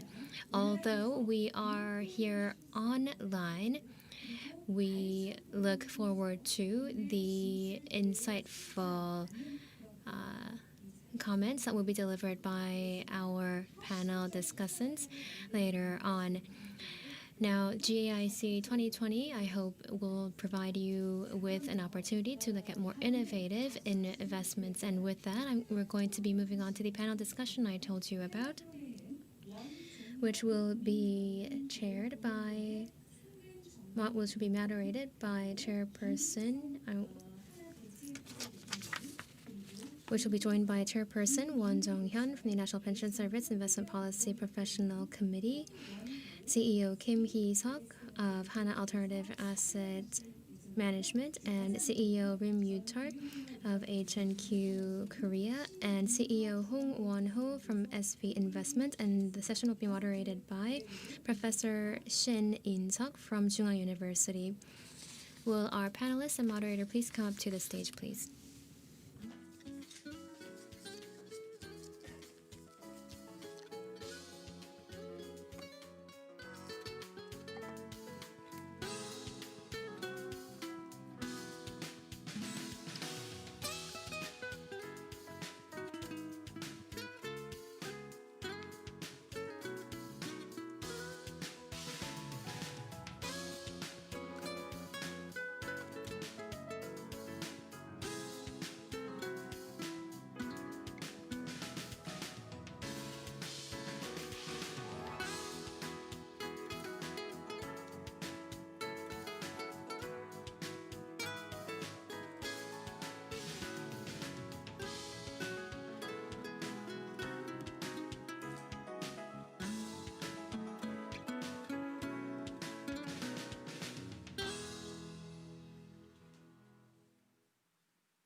네, 마이크를 오늘 그 패널 토론을 준비해 So 주시는 allow me to 좌장님께 hand over the 넘겨보도록 microphone to our 하겠습니다. moderator, Professor Shin. Yes, thank you very much. So this is session number 2, very first session in the afternoon session of GAIC 2020. As was introduced, my name is In-seok Shin. The overarching theme of today's conference is Reinventing Alternative Investment Post-COVID-19 Challenges and Opportunities for Sustainable Growth. And I believe that this is a very appropriate topic because COVID-19 is still very much ongoing. I'm not sure whether the expression post-COVID-19 is appropriate here. But anyways, not just the investment market, but for the overall economy, I believe that the biggest variable that we see is COVID-19. So obviously our markets are affected and our economies are affected. So we're going to think about the right strategies to respond to this challenge. Today, we're going to think about and talk about PE and hedge funds out of all other asset classes. All our overseas speakers mostly talked about PE. I'm not sure whether or not this was a coincidence. However, our 4 panel discussants here today are more focused on PE and VC rather than hedge fund. Of course, we do have MPS, which invests in various asset classes, so he will be probably covering all asset classes. So this is how I would like to go about. We only have limited amount of time, so I'm going to give opportunity to speak for each panel discussants, and we have 2 topics that I would like to talk about. First is I would like to talk about the current status of our investment environment. So that's, in other words, diagnosis of the current situation. So macroeconomically, the real economy is compressed, and it's not just going to be a short-term impact, but it could be a mid to long-term impact. So the growth industries could take a very different form than in the past. So we do have a lot of questions. So if you look at the public market movement, you see many growth stocks skyrocketing, and we are trying to seek and explore the next up-and-coming growth stocks. But we have our panel discussants mostly from private market. So I believe that from the private market point of view, the market conditions can be received and considered very differently, but there can be some common fundamental elements that affect all different markets. So I would appreciate it if the panel discussants can share some general comments about those. I would like to introduce our panel discussants. Rather, I would like to ask Mr. Hong to go first. You have 5 minutes. Yes, thank you very much. I'm from SP Investment. I'm the CEO. My name is Won-ho Hong. For your information, SP Investment looks at PE, especially venture capital. We're dedicated to VC, and we have an AUM of about 1 trillion Korean won. Compared to other asset managers, if you say 1 trillion AUM is relatively small. However, if you think about it, it's dedicated to VC, so you can see that relatively speaking, it's quite a huge volume. In 2020, because of COVID-19, obviously, I think the question was, do we experience any new changes? So I would like to share my experience with regard to VC.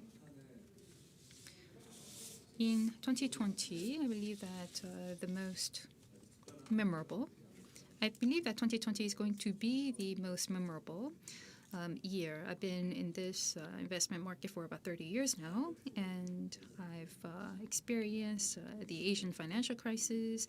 But then ever since then, I believe that we see a lot of uncertainties and a lot of changes since the Asian financial crisis. Early this year, when we first experienced COVID-19, we had some internal investment meetings, and yes, we projected that there will be some challenges. The global economic growth, we thought, is going to be negative. And globally, I believe that GDP is going to record minus growth. And I believe that this is like for the first time since the Second World War. So we thought that business fundamentals will also be very much hurt. So not just us, but other venture capital investors probably thought the same way. So we delayed our investments because we thought that the valuations will be adjusted. So instead of searching for new investments, we reviewed our existing portfolio. So if things get worse, then we thought that we would concentrate our investment in a handful of asset classes. That was our response early this year. But I believe that we saw a massive global liquidity inflow. We saw a lot of capital flowing into public capital, public assets, and I believe that we have come to wonder how we're going to perceive this market.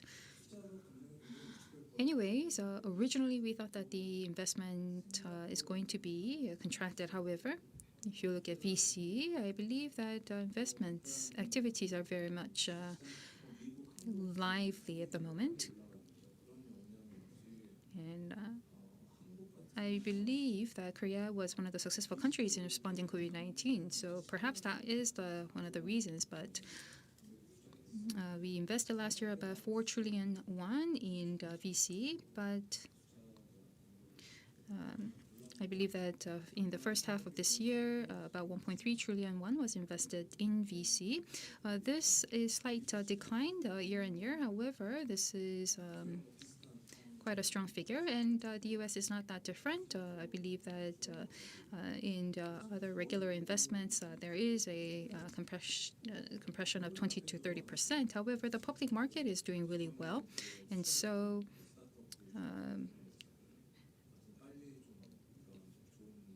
out of our existing asset classes, for example, some of the startups that we've been investing in, we thought that we should have it go public earlier than scheduled. So yes, investment-wise, things are relatively okay. I believe that with COVID-19, there were a lot of changes. Now the focus is on non-face-to-face meetings, and people's lifestyles have changed, and the way we work also changed, and everything is done using mobile. We do online shopping, we do online banking, and we also do spend a lot of leisure time using our mobile phones. So I believe that sector-wise, tech companies or tech sector, especially mobile and online tech companies, will be getting a lot of attention going forward. Unlike in the past, I believe that we see a lot of business transactions done over the internet, so AI and other tech companies. If you look at our portfolio, you can see that their performance is really good. So they're definitely getting our attention. So in the second half, I believe that especially in the VC area, a lot of active investments are going to be made in paradigm shifting startups, tech companies, and that can also serve as a game changer. They will definitely get more investments. Thank you. Thank you for your comments. VC portfolios are your area of expertise, so I think it's somewhat of an advantage for you, is it not, the situation? So then I'd like to move on to Mr. Rim from HNQ Korea. Do you have a different strategy for PEs? Good afternoon. My name is Yuta Rim, and I'm the CEO of HNQ Korea. We have an accumulated AUM of about 2 trillion Korean won.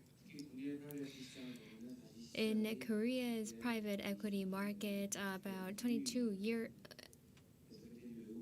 years ago, about 12 years ago, that was during the financial crisis, and 22 years ago, that was during the Asian financial crisis, and After that, we have seen a growth in the PE market in Korea.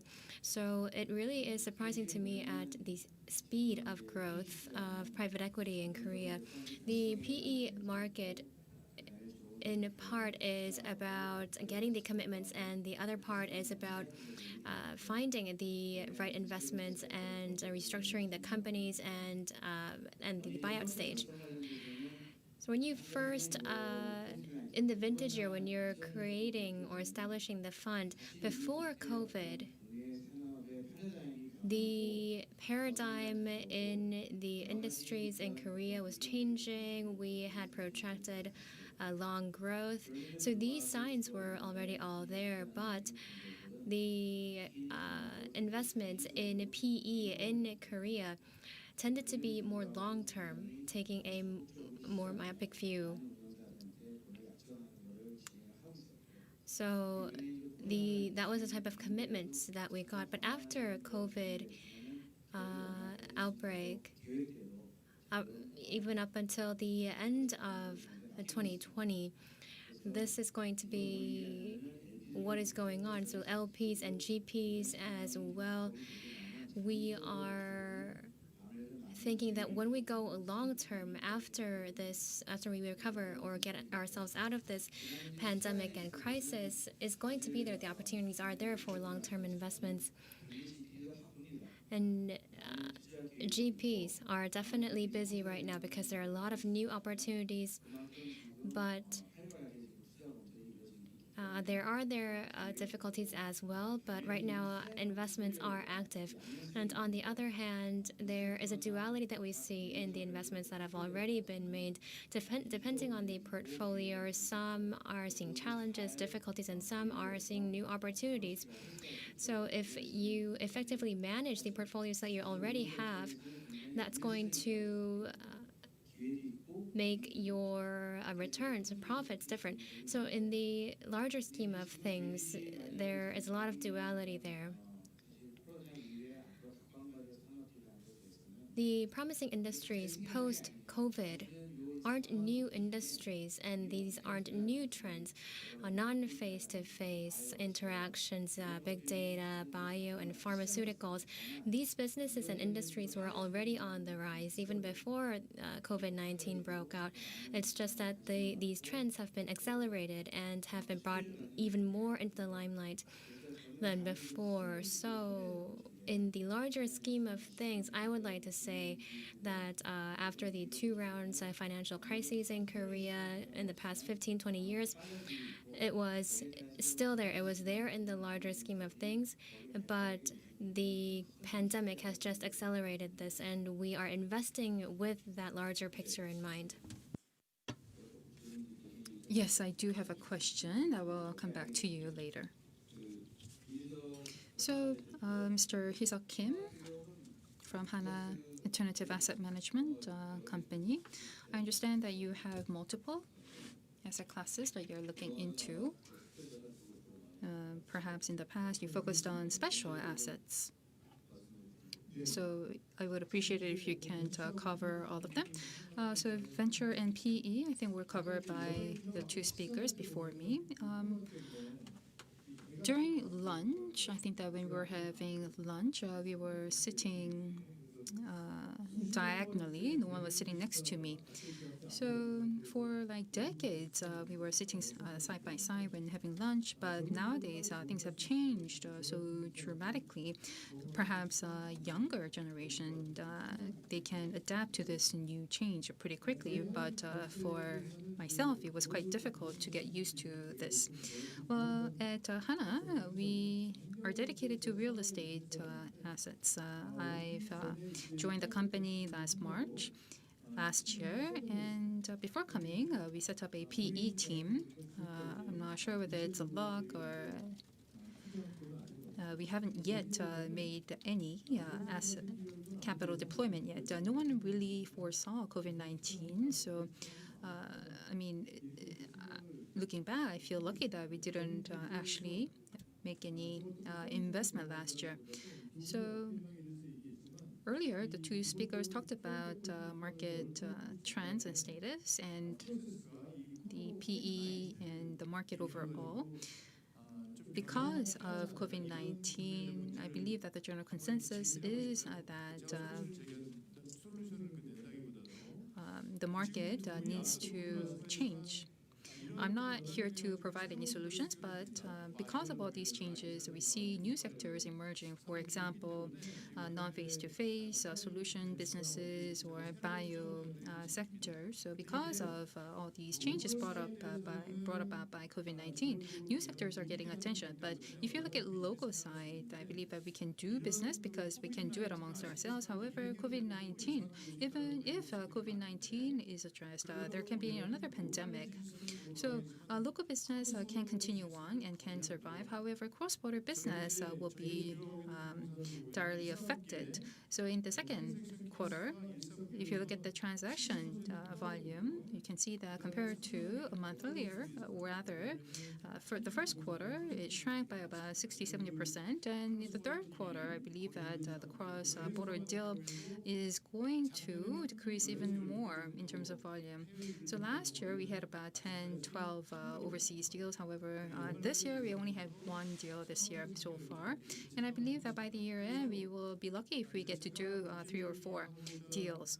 So the point I'm trying to make here is that this non-contact or non-face-to-face trend is going to be something permanent now on. It's not going to disappear after post-COVID-19 unless we do so. I believe that it's going to be difficult to have our business sustainable. So I believe that industry-wide, we have to come up with a solution. I'm sure you would all concur that different governments are printing money into the market and the interest rates are at an all-time low, so the security markets are very bullish. So the public market is very bullish and interest rates are low, so the bond or the fixed income returns are very low. However, if you look at alternative market, it's very much compressed, and if you look at local, it could be different. However, the cross-border market is very much compressed. So if you look at the size of the deal and the number of deals, yes, there is a shrinkage, and there is going to be, in the long term, a huge imbalance in asset, a cross-border asset. So this is not going to affect just us, but it's going to affect everyone that are in this alternative investment market or business process. So we have to change this alternative investment business process. It so far required a lot of contact, face-to-face process or business. So we have to think about how we're going to change it into more of a virtual and non-face-to-face process. So once we have the solution, I believe that we can make this alternative investment market more sustainable. So I wanted to really point out this problem.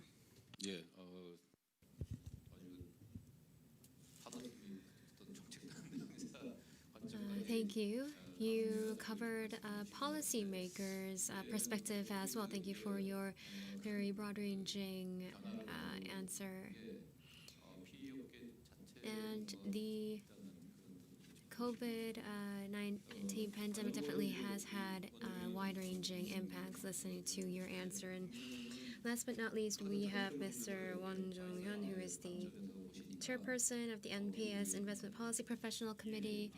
Could you offer us your thoughts?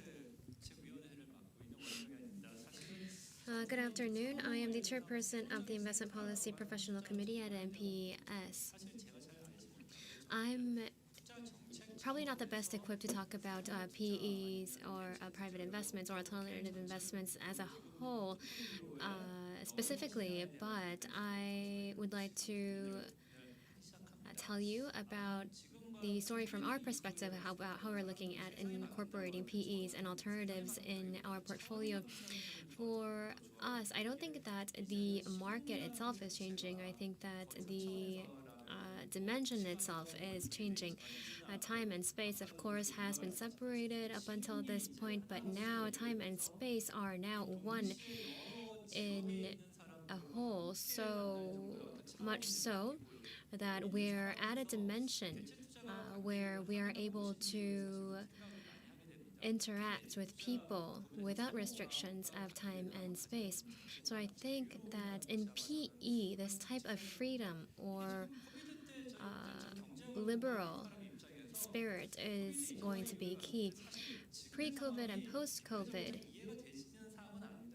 Post-COVID or right now, it's very difficult to understand.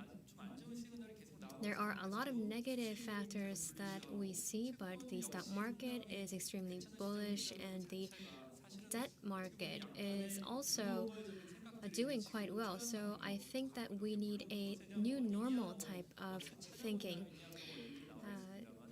We're not going in search of the root causes, but in these root causes, we can find, from the NPS's perspective, that has a responsibility to long-term policyholders, is how we can change and transition from just traditional investment assets to more from equity, fixed income to alternative investments as well.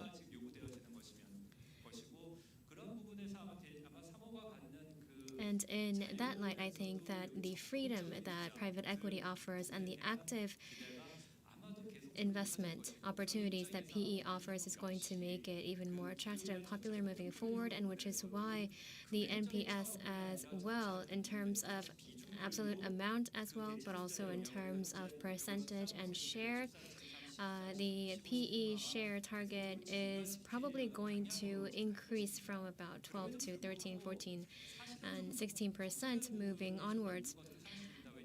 However, there are some areas of concern as well, because in Korea, the policyholders tend to think that of PE as something that's a little bit too new, so they don't have too much confidence in private equity.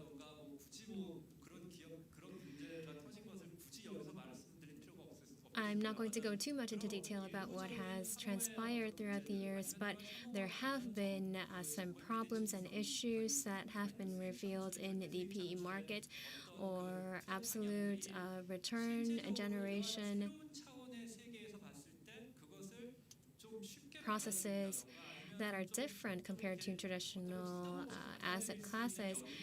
It means that it's something that's less familiar to people. So people need some time to adapt and to familiarize themselves with PE and become a little comfortable with it. I think there's largely two factors here that we can talk about. First and foremost, I think that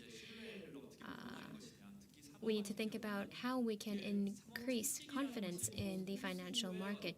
PE, of course, is about a handful of investors, of course, but again, it's as long as there's investment from numerous people to these handful of primary investors, confidence is key. And I also thought that the third speech was definitely intriguing to me, because these positive externalities are extremely important moving forward.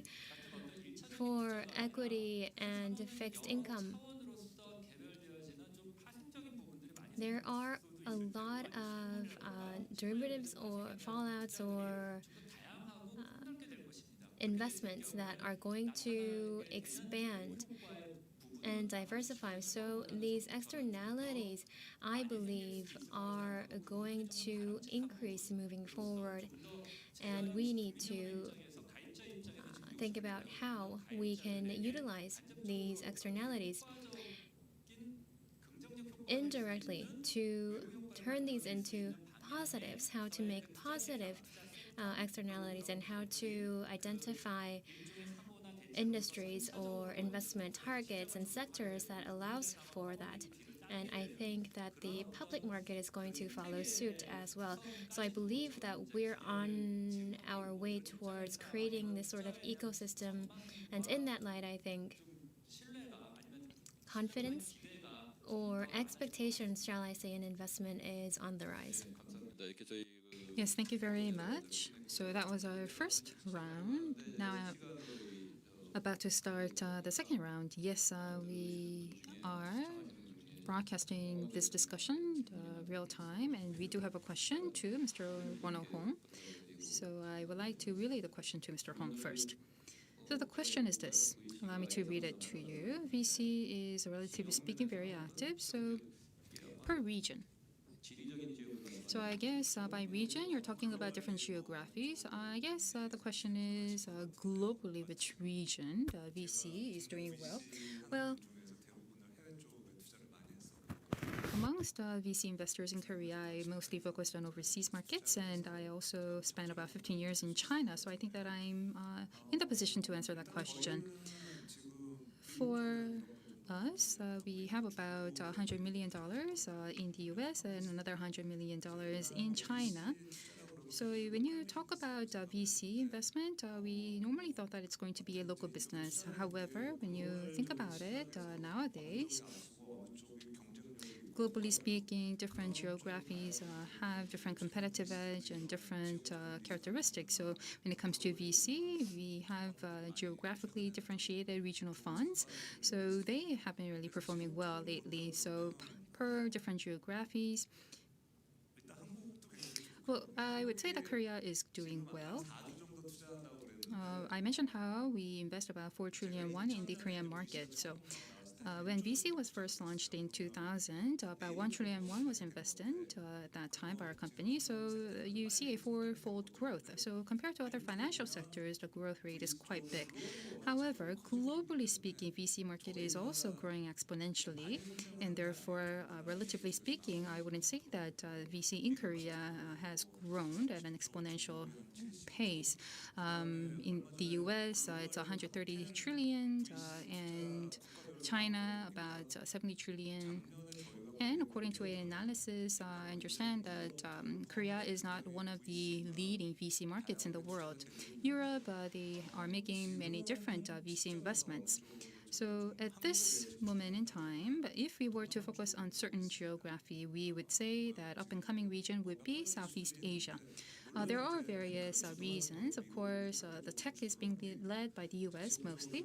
However, different regions are following in the footsteps of the tech developments of the United States. And we also look at the markets that are easier to access from Korea. And the biggest issue lately has been the US-China conflict or trade dispute. So taking all that into consideration, if you look at the global capital flows, and we see a lot of businesses moving into Southeast Asia. So we are also eyeing the Southeast Asian market. And since I have a microphone, I would like to also make a comment regarding Mr. Hee-seok Kim's presentation. He talked about how we have to change our face-to-face process in the alternative investment market. I also agree. We've been preparing to enter the Southeast Asian market starting from last year. We do have a fund being put together. However, we were suddenly hit by COVID-19. And because the cross-border deals would require multiple business trips, we have to meet people in person to set up. But then we are utilizing digital technologies and non-face-to-face technologies to make those happen. So without physically making those business trips, we did open online offices in Jakarta and Singapore, and also using video conferencing, we interviewed and recruited employees in those regional markets. And although we have yet to make any investments, we do interviews using Zoom with our Taiwanese counterparts, and using drones, we can do due diligence of physical assets. So if you take that into consideration, I believe as time passes, we wouldn't require any face-to-face interactions anymore. I think you've already covered what I wanted to ask you. We are supposed to end at 2:20, but are we allowed to go a bit over time? Okay, so I'm going to do my best to run through all the questions that we have. Mr. Rim, what is going to happen in the future? And to the investors, could you tell us about what you think in particular about Given the changing circumstances, especially due to the pandemic, I know that whether it's bio or cutting-edge technology, so on and so forth, that is one area of the changing landscape that is going to be accelerated, as you said before.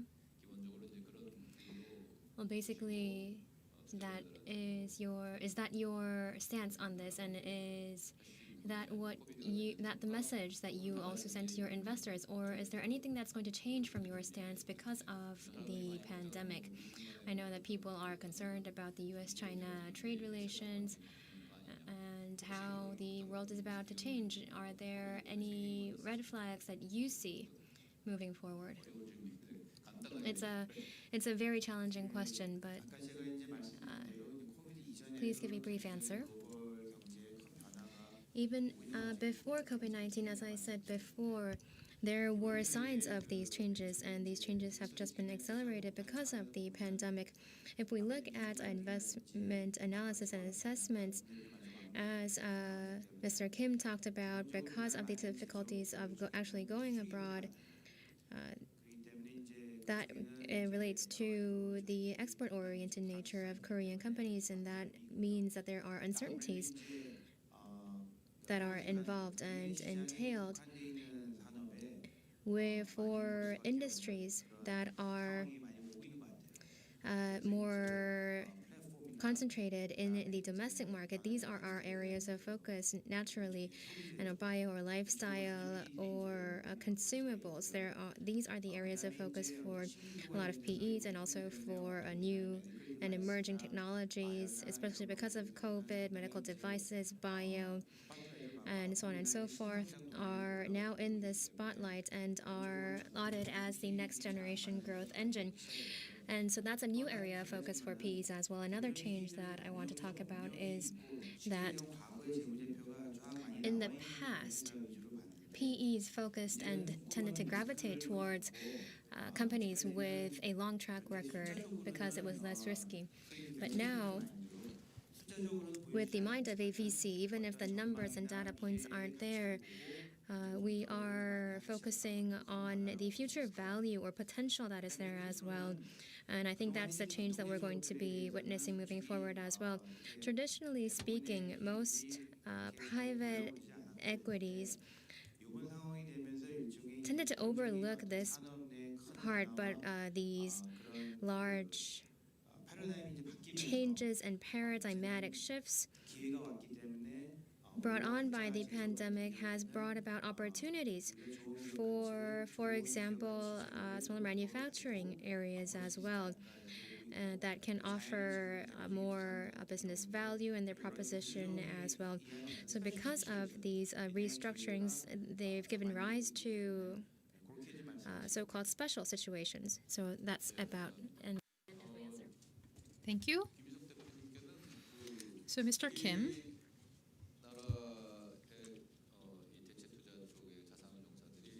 so we have asset managers and AI, and they focused on special assets, real estate risks. So how do you think it's going to change going forward? Do you think that this trend will continue, or are you thinking about recharting your path forward?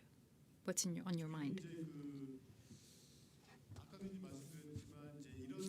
Yes, as I mentioned earlier, I believe that if what we see continues into the future, in Korea, we have many different asset managers in different sectors, and we obviously have a lot of asset managers in the real estate sector, and the competition is quite fierce. During the past 4 or 5 years, they focused on overseas real estate. They sold real estates from overseas and sold to Korean investors. And based on that, they survived and they grew. However, because of COVID-19, that is no longer possible. So, as a side effect, now different governments are printing money. However, cross-deal is not taking place, so a lot of money is being focused on local assets, and so you see increasing real estate prices in Korea. But if we don't address the fundamental issue, because this is not a recommendable situation, I believe that these asset managers that were dedicated to real estate would have to shift towards other sectors. So I think that there will be a major overhaul or restructuring amongst the asset managers in the real estate market. And we're not immune either. We started off as a real estate dedicated asset management company. Now we're trying to diversify, but real estate still accounts for about 70% of our AUM. So again, the real estate is hit a lot by COVID-19. So when it comes to our growth driver and profitability and return, yes, we are hurt. So we're trying to diversify our portfolio. We're trying to look at private equity, infrastructure, and so forth, and private debt. So we are in the process of diversifying at the moment. So I believe that not just us, but other asset managers, instead of focusing on one dedicated sector, of course, if you started off dedicated in a one sector, then you would have an expertise. So you may survive. However, if you are quite new, asset manager, and you are dedicated to one sector, or you are tilted toward one or two sectors, then I think that your sustainability can be at risk. So diversify. In times of uncertainties, diversify. I think that's a good answer. We haven't heard really too much about hedge funds. I know that you're all very knowledgeable about hedge funds as well, but since we're all from the PE side, what about from the MPS? Do you have some exposure to hedge funds as well? Yes, overall, the basic philosophy at NPS is not about the absolute ROI. For us, the number one priority is stability and reliability, and how, based on that stability, we can maximize our AUM and ROI for people's retirement funds. But there are risks entailed, and of course the risks need to be managed, and in that term, hedge funds are indispensable for us, which is why we are looking to incorporate hedge funds as well.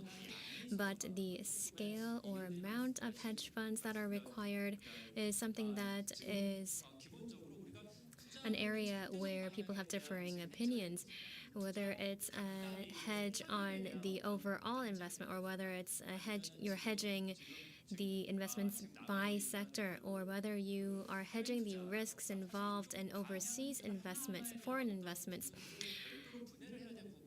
These are all decisions that we have to make. So it's not just about incorporating a hedge fund, investing in a hedge fund as a whole. It's about how we're going to hedge each and every risk that is there.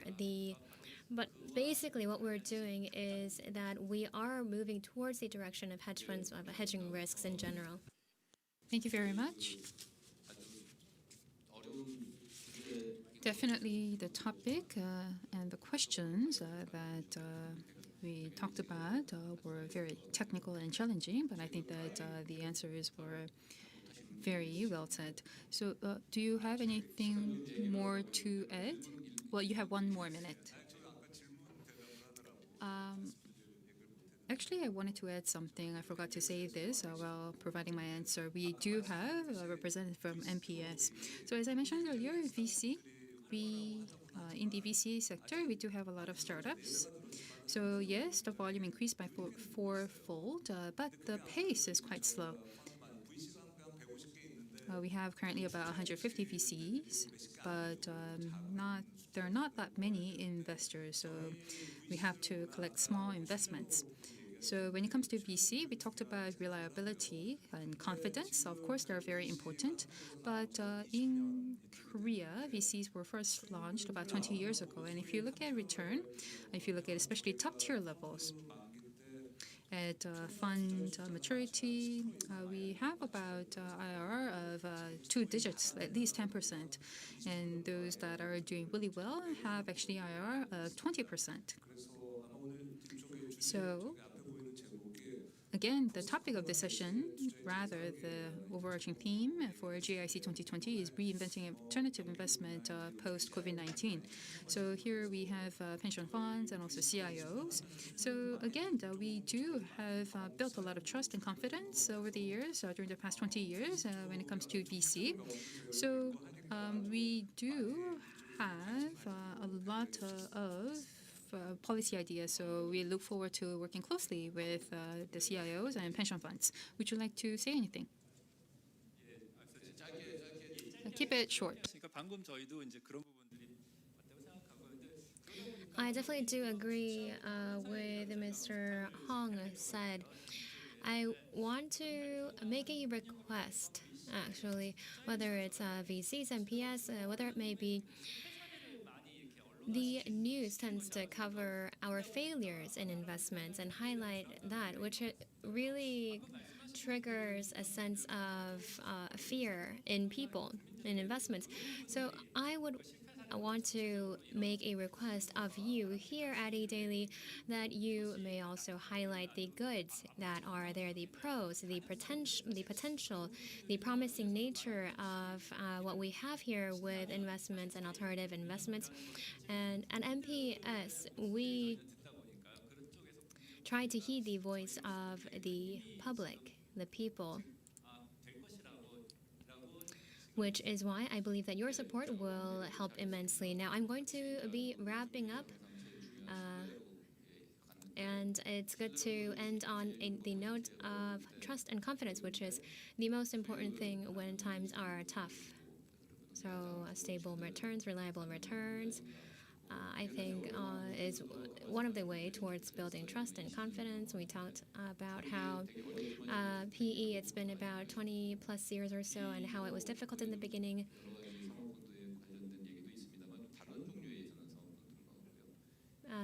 But there's been a lot of changes throughout the years.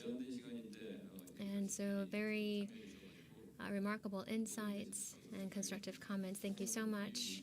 I know that our time was short, but thank you everyone, Mr. Kim, Mr. Won, Mr. Rim, and Mr. Hong for joining us for the panel discussion.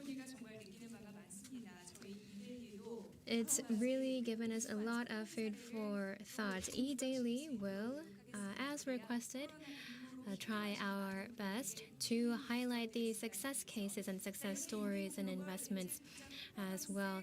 Now, with this session 2 and the panel discussion session for session 2 has come to an end.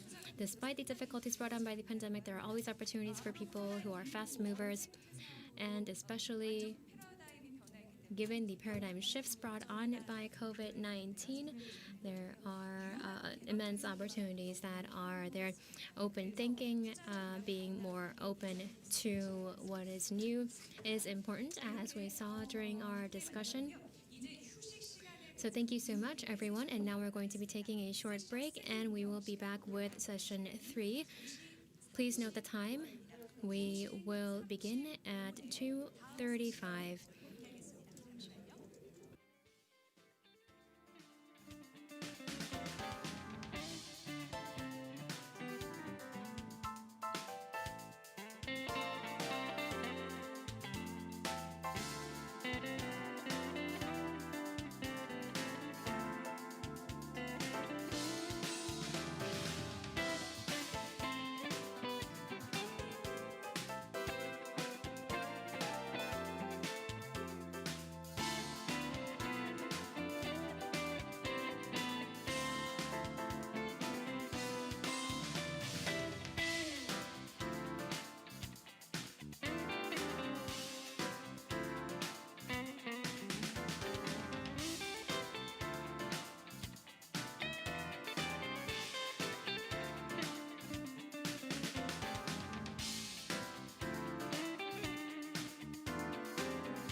네, 2020 글로벌 Ladies 대체 and 투자 gentlemen, welcome back 컨퍼런스 to 언택트 시대를 선도하는 GAIC 이데일리와 그리고 국내 2020, 최고의 펀드 평가 업체 co-hosted by Edaily and KG0N.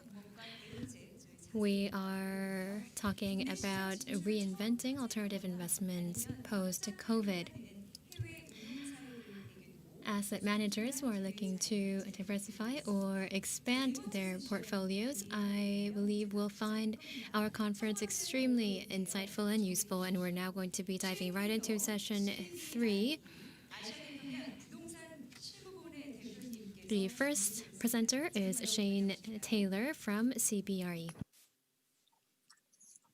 Hello, everyone, and thank you very much for this opportunity to speak with you. My name is Shane Taylor, and I've been based in Hong Kong for the past 10 years. I'm the Asia-Pacific Head of Real Assets Research for CBRE Global Investors.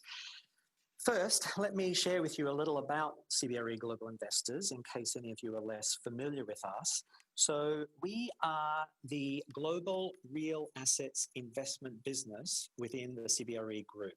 As you see on this graphic, by real assets, we embrace a real estate platform and an infrastructure platform. And cross-cutting those platforms are programs in credit, private direct, private indirect, and public securities. And we implement various client solutions via both commingled funds and also separate accounts. We can construct solutions which span the whole risk-return spectrum from core to value-add to opportunistic.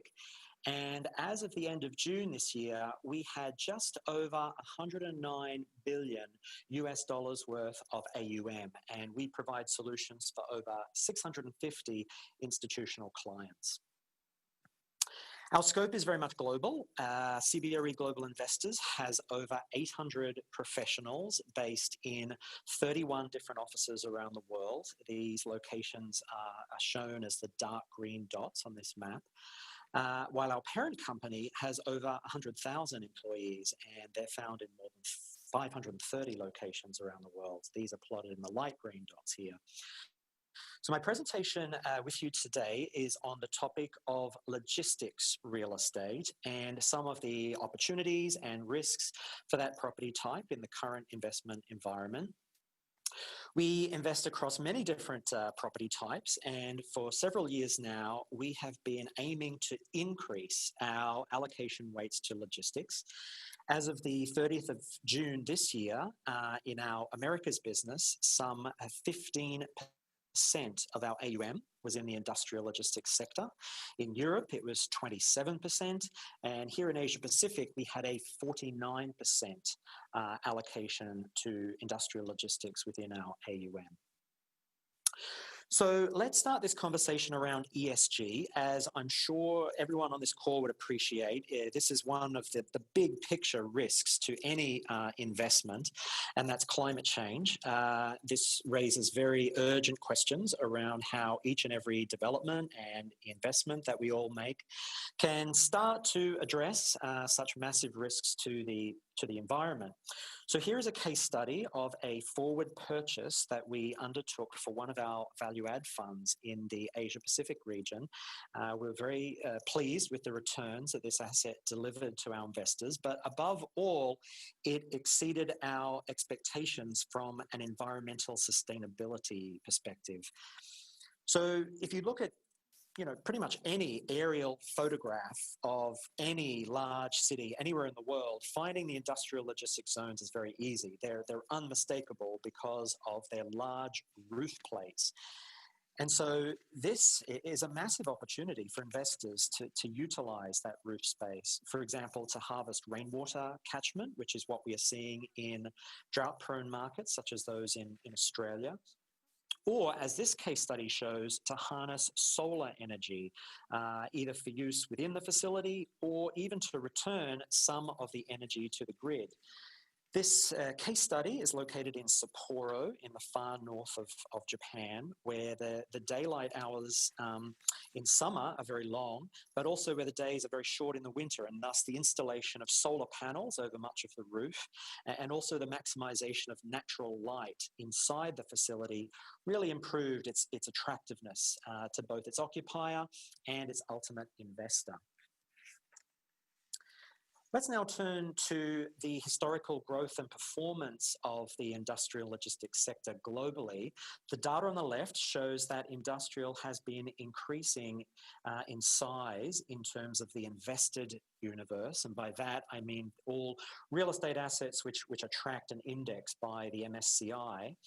But it remains far smaller than offices and retail, and even a little smaller than residential. And in fact, it's less than 14% of the invested universe. So it can be a more difficult property type to access. It simply does not have the number of assets, the size of assets, or the transaction volumes that are evident in the three larger property types. But it is evident that in the last 3 years, up until the end of 2019, that it continued to grow, even as the market size of both offices and retail has fallen in recent years. While on the chart on the right, the total return performance of global logistics has been strong for multiple periods. Particularly since the GFC, we've had a decade of very long, strong performance, but it's not without its risks. You can see how in 2008, 2009, the capital values of global logistics plummeted. However, the argument I'm about to make is that this sector today is quite different from the sector 10 years ago and should thus be much more defensive. Back in the GFC days, the industrial logistics sector was more occupied by import-export, international trade occupiers, and pure-play retailers. And e-commerce was barely a fraction of consumption anywhere back then. So the sector is certainly not without its risks, but some of those risks we believe are somewhat mitigated by the much higher quality of assets and the much stronger demand drivers, which simply didn't exist 10 years ago.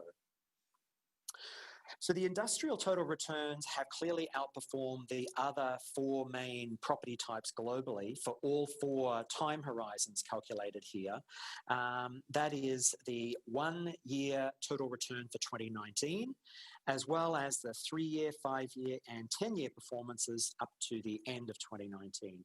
And note that industrial is the only one of these sectors to deliver global level double-digit total returns for all four of these time horizons. And briefly turning to you there in Korea, here is the Korean MSCI Property Index. This one's denominated in won, and even though industrial is a small emerging sector there, and although we only have 5 years of historical data for that sector, it has nonetheless done relatively well, and it's delivered an average annual 5-year return of 8.7%. So what has been the major game changer for logistics real estate in the past 10 years? What is the opportunity, and why do we consider it to be less risky than, say, during the GFC? In one word, it's e-commerce. The chart on the left shows internet retailing as a share of total retail sales in selected countries. And back in 2007, on the eve of the GFC, the e-commerce penetration ratio was less than 10%, even in Korea, which was a world leader. Whereas for other countries listed here, it was less than 5%. Fast forward to 2019, the eve of the COVID-19 crisis, and the penetration ratio for Korea and also China was well above 25%. And it was even in the mid-teens for countries like the UK and the US. Thus, a very big, powerful new demand driver has emerged. And this is one structural trend that we've been very eager to invest in for several years now. And it's a global phenomenon. And my US research colleagues have undertaken the analysis on the right-hand chart here, proving the strong relationship between the absorption of industrial space and retail sales growth as more and more of those retail sales have moved online. So what about 2020? And as we all know, the COVID-19 pandemic has required governments to shutter many economic activities and encourage social distancing and isolation at home. And this has meant that many more households need to consume goods online rather than go into physical stores. Data here from Japan and China show just how much e-commerce and parcel delivery volumes have surged this year. Really remarkable is that Japan, and that's an economy that overall is contracting at a negative 6% pace this year, is seeing such strong double-digit positive year-on-year growth in parcel handling and delivery. This has translated to very strong demand for quality logistics space this year. Yet more evidence here from the US that this crisis is very different in nature from the past two crises, as many occupiers actually want more space rather than less space, given the nature of the current crisis. And it seems that given the supply chain disruptions, they are seeking to store more goods closer to large cities in a situation known as just-in-case inventory, which contrasts with the previous model of just-in-time inventory, where the idea was to keep goods moving rather than sitting in storage. Yet more evidence, this time from China, where surveys by the research team in our parent company have found that 53% of all new leases across China in the first half of 2020 were taken up by third-party logistics companies, and another 30% by e-commerce occupiers. Yet more evidence for this driver, this time sourced from Korea's COSIS data. And as you all know, the lockdowns in Korea have not been as strict as in many other countries. And even though online sales have overall grown modestly this year, for certain categories, notably online sales of groceries and of household goods, the year-on-year growth has been really quite phenomenal. And finally, on this point, if we needed any more evidence, here we have it again from the Australian Bureau of Statistics. Very strong increases in the share of online retail sales since the pandemic began. So e-commerce is proving very much to be crisis resilient. Let's move to pricing. We are all well aware of just how much cap rates have compressed over the past decade. Two main points I wish to make about the data series on this page is the evidence from the US on the upper left-hand chart, which only plots the cap rates of the upper quartile of the market. And back at around 2010, look at the really wide spread between industrial, which had the highest cap rates here, versus multifamily apartments, which had the lowest, but how that spread between the two of them had dramatically closed by the start of 2020. And this tells us that, especially for the higher quality industrial logistics assets, there's definitely investor demand. And not only is this because there is plenty of capital chasing opportunity, but it's also about impressive income streams.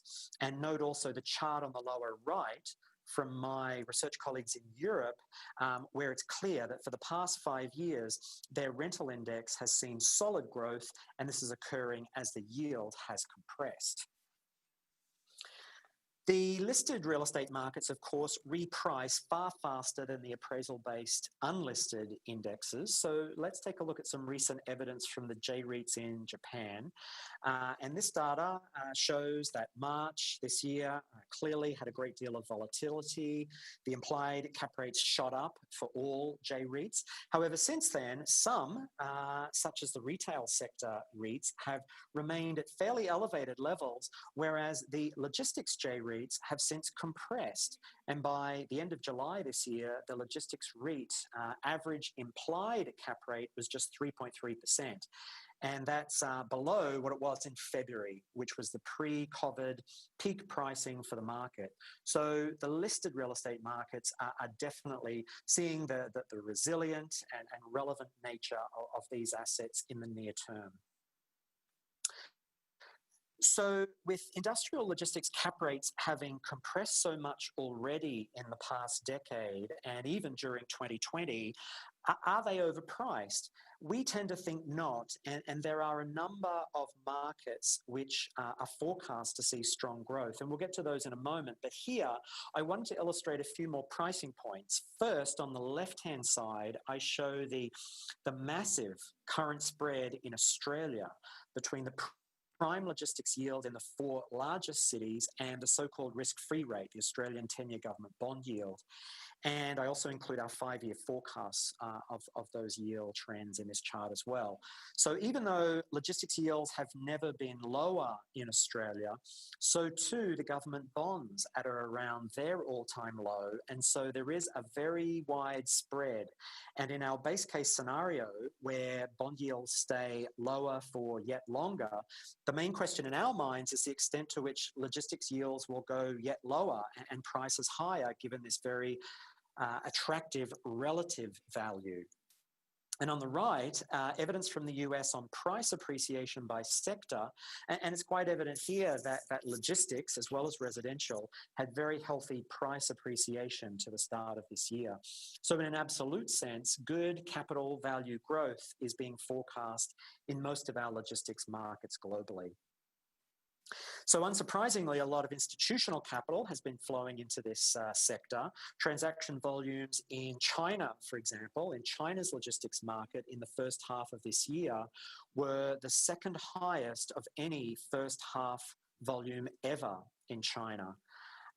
And on the right, the evidence from Europe is also quite compelling, that transaction volumes of industrial properties have been very strong, including the first 2 quarters of this year, and notwithstanding the severe disruptions to many of those economies during the lockdown.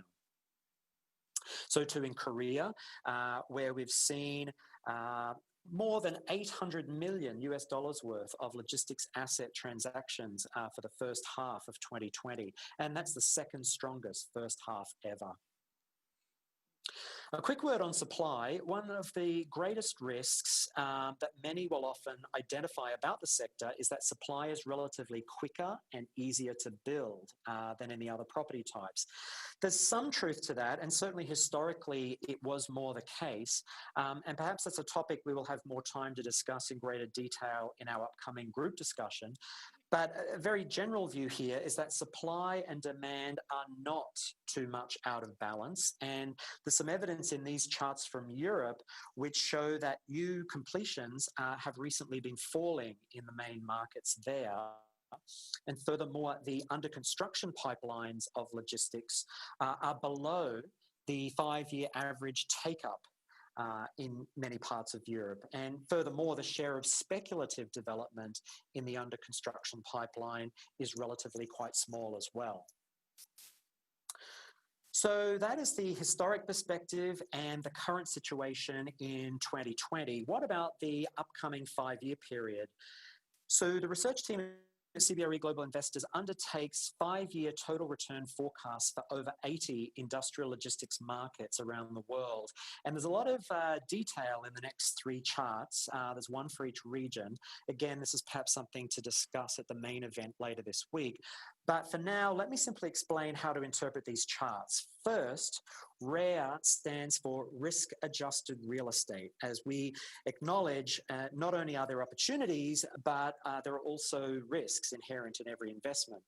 The vertical axis shows our average annual unlevered total return for the 5-year period 2020 to 24, while the horizontal axis shows the required returns for each market. And we believe investors require real estate returns to surpass the 10-year government bond yields forecast, plus the inflation forecast, plus a series of risk premia. And the black disk in the center is the average total return and the average required return position for all the markets on the chart. And therefore, those above the diagonal line are forecast to be outperforming markets over the next 5 years, whereas those below the line, the underperformers. Thus, our European research team like the relative prospects for Rotterdam, Hamburg, Lyon, and Paris. While here in APAC, we like the position of the large Japanese markets, Sydney, Melbourne, and also the Tier 1 China cities. Whereas in contrast, Singapore, the smaller Japanese cities, Perth and some of the smaller Australian cities, we think are relatively more risky given the likely return prospects. Finally, in the US, where our team there forecasts industrial market returns in almost 30 different cities, it's the San Francisco Bay Area that is the standout, but also Greater Los Angeles, Greater New York, and the Northern New Jersey area. So as we are real assets investors, I wanted to leave you with an idea of the quite powerful connectivities and strong synergies between modern logistics facilities and other real asset classes. Digitalization, smart buildings, artificial intelligence, things like drone delivery and self-driving vehicles, the Internet of Things, and so on, all generates a lot of big data. And to be honest, e-commerce has been one of the main drivers in delivering superior customer services. And much of it has been based on gathering and analyzing massive amounts of customer data and location data. And this all needs to be transmitted and stored, and thus digital infrastructure and data centers, we believe, have some very strong drivers ahead. But so too do some of the traditional transportation infrastructure, such as airports, seaports, tollways, and expressways. And these are all increasingly being seen as very attractive targets by institutional investors. So modern state-of-the-art logistics assets are very much at the center of this whole ecology of real assets, and the technology that binds them makes these some of the most cutting edge technologically of all the real asset classes. So here are my main conclusions from this research. Although history is not necessarily a guide to the future, we do believe that e-commerce is here to stay. And even in a base case scenario where a COVID-19 vaccine is found and we can all start to return to normal, we think it's here to stay. It's a very strong structural driver that will benefit logistics real estate for many years to come. Hence, we believe that in many logistics markets around the world, the opportunities outweigh the risks. With that, let me thank you all for your time and for your attention today. Thank you. 자, 이렇게 해서 셰인 테일러 대표님 다시 한번 감사합니다. Thank you once again to Shane Taylor for your presentation. You talked about industrial logistics investments, detailed examples as well. As of the end of 2019, there's been a clear trend of growth, and he's also pointed out that there has been a shift in strategy compared to about 10 years ago. And so it's one of these sectors that we need to focus on as well. And these types of paradigmatic shifts are going to be changing post-COVID. Parcel delivery volume explosive right now, and also a lot of heated competition in related industries. And with the resurgence of COVID-19 as well, in Korea, parcel delivery volume has exploded. So I think these are all good indicators to what we can foresee in logistics and real estate. Next up, we're going to be hearing from Martin van Eldik, Head of Corporate Finance. Hello, my name is Martijn van Eldik. I lead the corporate finance business at JLL for Asia Pacific out of Singapore. First of all, thank you so much for having me today at your conference. It's a great honor. Unfortunately, I can't be with you live today because of all the travel restrictions, but very happy to be part of it over this video. So today, I want to take you through some high-level observations we are seeing in the global real estate markets. And at the end, I will spend a little bit of time giving you a couple of thoughts, I guess, for the future. Now, where I want to start with is, and I hope you can follow my slides, is on transaction volume. What we have seen in the second quarter of this year is a significant drop at global level in transaction volume, a 55% decline Q2 this year compared to the second quarter of 2019. Now, it isn't that dramatic to put things in perspective. It's obviously a significant drop, but we haven't seen transaction volume come off as dramatic as we have seen during and just post the global financial crisis in 2008 and 2009, which you can clearly see on this graph. Now, what are the sectors that are either performing or underperforming during this time? Well, I think it is fair to say that pretty much all the sectors across the board are suffering in some shape or form. The sort of bright spot is probably logistics and industrial, and the multifamily sector all together. Now, what are top destinations, and we track basically gateway cities across the globe that are favored for cross-border capital inflow. It's still New York and London, and although numbers have come off dramatically, they're still the favorite cities in the world from a cross-border capital flow perspective. Now, cross-border capital flows, as you will see on this slide, and I appreciate the font size may be a bit small if you can't see it, but I guess the call out on this slide is really to explain that despite the fact that COVID is happening with travel restrictions and whatever you have, there's still a lot of capital flow going around from east to west and vice versa. And definitely for all of us in Asia Pacific, we have been good beneficiaries of a lot of inflow capital from different regions.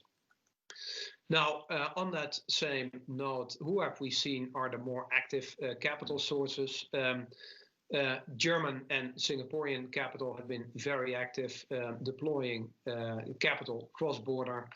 And the call out to make here on this slide as well is both the US and similarly for South Korean capital, transaction volumes from a cross-border capital flow perspective have come off significantly.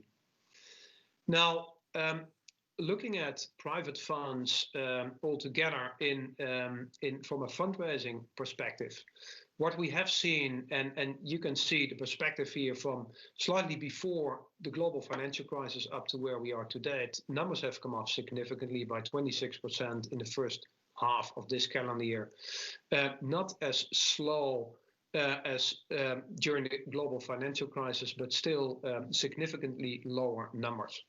Now, what is happening is that with all the capital raise over the last couple of years, there's still a lot of dry powder sitting within a lot of the typical private closed-end funds across the globe, and all that dry powder is still waiting to get deployed into the real estate markets in some shape or form.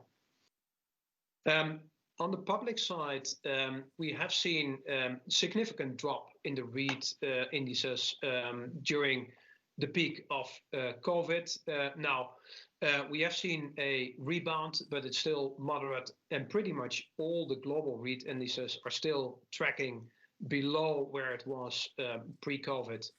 If you would zoom in on the real estate public side from a sector perspective, hospitality has been hardest hit, followed by retail. And for obvious reasons, both have their own drivers, right, for travel and whatever you have, but also definitely from a retail perspective, already pre-COVID, we saw significant downward pressure on transaction volume and pricing coming along with that. The bright spot, again, is more on the industrial and logistics side, and to a certain extent, the residential side as well.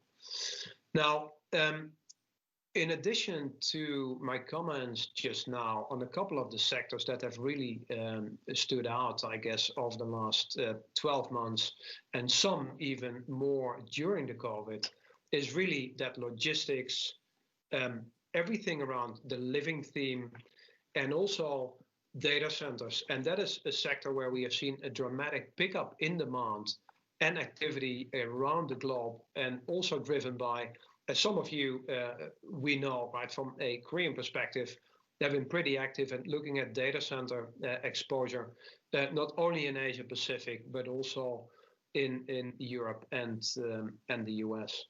Now, retail office, what will happen for sure? There will be some downward pressure again, as we have seen in the retail sector already. And on the office front, I think we have seen mixed reports and data points coming out what the future of office will hold. Now, one of the things we need to be thinking about, it's not only the geographies where we can deploy capital, and what type of sectors, I guess, at the end of the day. Because a lot of these sectors, as you see on this slide, will be affected by different shifts in the real estate sector. And it is driven by technology, it is driven by shifts in how we work, and it is also driven by technology. And it will have an effect on also how we live, how we travel, and how we shop. And everything combined will have, and it's already having, a significant impact on our real estate industry. So looking forward, we need to think through how can we benefit from all this, and how can we make sure that we find the right opportunities to deploy our capital. And what is important is to also think about how can we unlock these real estate opportunities from different angles. And it could be from either a private or a public perspective, could be from a direct and indirect perspective, and it can also be from an equity or a debt perspective. And combined with some potential stress coming to the market, we could see some cracks in the system from the Americas, in Europe and in Asia Pacific, where we could definitely see some recap opportunities, secondary trades, M&A targets, and also public to privates, in addition to the typical investment flow of activities that you're all quite familiar with simply buying direct real estate across the globe. Now, the last comment I want to leave you with is really from a JLL perspective, and we have colleagues around the globe from a leasing, transaction, advisory, research perspective.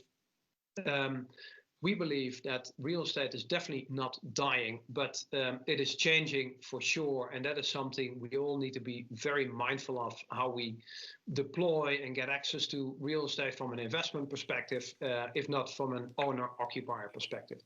So thank you again for having me. I really appreciate it. Unfortunately, I couldn't be there with you live today. Hopefully next year, and I hope you have a great day ahead. Thank you very much. 네, 이렇게 마틴 벤 엘딕 대표님의 강연 잘 들었습니다. Mr. Martin Van Eldik. Thank you very much. The real estate transaction volumes have decreased, and it hurt many investors.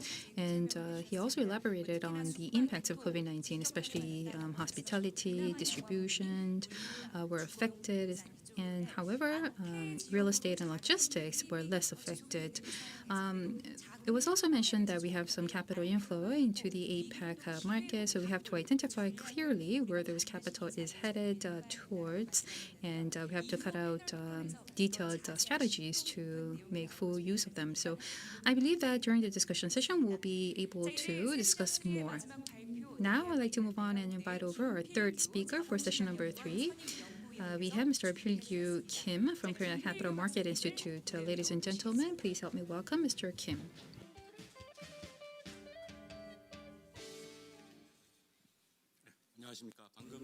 Good afternoon, ladies and gentlemen. As was introduced, I am Pil-gyu Kim from Korea Capital Market Institute. So it's a great honor and pleasure of mine to join you in this very meaningful and valuable occasion. Today I'm going to talk about local institutional investors and their investments in offshore real estate market and some of the challenges and opportunities. So first, I would like to, before we move on and talk about the offshore real estate market investment, I would say that the biggest trend that is noteworthy is that there is a lot of alternative investment funds that are attracting investments. We have real estate funds, and we also have PEF, and together they create about 200 trillion won worth of market. Out of that, related to real estate funds, we have information, but because they are privately pooled, the information is very limited. So using zero-in fund Dr. Pro, I did some detailed analysis on offshore AI, especially real estate funds.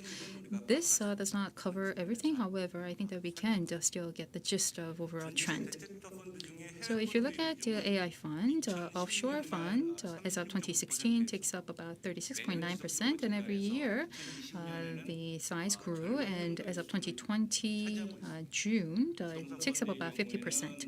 If you look at real estate fund in particular, it takes up about 55%, and special asset funds, it takes up about 47%. So where in the AI fund are investors making investments, and in which region? Now, REITs and funds of funds are less attracting investments, and more investments are directed to real estates or real assets. And per region, you can see that the U.S. Takes up the largest share. Recently, however, the portion that U.S. takes up is decreasing, while the portion taken up by EU is increasing. There were a lot of investments made in China. However, real estate market prices increased in China, and the cap rate has come down, and so that affected overall investment flow into that market. And if you look at special asset funds, we have infrastructure and real estates included in the portfolio. And if you look at the composition, you can see that the portion of infrastructure has been increasing over the years. On the other hand, if you look at mezzanine or other corporate financing or corporate restructuring related funds, especially funds that invest in less performing corporate debts, you can see that the portion has been decreasing. So out of all these special asset funds in Korea, you can see that corporate financing portion is increasing, and fund of fund portion is also increasing. On the other hand, renewable energy and resources, the investments into these areas have been decreasing. And if you look at asset managers in Korea, we saw a lot of PE asset managers, and they're trying to introduce and diversify different products. Despite all these efforts, however, you can see that there are still some herding behavior, especially in 2015 and 2016. Many institutional investors in Korea invested in aircrafts, and then the focus was on corporate financing and for real estates. U.S. Commercial core real estate markets attracted a lot of Korean institutional investors' attention. Next, I would like to move on and talk about key AI investors in Korea. We have, first of all, pension funds, and we also have credit unions, and we also have security companies and insurance companies. First, I would like to take a look at pension funds. We have big pension funds, and because of the low return coming from traditional assets, they're trying to diversify, and they started to expand exposure to alternative assets or alternative investments, especially with the MPS has invested a lot in the AI market. MPS obviously is the biggest investor in the AI market today, and currently about 84.3 trillion won is being invested in the AI. So that's about 15% of total MPS AUM, and although it came down slightly compared to the previous year, redemption actually contributed to that figure, but MPS is committed to further expand its exposure to AI because it's part of its long-term investment strategy to invest in AI. Other than that, we also have teachers' pension, government employees' pension, employment insurance, and etc. And they are also increasing the portion of AI. And aside from MPS, the total AI investment size is about 9 trillion won. And per different time frame, you can see that different pension funds show different characteristics. Now, if you look at MPS's AI, they have invested in overseas real estate AI, overseas real estate market, and also AI. So those two are the key drivers. So out of a alternative investment of MPS back in 2015, the total portion of AI took up about 59%, but in 2019 increased. Rather, out of total AI, offshore took up about 59% in 2015. However, 2019 increased to 70%. And you can see that project type, direct project type accounted for 30%, while indirect type took up about 69%. And per region, global 33%, the US 33%, and Europe took up about 18%. Again, I would like to emphasize that there is a punctuated trend, a rather noteworthy trend, that a lot of offshore AI investment is being made. Back in 2015, the 5 big pension funds invested 18.3% of its AUM in offshore AI, and that actually grew to 42% in 2019. The reason why they have increased their exposure to offshore AI is because the traditional asset value has come down, and so in order to replace and offset that decline, they're trying to invest more in offshore AI. So I'd like to talk more about that later on during my presentation. So if you look at large AI investors, we have credit unions, and here I've included 7 major credit unions here in Korea. We have teachers credit union, police credit union, and construction workers credit unions, and so forth. These are the 7 major large-scale credit unions, and I've reviewed their disclosure information. And AI took up about amounted to about 38.8 trillion won. And out of the total AUM, the AI took up about 50%. Now, of course, depending on individual credit unions, the exact portion differs. But overall, credit unions are increasing their exposure to alternative investment. The reason why is because now, compared to pension funds, they have more discretion in making investment decisions, and they also seek absolute return. So they are trying to invest in AI in order to generate more returns for their investors. And we have a teachers credit union that discloses information about their investments both in Korea and also overseas. And you can see that back in 2017, their offshore AI only accounted for about 48%, but in 2019, that increased to 57%. So the offshore AI primarily led the AI strategy of credit unions. Aside from them, we also have insurance companies and security companies that are also investing a lot in alternative investments. So about 10 insurance companies and 8 securities companies, their AI size is about 15.4 trillion won and 13.9 trillion won respectively. The reason why we have a lot of security companies and insurance companies investing in AI is because they have still unsold assets, and that can become a major risk if the asset value declines going forward.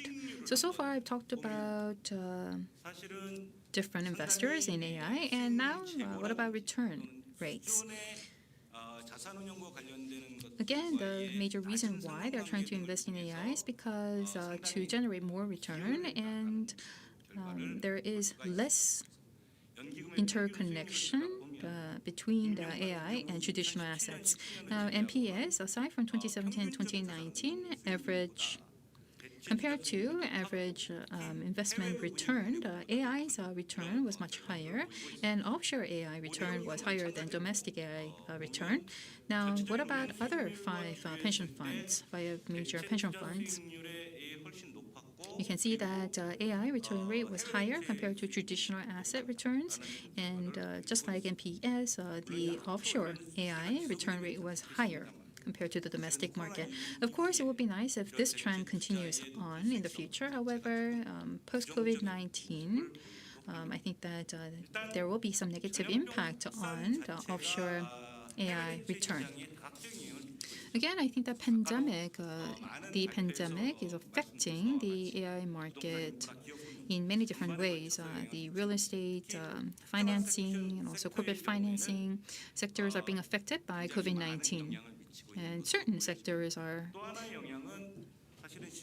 hit much harder. And another factor I'd like to point out is that COVID-19 made it really difficult to do and conduct due diligence.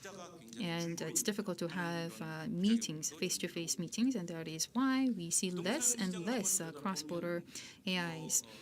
Now, if you look at the real estate market, AI, again, cannot generate returns every time, every year. So we only have quarterly data. And here we have a REITs index I'd like to share with you. So after COVID-19 outbreak, you can see the REITs indices, and it declined by about 41% globally. And yes, that index recovered. However, the pace was not that fast.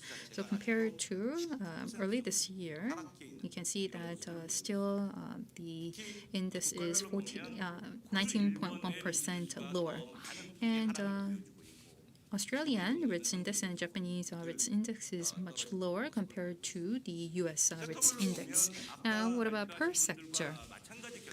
I think this was echoed by other speakers before me. So if you look at commercial real estates, for example, office and retail, the REITs index has plummeted and it has yet to recover. But while, on the other hand, commercial and also residential real estates are recovering much more faster. Now, infrastructure.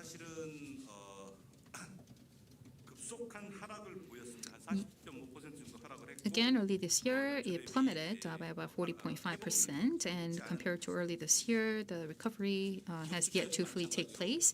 And for corporate financing, we see many new investments taking place. And I believe that yesterday, the S&P announced the Chung bond bankruptcy rate by the year end is going to be about 10%. So again, overall corporate financing condition is not in a very good condition. So again, I believe that a lot of investments are being made in different asset classes, and it's high time for us to review our investments. And many asset managers in Korea have their investments made in hotels, and they have a lot of investments made in the US market. So I believe that the institutional investors in Korea would have to review their investments and set a new strategy. However, given the fundamental characteristics, AI makes it really hard to fundamentally and drastically change your strategies. So you can review the valuation, you can extend the contract, and you can renew the contract and so forth. So I believe that follow-up measures is going to be very important. And we have to use the crisis as an opportunity for us to revamp and reintroduce and redesign criteria and standard and process for AI. Ex-ante review is taking place in Korea, however. Per-class strategies are not that clear-cut. And as was mentioned earlier, local institutional investors have investments made in asset classes, but because they are privately pooled, it's really difficult to have a full understanding and full transparency. Only the institutional investors have full information about their investments. So I believe that we have to have more data available per sector. And perhaps we can set up a council so that different institutional investors can share more information via that vehicle. So with that, I would like to conclude my presentation. Thank you. 네, 통찰력 있는 메시지를 전해주신 Thank you for your very insightful message, Mr. Kim. Thank you once again. We talked about offshore funds and how alternative investments are faring overseas and why they are expanding in some areas. Moving on to the conservative and a bit more negative view on things since the COVID outbreak and how risk management is key during these hard times. Just to reiterate, beginning in April of this year, we have held monthly webinars, actually 4 rounds of webinars throughout the months.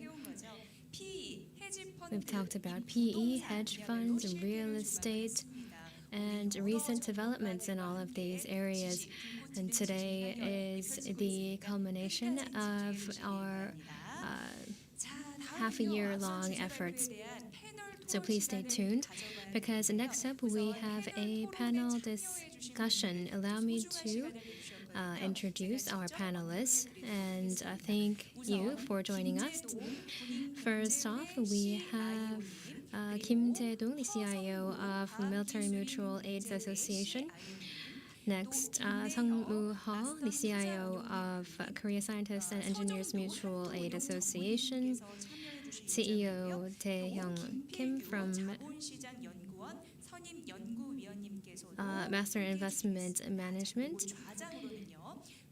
And as the moderator, we have Professor Sung-hwan Shin from Hongik University.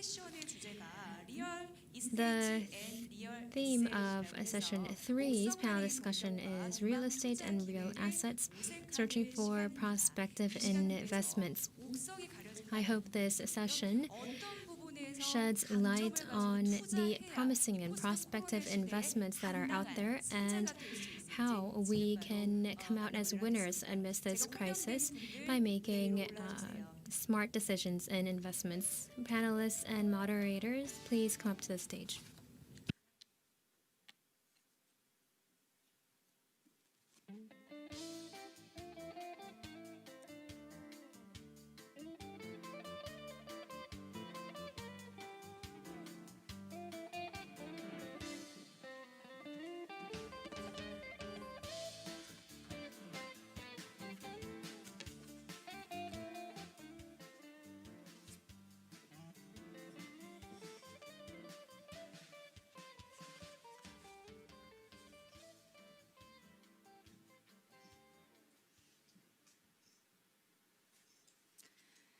네, 시작해 주시기 바랍니다. 좌장님 부탁합니다. You may now begin.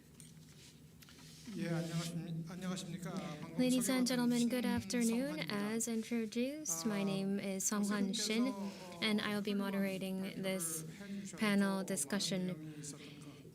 I'd like to thank the speakers for their insightful speeches. And before we dive into today's discussion, allow me to touch upon the impacts of the COVID-19 pandemic. I'd like to give you an overview of what has transpired, and then I'll hand over the mic to our panelists. First and foremost, the COVID-19 pandemic, in line with Industry 4.0, has accelerated growth in technology and the healthcare industry as a whole, and also, for example, the sanitation industry as well. And there has been a change in demand as well. COVID-19 has accelerated wealth polarization, and has aggravated geological or regional disputes, and has justified strong market interventionary operations and measures. And interest rates, for the time being, as announced by the Fed yesterday, will be maintained at near 0%, at least up until 2023, which means that any interest rate hikes are not foreseeable. Right now, it's a deflationary scene, and we are concerned about inflation moving forward. So it's definitely a tricky path forward. I am going to be just throwing questions out there, and if you have any opinions you would like to offer, any comments, please feel free to jump in and answer the questions at any time. If you have any different comments other than what the question is addressing, also please feel free to tell us as well. My first question is as such: the real estate market has transformed because of COVID-19, falling transaction volume, and also increasing demand for industrial and logistic real estate. While on the other hand, due to concerns about inflation, demand for virtual currencies and gold is rising. So if we compare pre and post-COVID, real estate and real asset landscapes will change. Specifically, what changes do you foresee? And any reasons that you can give for expecting these types of changes in real estate and real assets because of the COVID-19 pandemic?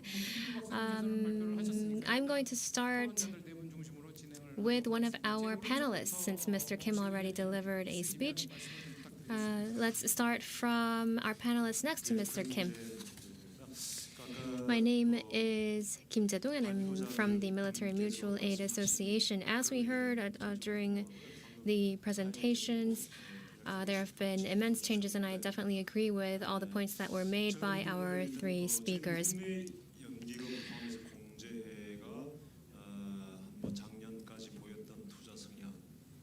Up until last year, if we look at the assets of credit unions and pension funds, they were mostly focused on large-scale offices, primary assets in the United States. But now, in hindsight, these markets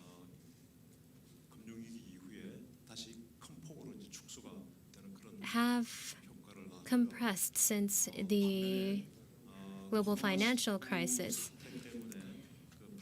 And the primary real estate market, especially offices, due to the COVID-19 pandemic, are going to be hit hard in terms of occupancy rates and etc. So in that light, the office real estate in the primary real estate market in the US has performed well pre-COVID, and of course now they're also faring quite well.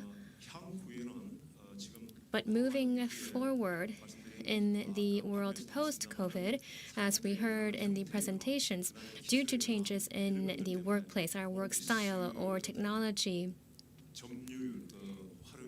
the occupancy rate or utilization rate for offices will become uncertain. So we believe that this boom is going to dip down a bit moving forward. Since the 2000s, the primary real estate market and the secondary real estate market, the valuation difference has expanded quite a bit. So this expanding valuation gap will be reviewed and analyzed. And if there is a promise in the secondary market, we're also going to look into that as well. Thank you. Yes, my name is Sungmoo Ho, and I'm CIO of Korea Scientists and Engineers Mutual and Association. We have 4 different classifications for real estate. We have residential, commercial, office, and retail.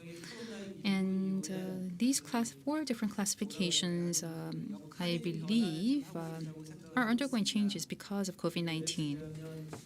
For example, let's say retail.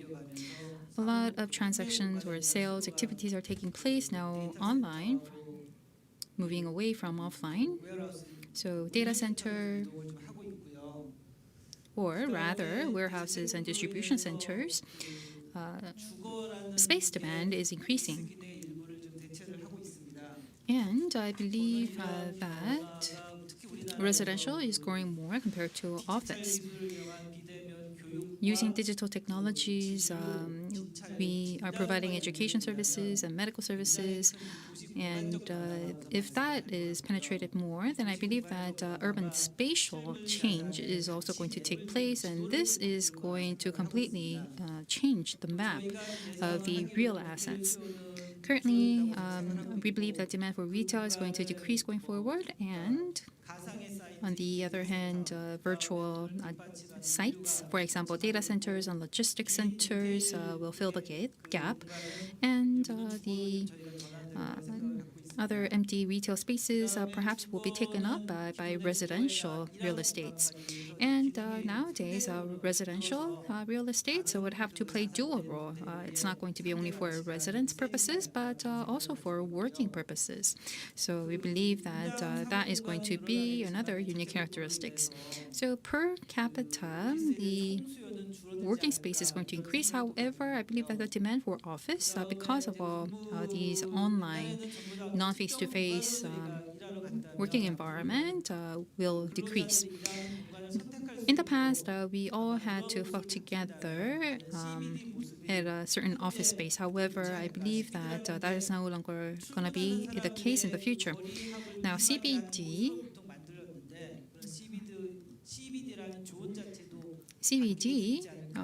was based on the existing office space model, but that is no longer relevant. So perhaps it's no longer going to be effective. So we at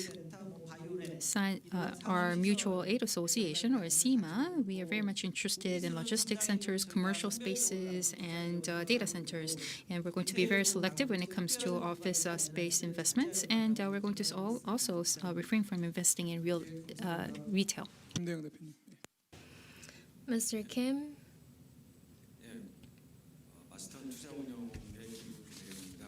My name is Kim Dae-young, and I'm the CEO of Master Investment Management. We are an asset manager dedicated to real estate assets. Our AUM is about 17 trillion, and offshore accounts for about 25%, which is why we were hit less compared to others due to the pandemic. Because we focus on real estate, we also invest in development projects as well. Because of the COVID-19 pandemic, the real estate market, of course, has been hit. And to answer your question about that, retail, hotel, these real estate sectors have been hit hard. And because the revenue has dropped drastically in these sectors, that's been a negative side.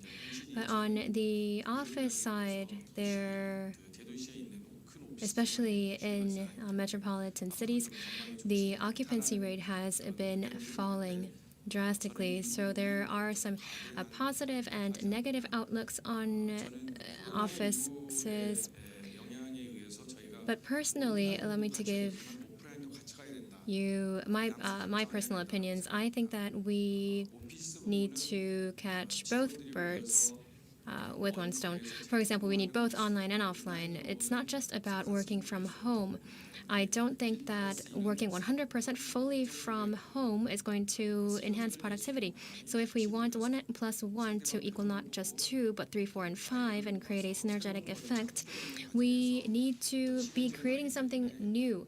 We need to be offline and interact offline as well as working online. Online interactions have increased, but they aren't going to be the mainstream moving forward, in my personal opinion. Medical systems, convenience facilities, and parcel delivery systems are there. So a hybrid system of online and offline city landscapes are going to be developed in the future. But online isn't going to be the main. I think it's the balance between the two. And for conglomerates, for example, are going to be maybe distributed a bit more than countries. So I think that the occupancy rate isn't going to fall too drastically. I think it's going to be maintained at a certain level and plateau after a drop. In the hotel scene, for example, in primary spots, in urban areas, whether they're going to be converted to areas where demand is high, that's something that needs to be taken into consideration. Especially given our experience with development projects, I think that's something that we need to closely monitor. Rather than focusing on old and dilapidated or traditional buildings, we are going to focus more on new and tech-savvy buildings because they're going to be more attractive. If the market price is, let's say it's 100, then if the cost is 90, then the 10 will be your profit. So for development projects, this means that you're creating smarter buildings, and I think that the demand for smarter and new technology-driven buildings are going to increase moving forward. So for features that aren't as much in demand, for example, if there's a convenience store that isn't too popular, then you can redevelop that into, for example, different uses. Thank you. Yes, good afternoon. I'm from Korea Investment Management. I'm a managing director. My name is Chung Seo. When it comes to real estate, we've been focusing a lot on overseas real estate. So allow me to share with you our perspective and our thoughts on trends. A lot of people are working from their homes, and yes, we had the virtual conference systems available in the past. However, nowadays they're much more actively utilized. In my personal view, thanks to all these technological developments, we can do non-face-to-face interactions. However, I don't think that it will be the same compared to face-to-face interactions. In order to create a real estate fund, we conducted a due diligence using video, and it was not as effective as on-site due diligence. And currently, I believe that JP Morgan ordered its employees to return to work. The reason why is because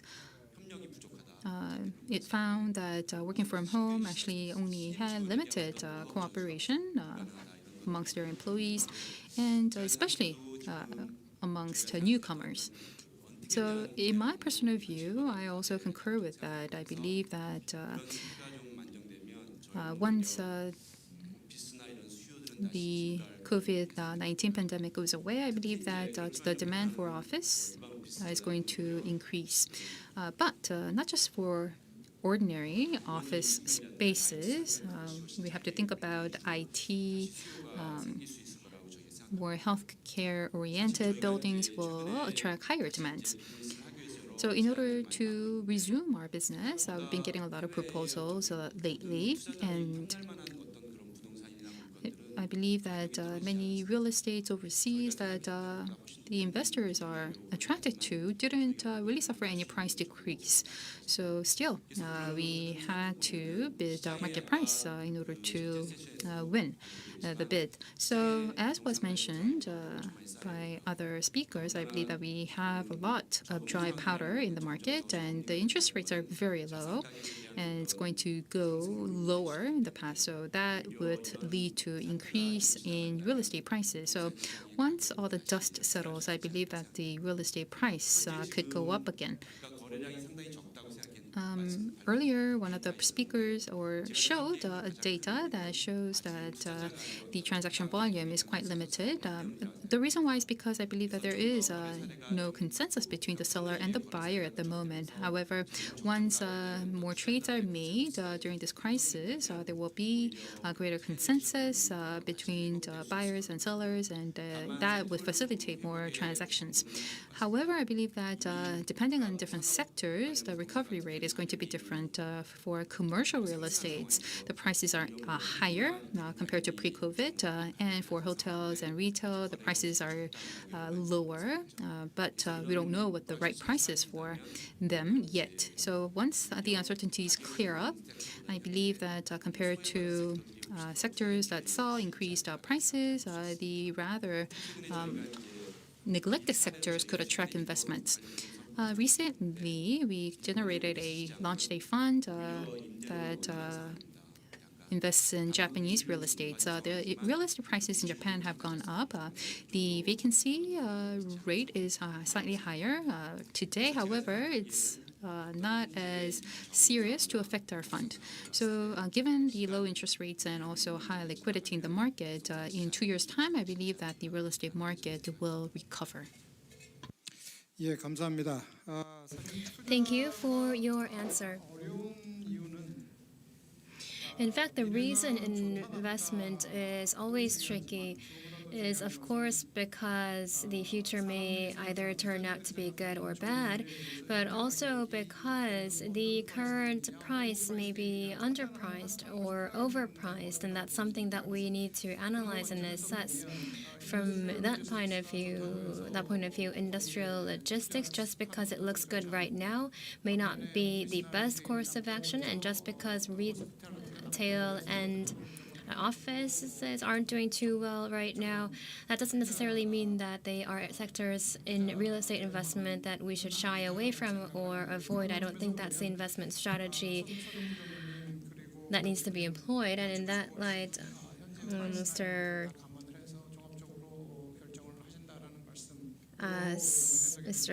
Ha and Mr. Sa, I think that what you've said is that we need to take all factors into consideration.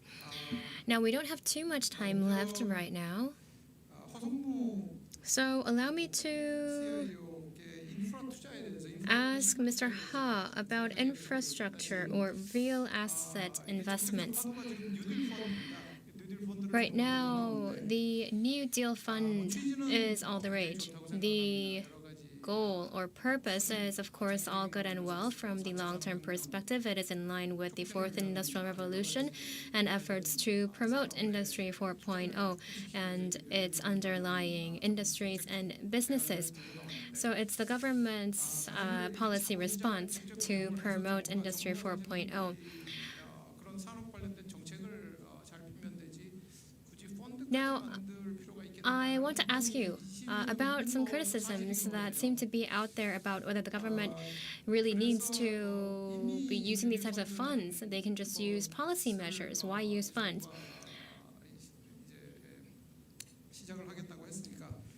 But the government has announced that it will go forward with it. So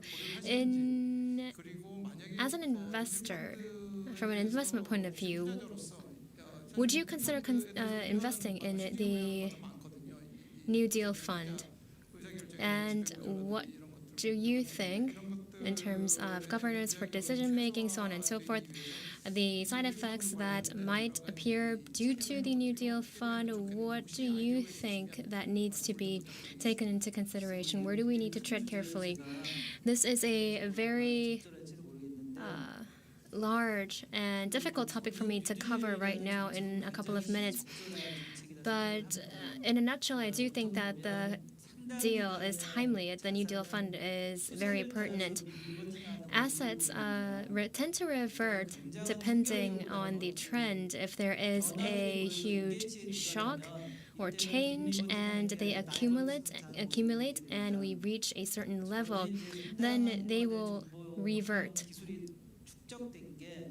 The information technology developments were there and they were just piling up and they weren't able to find a breakthrough, but the COVID pandemic is what brought a breakthrough and now they're spilling over. Of course, this reverting effect will differ between sectors, but I think these are the times that provide opportunities for the government to take action. Now, in my mind, I think of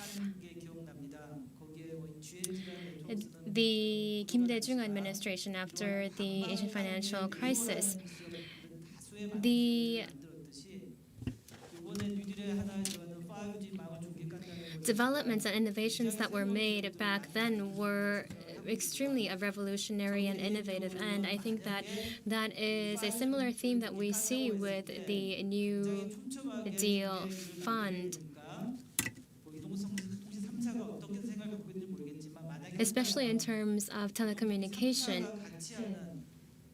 If the three major telecom companies in Korea successfully work together to bring the telecommunication advancements that are required and that are the target for promoting Industry 4.0 right now, then I would consider investing. The New Deal Fund right now seems to be something a bit new. If we look at this from the business side, however, it looks like a tech growth stock investment type of package. So I don't put too much emphasis on that. But when you are establishing a fund, I think the mismatch is the most challenging element. If we look at the investment funds that are available, in the early 1990s, retirement funds, pension funds, and the three major funds that were out there were not receiving too much funds, but right now there are a lot of different outlets where funds are allocated to, which is why people don't have as much capital and funds to allocate to these types of funds, which is why I believe that other preparations are needed as well. The retirement fund, the pension fund's duration is extremely lengthy, which is and the same goes for the New Deal Fund as well. So there will be a duration mismatch. These new technological developments that will be promoted, I believe, will also contribute to creating more jobs as well. So that's a plus. Thank you. Yes, I believe that we're running out of time. But quick question related to real estate. Again, this year, international travel was not possible, so due diligence is also impossible. So how do you decide your overseas investments? Yes, due diligence is virtually impossible, so we have many due diligence waiting for us to conduct, and I believe that this is also the case for other investors. For equity and also fixed income funds, those are pretty much standardized, so it's easy to make decisions. However, for real assets, we have some decisions to make going forward. Well, in our case, we invest in fund of funds, especially we invest in TARF in the US and also in loans. So fund of fund, just like Starwood Capital, we have very strong GPs with proven track records. So we're trying to work with them and make co-investments. So in those cases, we don't need to do any due diligence, so we can move on with that. However, this year, we wanted to set up an office in Singapore, also in other parts of the world. So by setting up regional offices, I believe that in the future, if we have any similar pandemic situation, then I think that we can effectively make some decisions unaffected by those pandemics. Thank you. Yes. One last question to Mr. Jae-dong Kim, CIO, Military Mutual Aid Association. I think that Mr. Kim Pil-gyu said it during his presentation, but mutual aid associations have very high exposure to AI, sometimes like 40% and up to 60%. So mutual aid associations, given the characteristics of their debt, rather loans, some expressed concerns about the high percentage of AI. But given the low interest rates and given the current circumstances, I believe that many are at a catch-22 situation. So how do you decide your management and operation strategies? Yes, as was mentioned, I believe that we have to pay about 3% fixed interest rate every year. So fixed income, we have sovereign bonds and public bonds are very safe.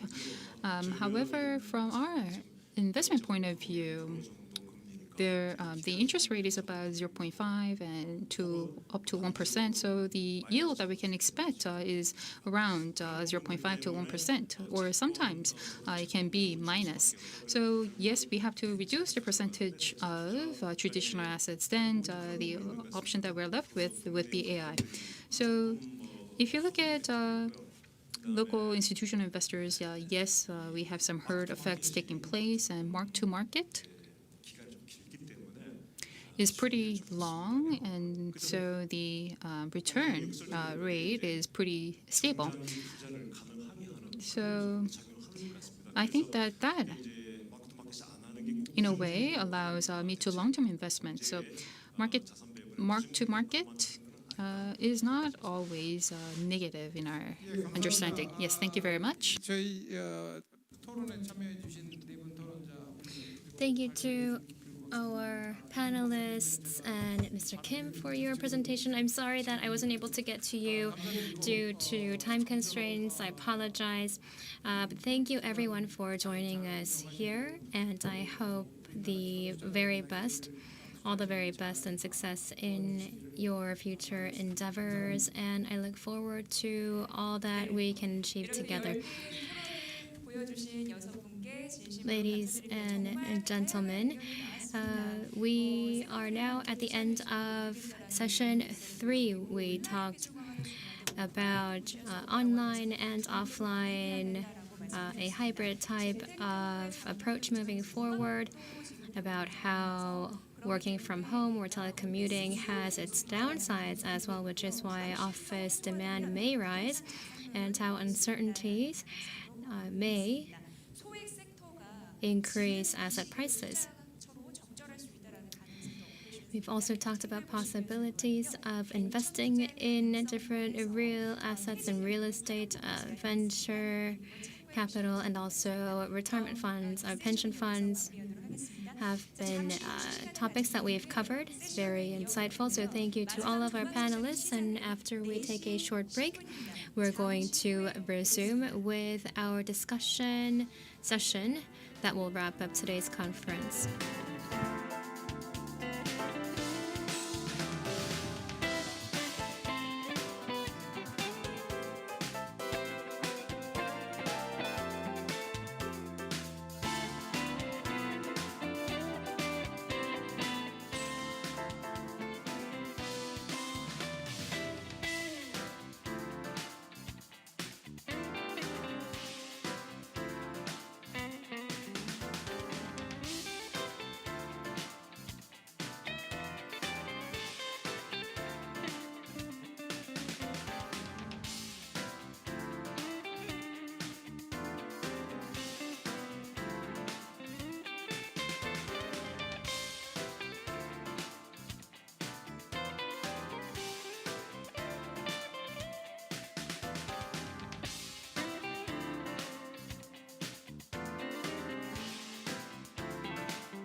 네. 글로벌 대체 투자 컨퍼런스 2020 다시 세션을 이어가 보도록 하겠습니다. 국내 최고의 종합경제 미디어 이데일리와 국내 최고의 펀드 평가사 KG 제로인이 함께 공동 주최했습니다. 포스트 코로나 대체 투자의 재설계, 지속 성장을 위한 도전과 기회를 주제로 이 시간까지 달려왔는데요. 정말 이 소중한 장은 어디서도 쉽게 볼 수 없습니다. 다시 한번 강조해드리지만요. 국내외 연기금, 보험, 그리고 운용사의 CEO, CIO뿐만 아니라 관계 학계, 그 국내에 내놓으라 하는 전문가들이 한 자리에 모여 있는 겁니다. 언택트 시대 속에서 우리는 할 수 있다를 보여주기 위해서 이 수많은 전문가들이 함께하고 있는 상황인데요. 이데일리와 KG 제로인이 공동 주최한 이 소중한 기회의 장을 여러분 반드시 성공 투자의 길로 확실히 잡으시길 바랍니다. 자, 그럼요. 패널 토론을 진행하도록 하겠습니다. 마지막 세션, 종합 세션은 일단 주제가 디스커션 앤 폴리시 프로포저인데요. 위기의 사모펀드 기회와 위험을 주제로 진행이 됩니다. 사모펀드 핵심 그런 이슈라고 보시면 되는데 과연 앞으로 어떻게 설정하고 또 나아갈지에 대한 확실한 해법을 이 자리에서 찾아보시길 바랍니다. 자, 좌장이신 성태윤 연세대 교수님과 또 안창국 금융위원회 자본시장 조사단장님, 김현전 동양생명 CIO님, 김진우 신영증권 전무님, 김태우 KTB 자산운용 대표님 함께해 주시겠습니다. 무대 위로 올라와 주셨는데요. 지금 바로 함께 하시죠.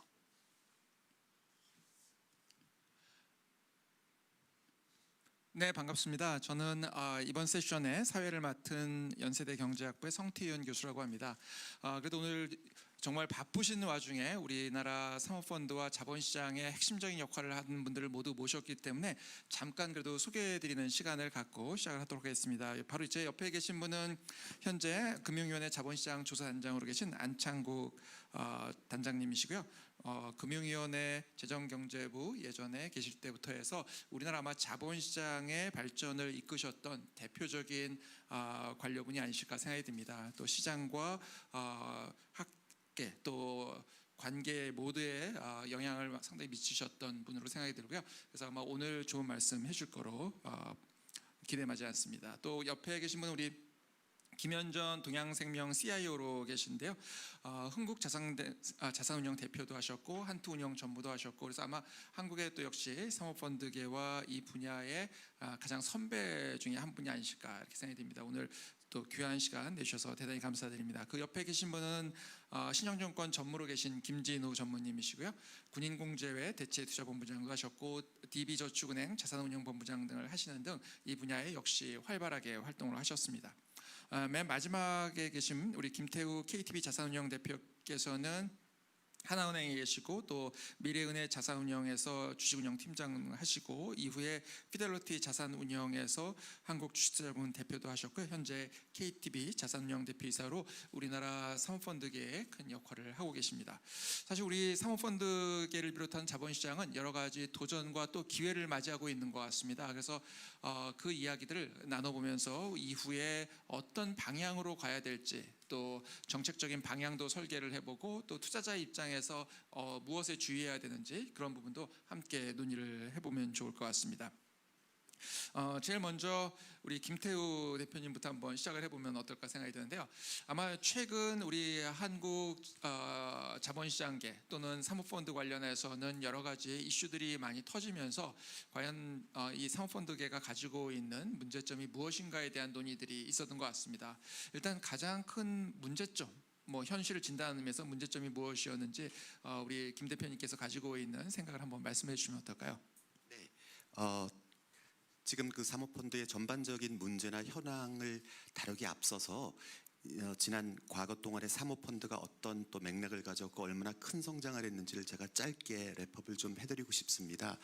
지금은 이제 그 사모펀드가 굉장히 문제투성이고 굉장히 총체적인 난국으로 있는 것처럼 언론이나 평가되고 있습니다만은 우리가 지난 과거 5년 동안 2015년부터 전년 말까지 우리가 공모펀드와 사모펀드 시장을 한번 비교해 본다면요.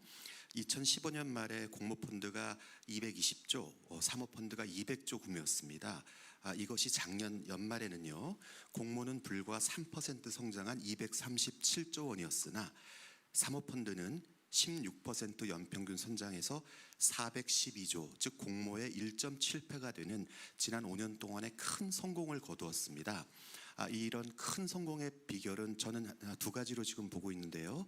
첫 번째로는 투자라고 하는 것은 결국은 높은 수익률을 찾아갈 수밖에 없는 구조를 가지고 있습니다. 그렇다면 과거 5년 동안 이 사모펀드는 일반 공모펀드나 다른 투자 자산에 비해서 우리가 대체 투자 자산이라고 하는, 즉 대체 투자는 주식과 채권이라고 하는 전통적인 에셋 클래스를 제외한 부동산, 인프라, 대출, 각종 여러 가지 투자 대안 상품에 투자할 수 있었고요. 실제로 그 과거 5년 동안에는 일반적인 주식 채권보다는 높은 수익률을 거두었습니다. 따라서 이 사모펀드에는 많은 자금들이 이제 몰려 들어왔었고요. 또 두 번째로는 또 제도적인 변화가 좀 있었는데요. 사모 전문 운용사라고 하는, 즉 사모펀드만 운영할 수 있는 운용사를 정부에서 인허가 해주어서 2015년도 이후에 지금 현재 약 300개에 가까운 200개 중반대의 사모 전문 운용사가 있었습니다. 5년 전에는 0개였는데 지금 그렇게 됐고요. 또 이런 사모펀드, 전문 투자형 사모펀드에 가입하는 고객들의 기준 금액을 이제 5억 원에서 1억 원, 3억 원으로 많이 낮추는 그런 완화 정책이 있었습니다. 그래서 수익이 높고 운용사 많아지고 투자할 수 있는 여건은 완화되다 보니 이렇게 급성장을 해왔고요. 그다음 이제 사회자님 질문처럼 지금 발생되는 이 문제에 대해서 저는 크게 두 가지로 보고 있습니다. 첫 번째로는 과연 이 사모펀드가 이렇게 기준을 완화해서 일반인들이 투자할 만한 투자 대상 상품인가? 사실은 그 사모펀드의 기준이라고 하면 49인 이하의 투자자에게 청약 내지 투자를 할 수 있는 그런 형식 요건을 가지고 있습니다. 그렇다면 우리가 과연 투자자 수 49인 이하라면 형식 요건을 갖추었기 때문에 누구나 기준을 충족하면 그 펀드를 들 수 있느냐, 이 문제에 대해서 상당히 저는 비판적인 시각을 좀 가지고 있습니다. 무슨 말씀인가 하면 결국 사모펀드라고 하는 거는 자격이 갖춰준 투자자, 그것이 그냥 금액적으로 3억 원, 1억 원 이상의 투자자에게 문호를 개방한다라고 하는 것 자체가 지금 오늘날의 총체적 난국 중에 하나가 아니었을까 생각합니다. 결국 사모펀드라고 하는 것은 상당히 식견이 있고 고위험 상품에 대해서 분석, 검토, 그 다음에 더 나아가서는 책임까지 질 수 있는 그런 투자자들, 즉 기관 투자가나 거액 자산가들, 본인의 위험을 컨트롤할 수 있는 사람들에게 문호를 열어줘야 되는 상품인데, 이것이 금액적인 허들만 갖추면 누구나 할 수 있는 이런, 즉 일반인들에게도 문호가 넓혀진 것들이 이런 총체적인 문제가 아니었나 싶고요. 두 번째로는 사모펀드의 숫자와 사모 운용사의 개수가 많아지다 보니 적정한 감독과 관리, 지휘를 해야 되는 감독 기능이 많이 약해지지 않았나 싶습니다. 사모펀드의 개수가 지금 만여 개, 운용사가 250여 개가 있다 보니 어떤 펀드가 어떻게 팔리고 있는지 컨트롤되지 않는 부분이 투자자 안전장치, 보호 등의 미흡과 더불어서 오늘날 총체적 난국의 원인이 아닌가 이렇게 생각해 봅니다. 좋은 말씀 감사드립니다. 사실 말씀하신 것처럼 사모펀드가 또 발전하는 과정에서 어떤 투자 형태이든지 간에 여러 가지 사고가 날 수 있는 부분도 있다고 생각되고요. 우리가 또 그걸 모두 다 막는다고 해서 아예 산업 자체가 크지 못하게 하는 것 역시 교각사루의 우를 범할 수 있다고도 생각이 듭니다. 그래서 이제 그런 부분들을 잘 얘기해 주셨고, 어떤 방식으로 우리가 바꿔 나가야 되는지에 대해서도 어떻게 보면 저희들에게 그 단초를 제공을 해주신 것 같습니다. 우리 김태우 대표님께서. 우리 김진호 전문님께서는 뭐 어떻게 그 슈로드 투자 신탁 운영에도 예전에 계셨었기 때문에 말하자면 우리가 해외에서 보는 사모펀드의 개념과 우리 일반 투자자들이 보는 좀 개념들이 많이 달라오지 않았나, 저는 이런 생각도 좀 들거든요. 그리고 오늘 오전에도 여러 세션에서 이제 해외 사모펀드를 하시는 분들, 우리가 이제 해외에서 사모펀드라고 그러면 되게 그 연기금들이 사실은 이제 투자하는 이제 그런 정도로 많이 생각했는데, 우리는 마치 공모 투자하듯이 생각하는 이제 그런 부분도 있었던 것 같고요. 지금 우리 김태우 대표께서 말씀하신 부분과 연결해서 역시 한번 우리 한국 현재 사모펀드 시장을 좀 진단을 해주시면 어떨까 생각이 듭니다. 네, 그 김태우 대표님께서 너무나 광범위하게 지금 전반적인 큰 그림을 잘 그려주셔가지고 제가 오늘 아침부터 저기 이데일리에서 상당히 좋은 이 포럼을 만들어서 사실은 오전 세션에서 또 들었는데 그 중에서 이제 헤지펀드하고 PE 쪽이 있었는데 교수님 말씀하신 것처럼 PE 쪽은 많이 PE와 VC 쪽은 다뤘는데 헤지펀드는 다루지 않았습니다. 그 부분이 정말 못내 아쉽고요.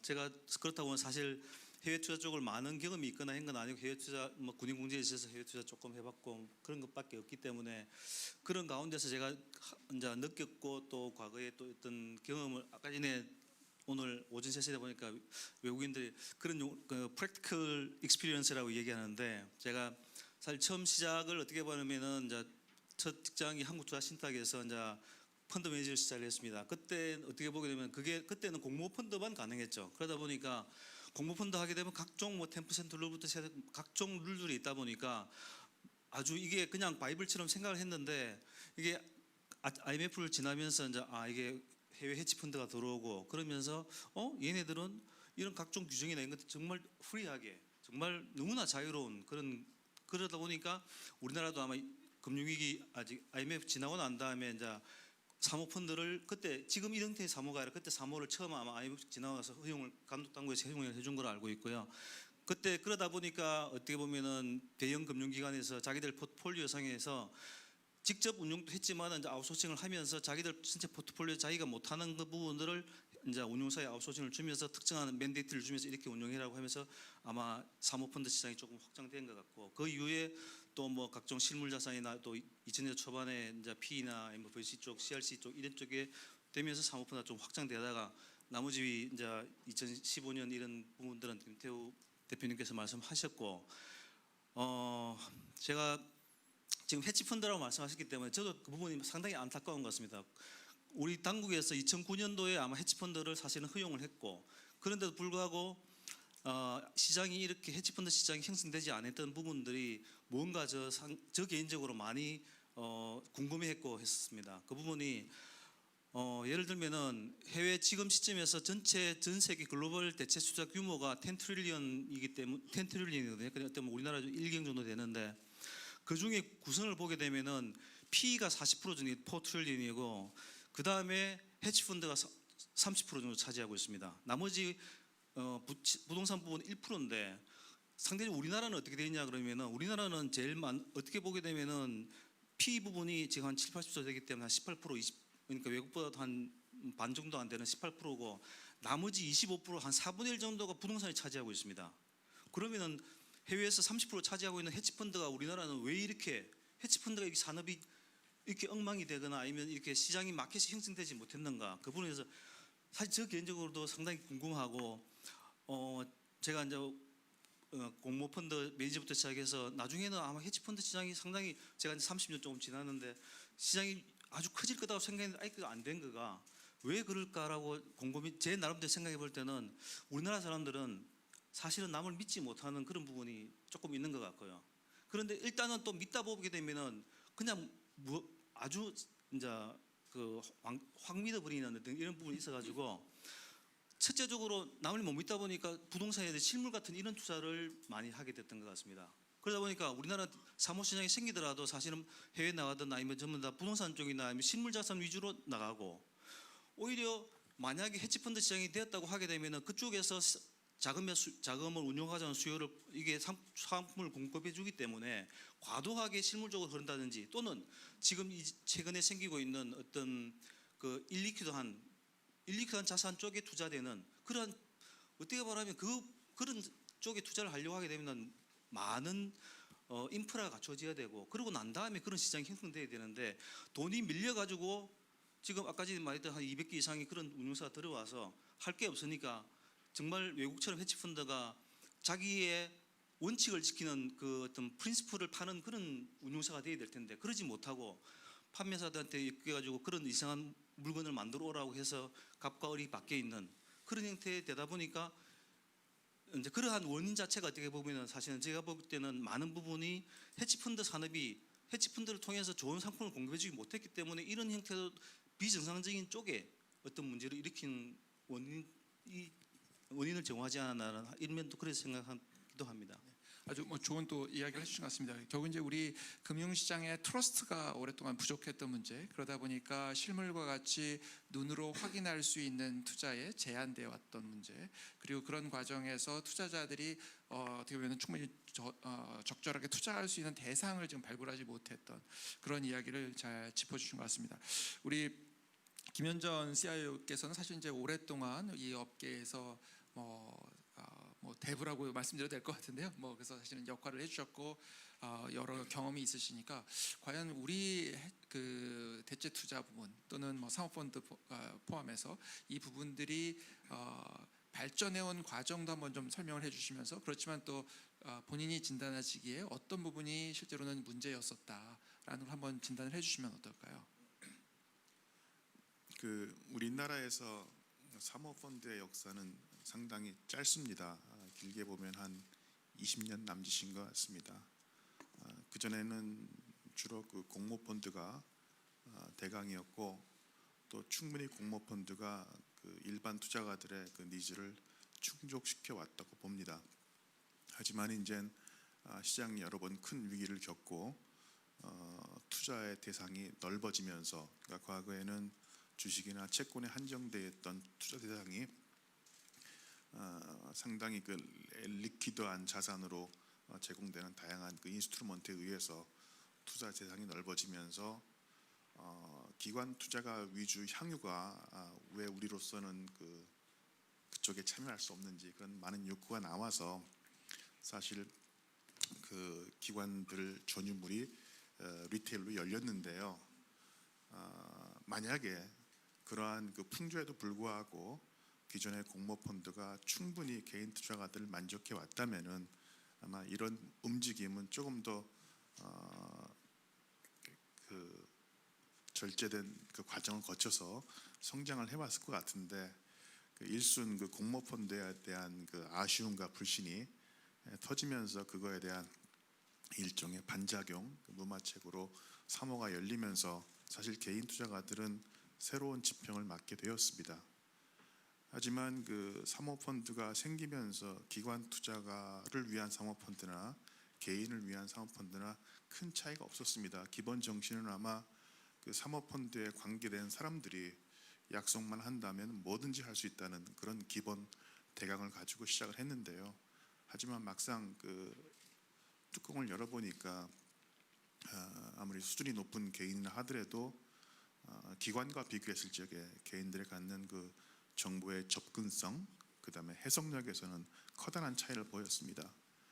그 다음에 공급하는 측면에서도 사실 고객이 기관 투자가일 때는 서로 간에 밀고 당기는 적당한 바게닝 파워도 있고 다양한 토론을 통해서 서로가 공감할 수 있는 펀드 스킴을 짜는데, 개인들이 못 누리던 특별한 벤치마크, 또 특별한 딜 발굴이다 보니까 개인들한테는 충분한 수수료를 부과할 수 있는 그런 이점이 있었던 것 같습니다. 그래서 공급자 측면에서는 같은 규모를 파는 것보다 훨씬 더 많은 수수료 수입이나 이득을 볼 수 있고, 일반 투자가 입장에서는 잘만 된다면은 기존의 공모펀드들이 못 줬던 다양한 세분화된 벤치마크를 추정한다든지, 또는 개인들이 접근할 수 없는 딜들에 대한 참여 가능성 때문에 잘 되었는데, 잘 돼야 될 것이 한 두 가지 암초를 만난 것 같습니다. 하나는 시장의 압력일 수도 있고요. 거기에 따라서 감독 규제 당국도 선의를 통해서 잘 되겠지라는 믿음 속에서 시작을 했는데, 사모펀드는 기본적으로 환매가 제한되거나 그 다음에 일정 기간 폐쇄형해야지 원래 뜻에 부합한 운영을 할 수 있는데, 무리하게 공모형을 띄든지 실제 사모를 하더라도 내용에 있어서는 모자 펀드나 심지어 손자 구조까지, 그 다음에 시리즈 형태를 띄면서 공모 형태를 띄었기 때문에 거기서 문제가 좀 나왔던 것 같습니다. 가장 큰 문제는 공모형이면서 유동성 리스크에 대해서 막연한 낙관을 가지고 진행하다가 실제 어떤 딜이 문제가 됐을 적에 폐쇄형으로서 해결할 수 있는 시간을 못 가진 상태에서 환매가 온다든지 또는 일부 그 모랄리 문제가 있는 그 운용사나 매니저의 일탈 행위로 해가지고 문제가 되었는데 아마 이 부분이 그래도 폐쇄형이었다면은 그다음에 사전적으로 일반 기관 투자가들을 이용해 사모펀드처럼 컨틴전시 플랜이 있었다면은 그나마 좀 이렇게 수습할 수 있었는데 개방형의 모습을 취하거나 사모지 많은 내용이 개방형, 그다음에 컨틴전시 플랜도 없었고 그런 가운데 좀 문제가 노정이 된 것 같습니다. 반면에 기관 투자가들을 위한 사모펀드는 아까 말씀하신 것처럼 뭐 거의 얼터너티브 인베스트먼트를 사모펀드라고 보시면 될 것 같습니다. 얼터너티브는 말 그 단어가 의미하는 그대로 메인스트림에 대한 그 대안으로서 얼터너티브인데 지난 10년간 금리가 계속 하향하면서 소위 그 메인스트림 중에 백본인 채권이 안전자산으로서의 위상을 많이 잃고 있는 것 같습니다. 뭐 미국 단기금리는 제로에 와 있고 한국 단기금리는 0.5에 와 있고 뭐 이름은 안전자산인데 사실 막투마크 그 표시를 하다 보면은 지금부터 캐리 수익은 얼마 안 되는데 금리가 빠져서 누릴 수 있는 그 캐피탈 게인 못지않게 뒤로 물러선다면 캐피탈 로스를 생각한다면은 실제 운용하는 입장에서는 총 자산 배분 프로그램에서 기여하는 바도 없으면서 늘 금리 올라가면 이걸 로스 나는데 하는 그 좀 조바심 나는 거꾸로 오히려 배당이 높은 주식보다 더 위험하다는, 그러니까 이름은 안전자산인데 실질은 위험자산화된 그런 상황에 있습니다. 그러다 보니까 최근에 그 코로나19 등 문제가 있고 여러 가지 그 상황이 안 좋음에도 불구하고 이런 큰 흐름 계속 그 일드 헌팅을 해야 되는데 그 기존의 안전 채권 가지고는 다른 위험이 생기다 보니까 계속 그 사모 자산에 대한 희구는 줄지 않는 것 같습니다.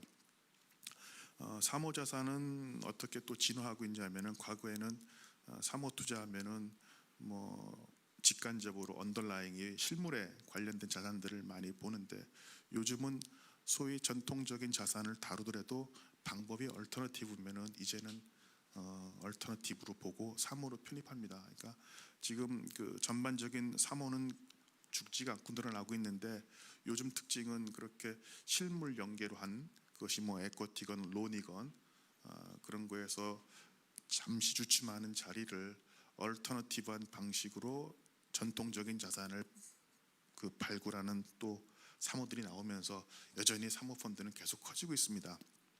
그럼 이제 이런 상황에서 여전히 기관들은 발빠르게 그 시대 상황에 맞게 투자 대상에 접하고 있는데 개인들은 너무나 좋은 쪽만 보다가 안전장치 미흡 또는 그 재갈을 물리는 효과가 없던 탓에 그냥 방지턱에서 걸린 거죠.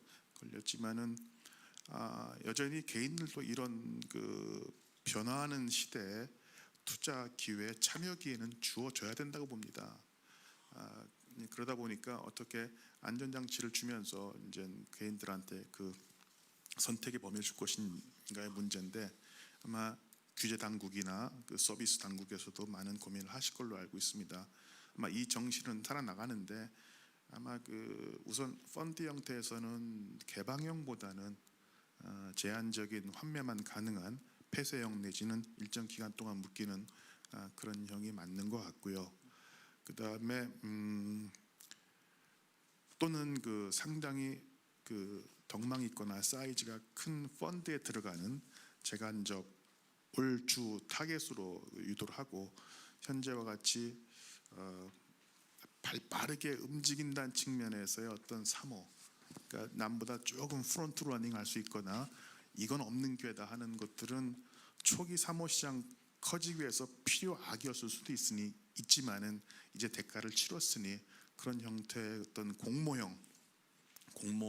개방형이거나 공모 형태에 준하는 사모펀드를 줄여나가고 그다음에 또 하나의 방식은 어차피 공제회나 연금이나 기관 투자가나 저희가 기관 투자가지만 최종 엔드 유저는 개인들이거든요. 그래서 좀 개인들한테 그런 부분을 잘 알려서 역시 기관들이 최종 그 소비자인 그 개인 투자가에 맞게 프로그램을 개발함과 동시에 그런 커뮤니케이션을 더 채널을 많이 갖는다면은 뭐 충분히 극복 가능한 상황이 아닌가 보고요. 다만 이제는 개인들한테 사무를 허용할 적에 아마 그 아직까지는 잘 된다는 전제 하에서 진행하다가 문제가 됐을 적에 돌이킬 수 없는 상황이 있는데 저는 그 판매사한테 조금 역할을 주는 방식은 어떨까 싶습니다. 물론 그 펀드 매니저나 회사가 일차적인 책임을 지고 또 옆에서 커스터디하거나 어드미니스트레이션 하는 그 수탁사나 사무수탁도 하지만은 사실 판매사가 공모보다 큰 돈을 벌면서 사실은 그 초기의 역할 외에는 많은 역할을 안 하는데 주기적으로 판매 책임을 진다는 차원에서 원래 운영 계획이나 규약에 맞게 운용하는지를 들여다볼 수 있고 그랬을 적에 직접 그 제재는 못하지만은 제재할 수 있는 사람들한테 정기적으로 피스를 볼 수 있는 부분들을 좀 하는 게 어떠라는 것이 맞고요. 또 하나 보통 그 돈 많으신 PB 고객들이 이 펀드 대상인데 그분들도 본인들이 비대칭적인 과도한 그 욕심을 따라서 혹시 기대한 거 아닌가 싶다면은 아마 그런 쪽에서의 어떤 리스크 리턴 프로파일을 부자들이라면은 많이 경험이 있을 테니까 문제가 터지면은 난 몰랐다. 그다음에 그런 자세보다는 사전적으로 판매사하고 다양한 커뮤니케이션을 통해서 본인의 진정 의도하는 리스크 리턴 프로파일에 맞는 상품들을 고르는 좀 그 욕구에 제어랄까요? 그런 것들이 같이 맞으면 좋겠고 이런 모든 것들을 바라보는 규제 당국에서 적정한 가이드라인을 다시 세워 주신다면은 어차피 사무는 가야 할 방향이기 때문에 기관들만의 전유물이 아니라 적절하게 이용 가능한 고객들을 향해서는 개인도 계속 할 수 있는 길이 열리지 않을까 그렇게 봅니다. 네, 아주 좋은 말씀 해주셨습니다. 사실 그 개인과 기관이 이 사모펀드를 대하는 태도가 오랫동안 달라왔고 그럼에도 불구하고 거기에 대해서 또 적절하게 대응이 충분히 이루어지지 않았던 부분들이 이제 최근에 불거진 여러 사태와 관련이 있지 않나 생각이 듭니다. 사실 이런 문제가 있을 때마다 아마 감독 당국 또는 규제를 만드는 당국에서 가장 어려운 문제일 것 같습니다. 왜냐하면 뭐 가장 쉬운 방법은 못하게 하는 거거든요. 그래서 그냥 감독 당국에서 또는 규제 당국에서 그냥 못하게 하는 방법으로 갈 수도 있지만 그럼에도 불구하고 금융 부분을 계속 발전시키고 한국 경제를 발전시키고 자본시장을 발전시키기 위해서 끊임없이 또 노력해 왔다고 생각을 합니다. 그래서 우리 당국에 또 계신 입장에서 지금까지 또 노력해 오셨던 그런 부분도 한번 설명을 해주시면서 어떤 방식으로 그렇지만 또 노력을 해왔지만 항상 어떤 부분이든지 우리가 미진한 부분은 또 있을 수 있기 때문에 그걸 또 어떤 식으로 또 개선해 갈지 그런 부분에 대해서 한번 이야기를 해주시면 어떨까 생각이 듭니다. 네, 금융위의 자본시장 조사단장입니다. 그러니까 지금 이슈가 벌어지고 있는데 저는 대체 투자 컨퍼런스인 줄 알았는데 사모 위기 기회로 얘기를 하시니까 또 현안이 진행되고 있어서 좀 조심스러운 부분이 있습니다. 그래서 제가 이제 제 경력을 봤듯이 좀 그 이쪽 분야에 오래 있다 보니까 그 배경을 말씀드리면서 이제 시작해야 할 것 같습니다. 잘 아시겠지만 뭐 예를 들면 국민연금이든 우리나라 기관들의 자산운용 방식이 뭐 금융위기가 됐든 외환위기 됐든 그러니까 특히 외환위기 때 더 점점 저금리 환경이 지속화되면서 바뀐 게 뭐냐면 국내에서 해외 자산을 옮겨갔고 그 다음에 전통 자산에서 대체 자산을 옮겨갔고 그다음에 또 의미 있는 건 상장에서 비상장으로 갔습니다. 점점 알 수 없는 거 비유동적인 환경으로 바뀌어가고 위해선 저희가 생각해 보면 이거는 수익을 높이기 위한 그런 수단인 거지 그 저금리 환경이 지속되니까 그런 방향으로 지속돼 왔었습니다. 뭐 더 잘하시고 그렇게 국민연금 같은 수익을 보면 대체 투자에서 얼등에 많은 수익을 내고 있고 그 변화가 이제 뭐 이렇게 번져왔는데 느낌상 저희 이제 아까도 계속 말씀드렸듯이 왜 지금의 작금의 이런 판매사나 사모나 이런 문제가 배경한 것들에 우리나라의 그 전통적인 그 이 공모 펀드 시장부터 좀 제가 한번 말씀을 드릴게요. 잘 아시겠지만 우리는 97년 이전에 삼투신이라고 투신사가 존재했지 않습니까? 그쪽은 일종의 이제 신탁형 증권저축이라고 예금 상품 비슷한 것도 팔았고 이제 그러면서 저희가 나왔던 게 재판분리라는 걸 나왔습니다. 그때는 시가평가가 아니었고 이제 장부가 평가, 채권형 같은 것도 그랬고 약간 일종의 자존거래 같은 비슷한 거래도 움직였었던 거고 펀드 간에. 이제 그러다 보니까 그때는 이제 운용사가 그러니까 신탁사 운용사가 판매사 겸 운용사니까 운용하고 판매를 분리하면 그리고 운용사 간에 이 자전거래가 움직이지 않게 하고 판매사가 이제 판매하는 구도로 가면 부실을 다 어떻게 좀 그러니까 부실이 뭐 물론 실적 평가를 가야 되는 건 2000년에 만들어졌고 채권형 시가 평가 가는 건 만들어졌는데 그런 하면서 이제 판매사 중심으로 판매사가 공모펀드 같은 경우는 뭐 일반 주식형 같은 건 100bp 정도가 판매 보수를 받고 나머지 40bp는 운용사가 받고 나머지 이제 이렇게 하는 구도가 되다 보니까 운용사 입장에서는 좋은 판매사를 얻어야 해야지만 자기 상품이 팔리는 그런 구도가 됐던 부분이 있다는 거고요. 그게 이제 아마 전통적으로 쭉 내려와서 이제 지금의 문제를 좀 야기시킨 부분도 있다 생각하고요. 그리고 이제 97년도에 아까 말씀하신 상업펀드를 처음 도입했습니다. 그때 상업펀드 도입한 것은 공모펀드에 몇 개 예외종을 넣어가지고 하는 그런 방식이었던 거거든요.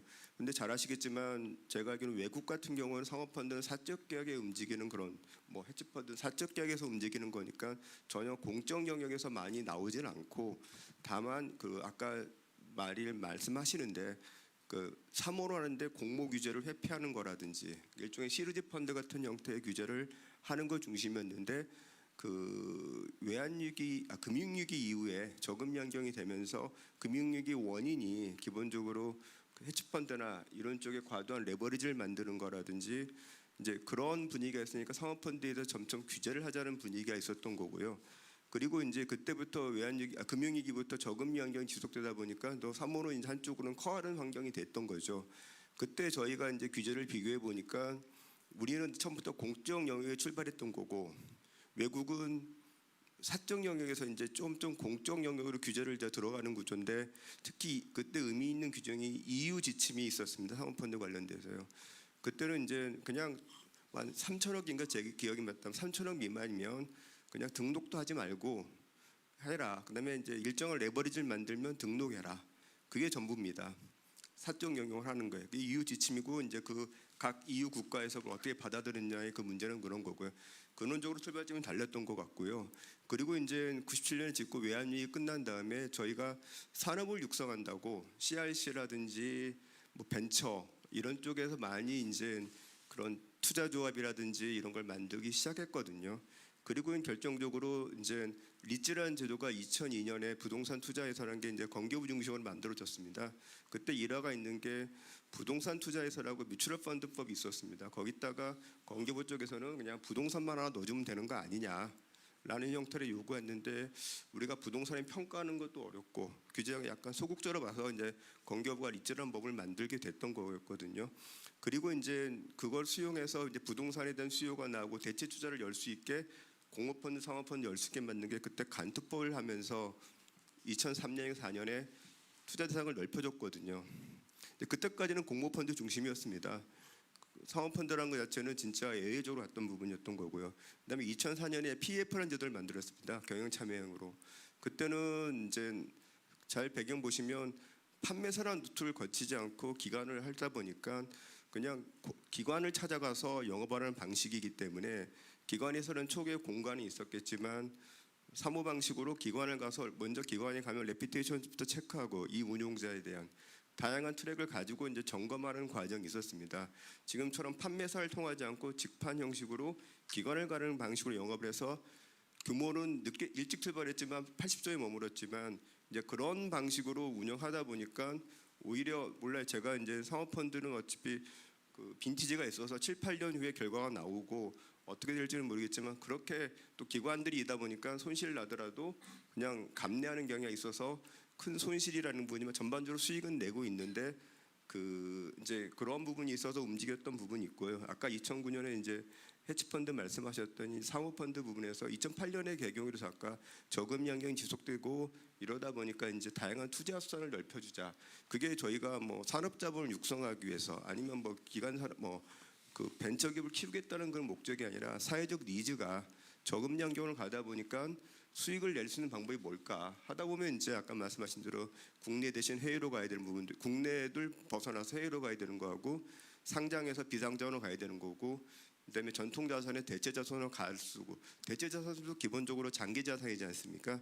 이제 그렇게 그런 것 때문에 이제 움직였던 거고 이제 그런 게 쌓여서 이제 2015년에 상업펀드 규제를 이제 헤지펀드하고 그러니까 PF를 나눈 상태에서 헤지펀드하고 같은 형태로 이제 만들었던 부분이었거든요.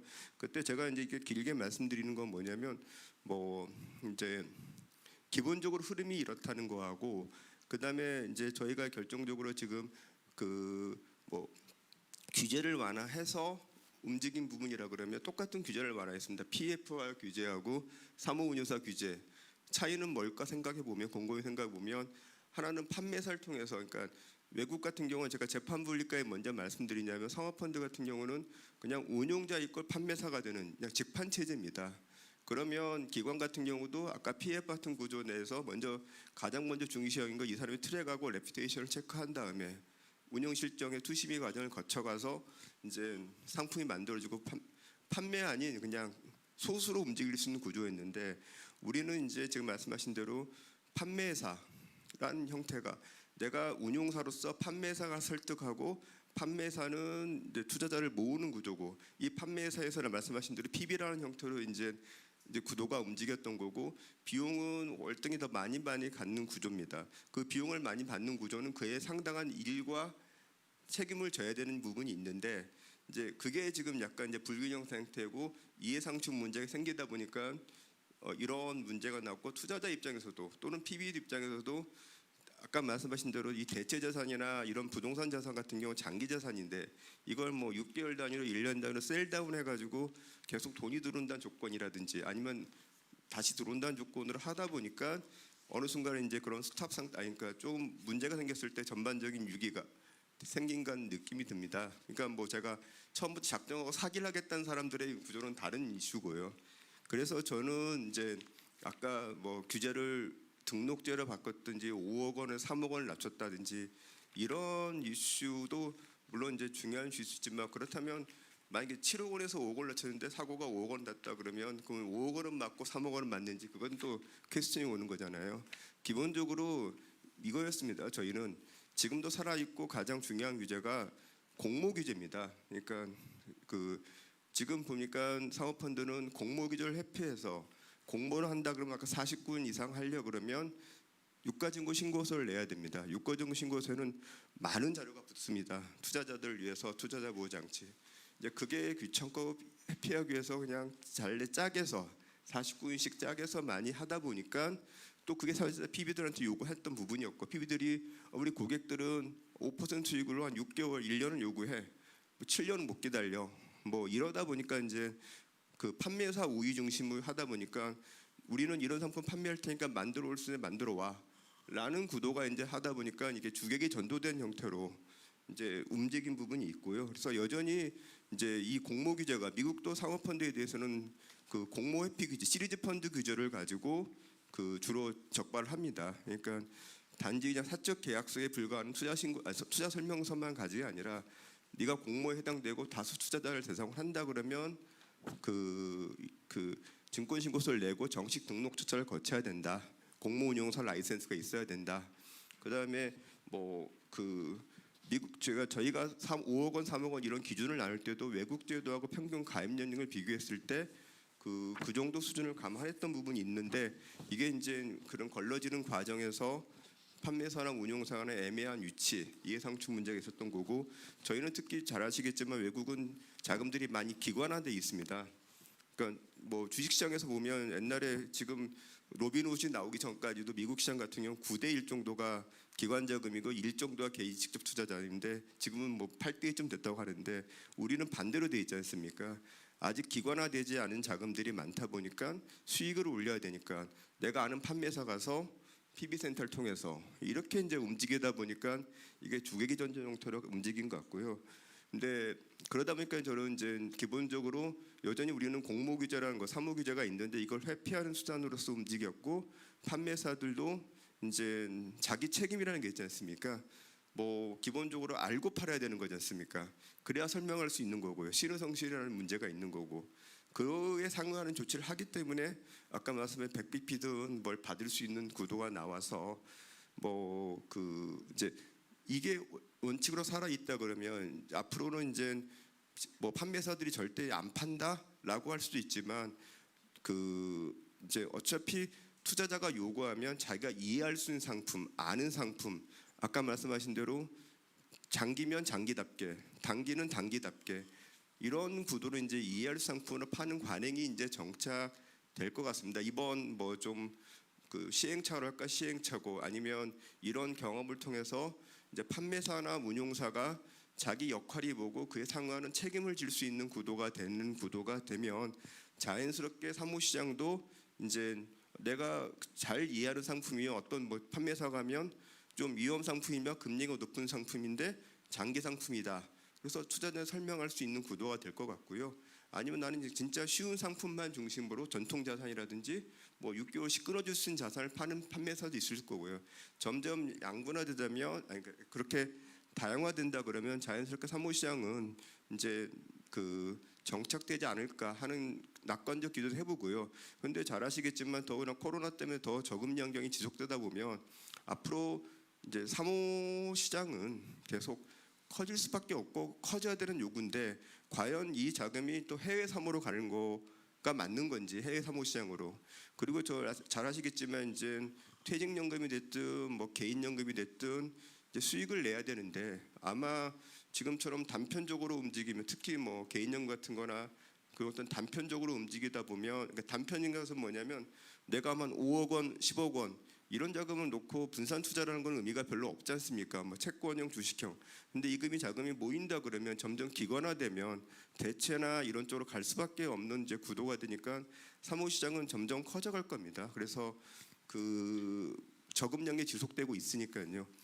이제 그런 식으로 되고 또 은행 퇴직금 같은 경우는 DB형 자금이라든지 특히 DB형 자금 중심으로 이제 자금이 커져가니까 뭐 OCIO 같은 개념으로서 뭔가 이제 수익을 높이기 위해서 이제 움직이는 구도가 나오니까 저는 이 사모펀드나 특히 대체 시장 같은 경우는 지속적으로 저금량경에서 커져갈 수밖에 없는 구조인데 이제 이걸 어떻게 위기를 말씀하신 대로 제목처럼 기회로 삼을 수 있느냐의 문제는 이번에 잘 원칙을 저희도 뭐 제도적으로 보완할 부분은 보완을 해야 되고 그 다음에 이제 추가로 검토하는데 이제 이 고비를 잘 넘기고 각각에 대한 책임의 원칙이 확립이 된다 그러면 충분히 제도화할 수 있다 생각이 전 듭니다.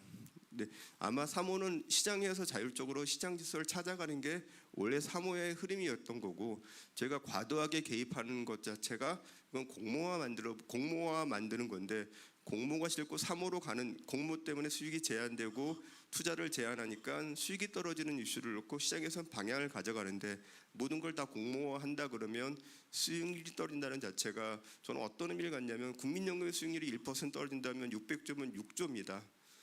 한 해 그렇다면 1% 떨어진다 그러면요. 뭐 이 수익이라는 것은 뭐 삼성전자, 현대차 같은 정도의 수익의 몇 배가 되는 수익이니까 국민의 재산이라든지 노후 자산을 운영한다는 측면에서는 적절한 사무시장, 그다음에 이런 투명한 시장 원칙을 확립해 주는 게 필요하다 생각이 듭니다. 이상입니다. 네, 아주 감사합니다. 지금 말씀을 듣다 보니까 이제 몇 가지 포인트가 있었던 것 같아요. 지금 우리나라 이제 사모펀드 시장에서 우리가 흔히 다른 외국 시장에서 생각하는 PEF 개념들을 가지고 회사에서 몇몇 기관 투자자들을 사실은 모아서 일종의 그분들로 하여금 투자하게 하는 그런 개념하고 우리가 지금 사모 시장에서 판매사를 통해서 사실상 공모와 유사하게 물론 이제 공모와 유사한 걸 막기 위해 노력은 하지만 사모라고 실제로는 생각하지 않는 투자자들이 들어오는 문제의 부분들을 사실은 지적을 계속 해주신 것 같습니다. 이제 다른 언어들로 해주셨지만 저희들이 보기엔 사실 이제 근본적인 그 문제를 지적을 해주신 것 같습니다. 아마 우리 김태우 이제 대표님께서도 예전에 이제 그런 문제 의식을 가지고 계셨던 거랍니다. 왜냐하면 우리가 사모를 제대로 이해하지 못하고 있다. 그리고 이제 대개 해외에서 그런 방식으로 이제 정말 일부 기관 투자자를 들여오는 경우에 대개 이제 그것들이 경영 참여형 형태의 우리가 보통 사모라고 부르는 형태였고 이제 뭐 우리가 공모 투자하듯이 하는 투자는 아니었기 때문에 근데 지금 우리가 그게 잘 구별이 안 되는 그 문제에 대한 문제 의식을 이미 김태우 대표께서 예전부터 가지고 계셨던 걸로 제가 알고 있기 때문에 그런 관점에서 한번 이 문제를 좀 짚어봐 주시면 어떨까 생각이 좀 들거든요. 네, 우리가 통상적으로 언론에서 지금 그 환매 중지 사태로 얘기가 많이 나오는 것도 우리가 약칭으로 이제 사모펀드라고 합니다. 근데 그 사모펀드는 정확하게 말씀드리면 전문 투자형 사모펀드입니다.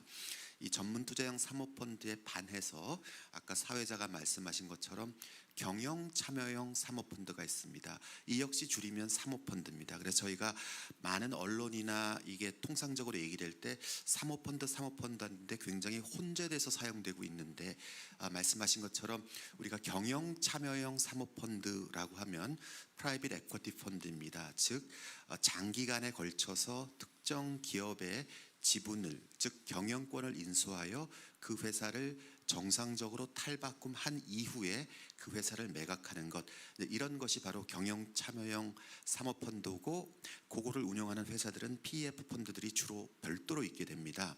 그래서 우리가 정부에서 이제 토종 자본을 육성시켜서 토종 사모펀드라고 얘기하는 것은 바로 이 경영 참여형 사모펀드를 말하는 게 대부분이고요. 그게 바로 이제 외환은행과 관련된 외국 자본들이 나갈 때 국내 자본이 필요하다. 지금 얘기되고 있는 이제 경영 참여형이 아닌 전문 투자형 사모펀드는 지금 말씀하셨던 지금 우리들의 위기의 사모펀드 할 때 그 위기의 사모펀드가 이 부분이 해당하겠습니다. 그래서 이 경영 참여형 사모펀드에 가입 한도는 이제 5억에서 1억으로 낮춰졌고요.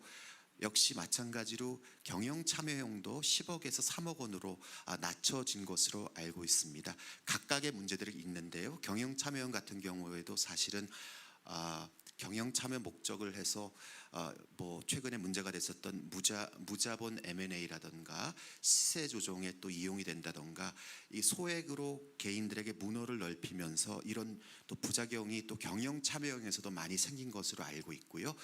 지금 우리가 논의되고 있는 거는 전문 투자형 사모펀드에 대한 이슈입니다. 그래서 그 나누어서 조금 해석하는 게 좋지 않을까 싶습니다. 네.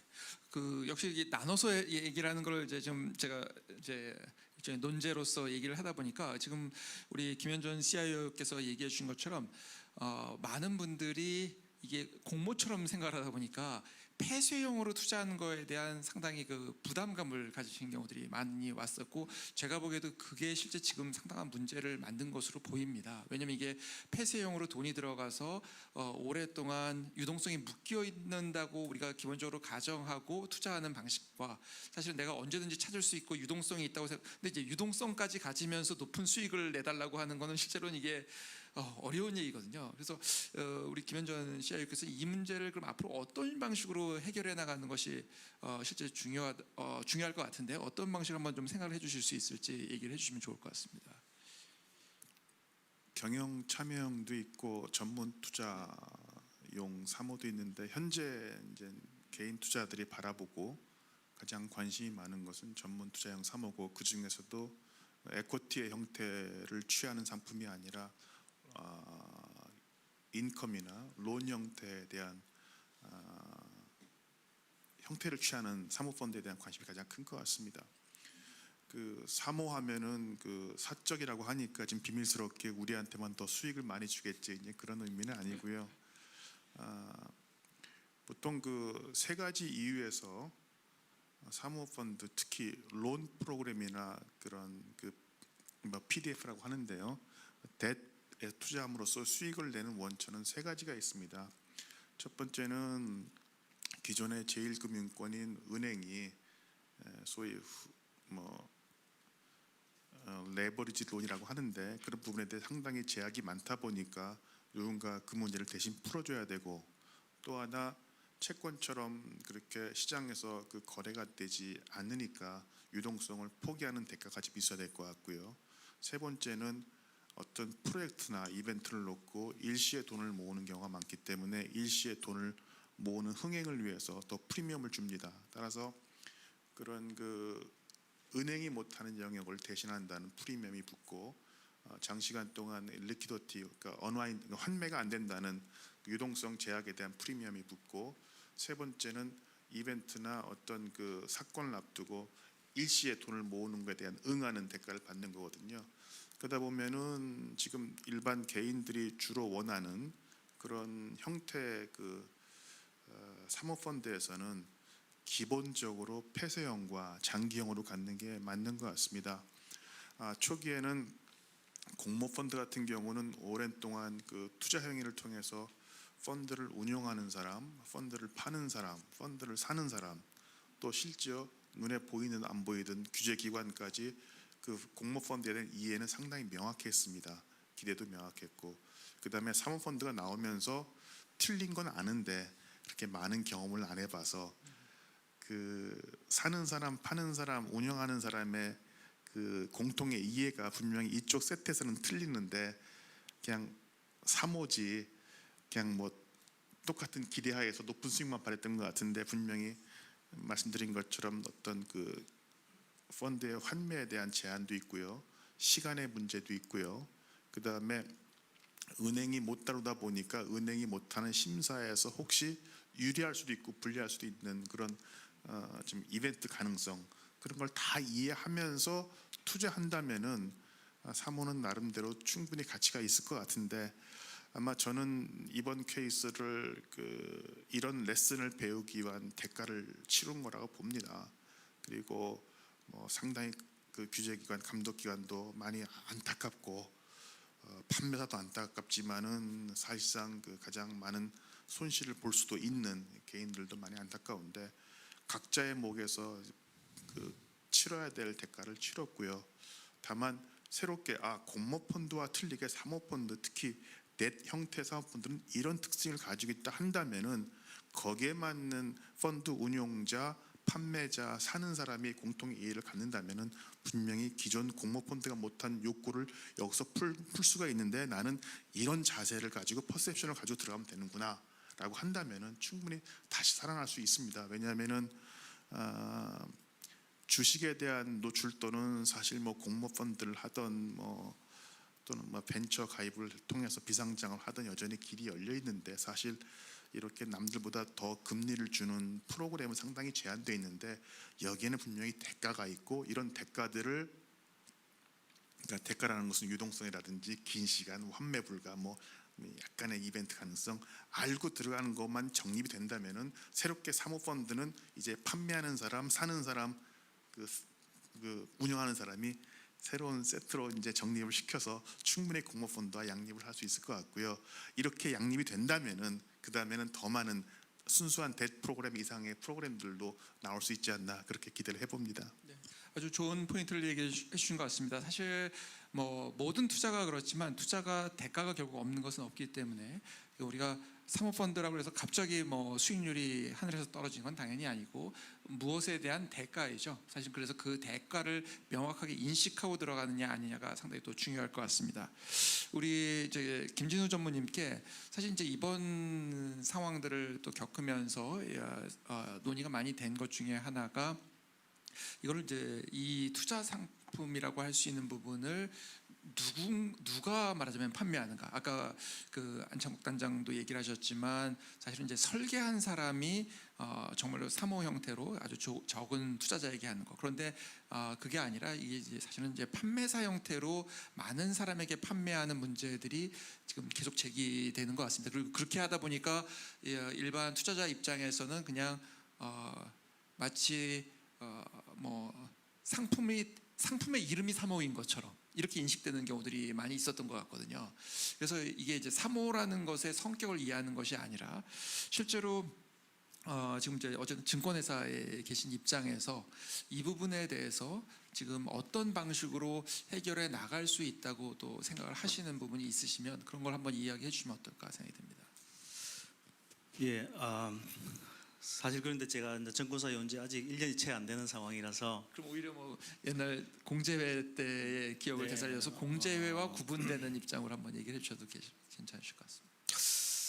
어떻게 보게 되면은 사실 저는 이런 일이 벌어진 거에 어떤 기본 출발점이 어디서 문제가 있냐 그러면은 아까 최근에 요번 주 월요일 날 처음 아침에 상당히 좋은 기쁜 일이 있었는데요. 아마 그 이미림 그 골프 선수가 아침에 그 ANA 그 메이저 대회 우승을 했는데 그때 사실 골프 제가 좋아하진 않지만은 골프 칠 때 아무리 뭐 스윙 템포라든지 이게 좋더라도 사실 아무리 엉뚱한 방향을 보고 치면은 공이 안 들어가는 것과 마찬가지로 사실 인트레스트를 얼라이먼트하는 이 부분이 제일 중요하다고 생각합니다. 그렇다고 하게 되면은 이 자본시장에도 사실은 여러 가지 어떤 문제점을 지니고 있는 그 어떤 주인과 어떤 대리인 간의 문제들의 그게 어떤 연속이 어떤 집합의 어떤 자본시장이라고 저는 생각합니다. 그렇다고 하게 되면은 그 대리 문제를 푸는 것 가장 쉬운 방법이 어떻게 말하면 각종 제도들을 만들 때 어떻게 말하면은 각자의 아레나를 갖다가 그게 맞게끔 어라인을 하게 되면 된다고 생각하는데 우리나라는 아까 전에도 제가 어떻게 보면은 헤지펀드라든지 이런 분들도 이런 다양한 상품들이 없기 때문에 자금이 어떤 방향으로 흘러가 가지고 다른 어떤 버블을 만드는 그런 식으로 제가 조금 저는 그렇게 생각을 했는데 그 부분들이 지금 마땅한 자금의 흐름이 저금리나 이런 자금의 흐름으로 봐서는 대체적으로 흘러가게 돼 있는데 국내 대체 투자할 수 있는 인베스터블한 상품 자체가 적고 그래 해외로 갔는데 해외에도 그렇게 잘 찾지도 못하고 그런 상황이다 보니까 이게 사실은 운용사라고 하는 롤을 봤을 때 운용사의 역할은 뭐냐 그러면은 자기의 철학 내지 전략을 그런 걸 파는 사람이 운용사이기 때문에 저는 원천적으로 이게 출발점은 운용사가 그런 상품을 내놔야 되고 운용사가 모든 걸 만들어야 된다고 생각합니다. 지금 운용사가 그런 시장에 이제 못 만들고 있다 보니까 판매사들한테 어떻게 말하면 그 역할을 뺏겨가지고 판매사들이 원하는 형태의 상품을 만들어내고 그러다 보니까 수수료라든지 여러 가지 등등등등 그런 것들도 좀 어떻게 말하면 주인과 대리인 간에 뭐가 역할이 바뀌어 있는 이런 형태를 띠고 있다고 생각하거든요. 그래서 그런 부분들을 제가 각자 입장에 어떻게 말하면 이해관계자인 운용사회나 아니면은 각자 입장에서 제가 그런 부분들을 한번 생각한 걸 말씀드리겠습니다. 네. 그러니까 운용사가 어떻게 말하면은 지금 여러 가지 빚어진 것 중에서도 정말 저는 도둑이 어떻게 말하면 포졸이 10명이 되더라도 도둑 한 사람 못 잡는다는 마찬가지로 문제가 발생하게 되기 전에 사실은 내부적으로 자체적으로 문제를 먼저 차단할 수 있는 그런 게 필요하다고 생각합니다. 운용사 내에 컴플라이언스가 있는데도 불구하고 저는 이 일이 발생한 게 컴플라이언스 있고 이래 되는데 왜 이런 일이 발생했지? 그러면은 지금 누구의 책임, 판매사의 책임 이걸 묻는 걸 떠나가지고 먼저 1차적인 관문에서 그게 발생하지 말아야 되는 거거든요. 그런데 지금 아까 전에 말씀하셨던 전문 사모형 운용사 같은 경우에 제가 듣기로는 200~300짜리 컴플라이언스를 찾고 있습니다. 거기에.